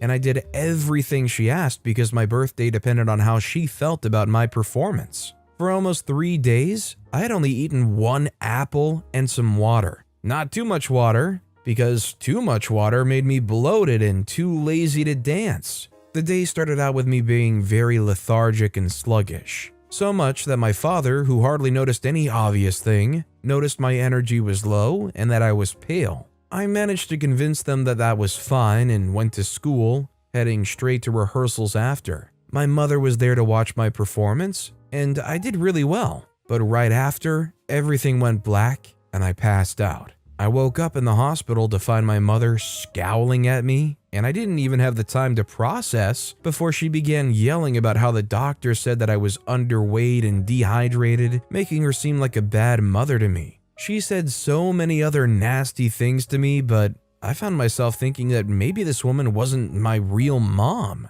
It didn't feel real that she was yelling at me for being malnourished when she basically refused to feed me. I made up my mind to stop trying to please my mother anymore because I'd tried so much and she still didn't like me.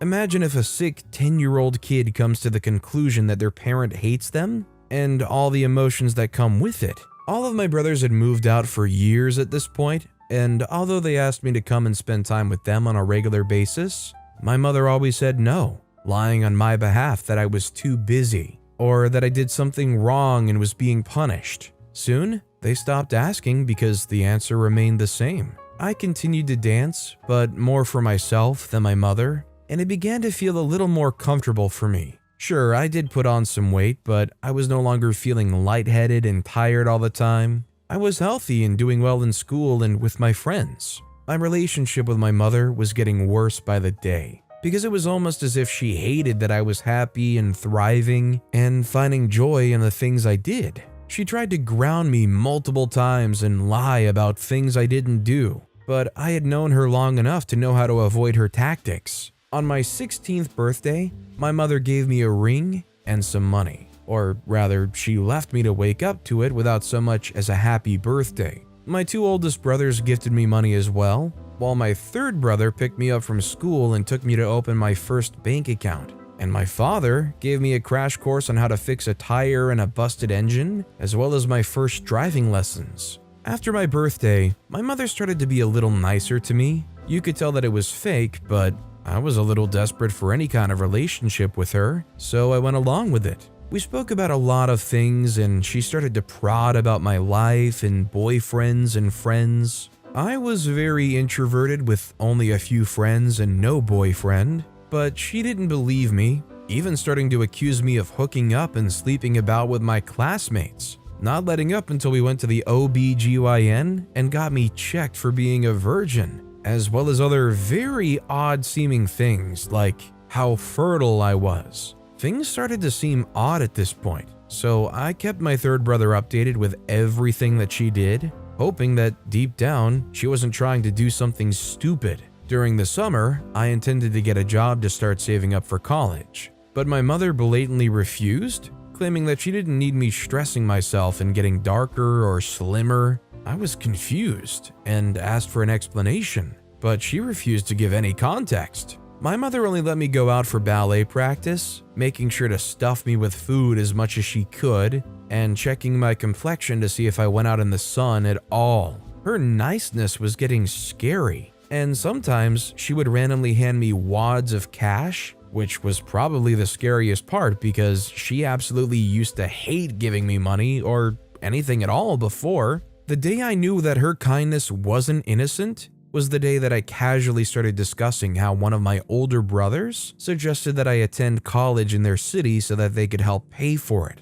and keep an eye on me as well. My father thought that it was a good idea, but my mother scoffed, laughed, and asked me to stop dreaming, refusing to give any more context. I started to pay closer attention to her from then on, hearing how she had hushed conversations with one particular person. It turned out that my own mother was trying to marry me off to one of her wealthy, distant family members in exchange for a house and money. I was very upset about it at first, wondering why my own mother would do such a thing to me. But after talking to my third older brother, he decided that we would play along and then get her for trying to do that. There are some states in the US where the official age of marriage starts at 16, but the state that we live in, which I will not be mentioning, is not one of them. I continued to pretend to be oblivious about her plans, watching to see if she would maybe realize what she was doing and stop it. It was a Saturday morning that she woke me up super early and gave me a very pretty off-white satin dress, asking me to accompany her to a wedding. On the way there, I couldn't help but tell her that I knew she was marrying me off, and that I was not comfortable with it. She scowled at me and let me know that she was tired of feeding and clothing me and she couldn't do it anymore. My father wasn't aware of the whole thing, and she planned to leave him in the dark for as long as she could manage. To her shock, I didn't fight or argue, staying on my phone till we got to the venue. It was a courthouse with a dodgy little registrar that smelled weird. The ceremony started, and after 5 minutes, all 3 of my brothers and my father showed up with the police in tow. My mother, my 60-year-old almost groom, and the registrar were carted off to jail as my brothers filed different cases for each of them. I was positively scarred by the situation and couldn't live at home for a while. My mother, however, was sentenced to 10 years in jail with a fine for attempting to force an underage child into marriage to an adult. There was the option of a fine and community service, but no one was going to help her foot that kind of bill after what she did to her own child. I stayed with my brother until the end of high school and then filed for a restraining order against my mother before moving out of state. She got out of jail for good behavior last year, but she still has a huge fine to pay, as well as many hours of community service. It doesn't hurt her that I don't talk to her anymore, as much as it hurts her that my brothers don't. And for that, I wake up every day feeling satisfied that she ruined her relationship with her beloved sons by her own hands. I mean, the only thing you can say about this story is that mother was a monster. This is some wicked lemony snickets crap. But with that being said, that's all the time we have for today. Now, if you want to hear another absolutely crazy story of revenge, check out that video on the left. Or if you missed my latest video, check out that video on the right. That said, I'll see you all next time with some more stories.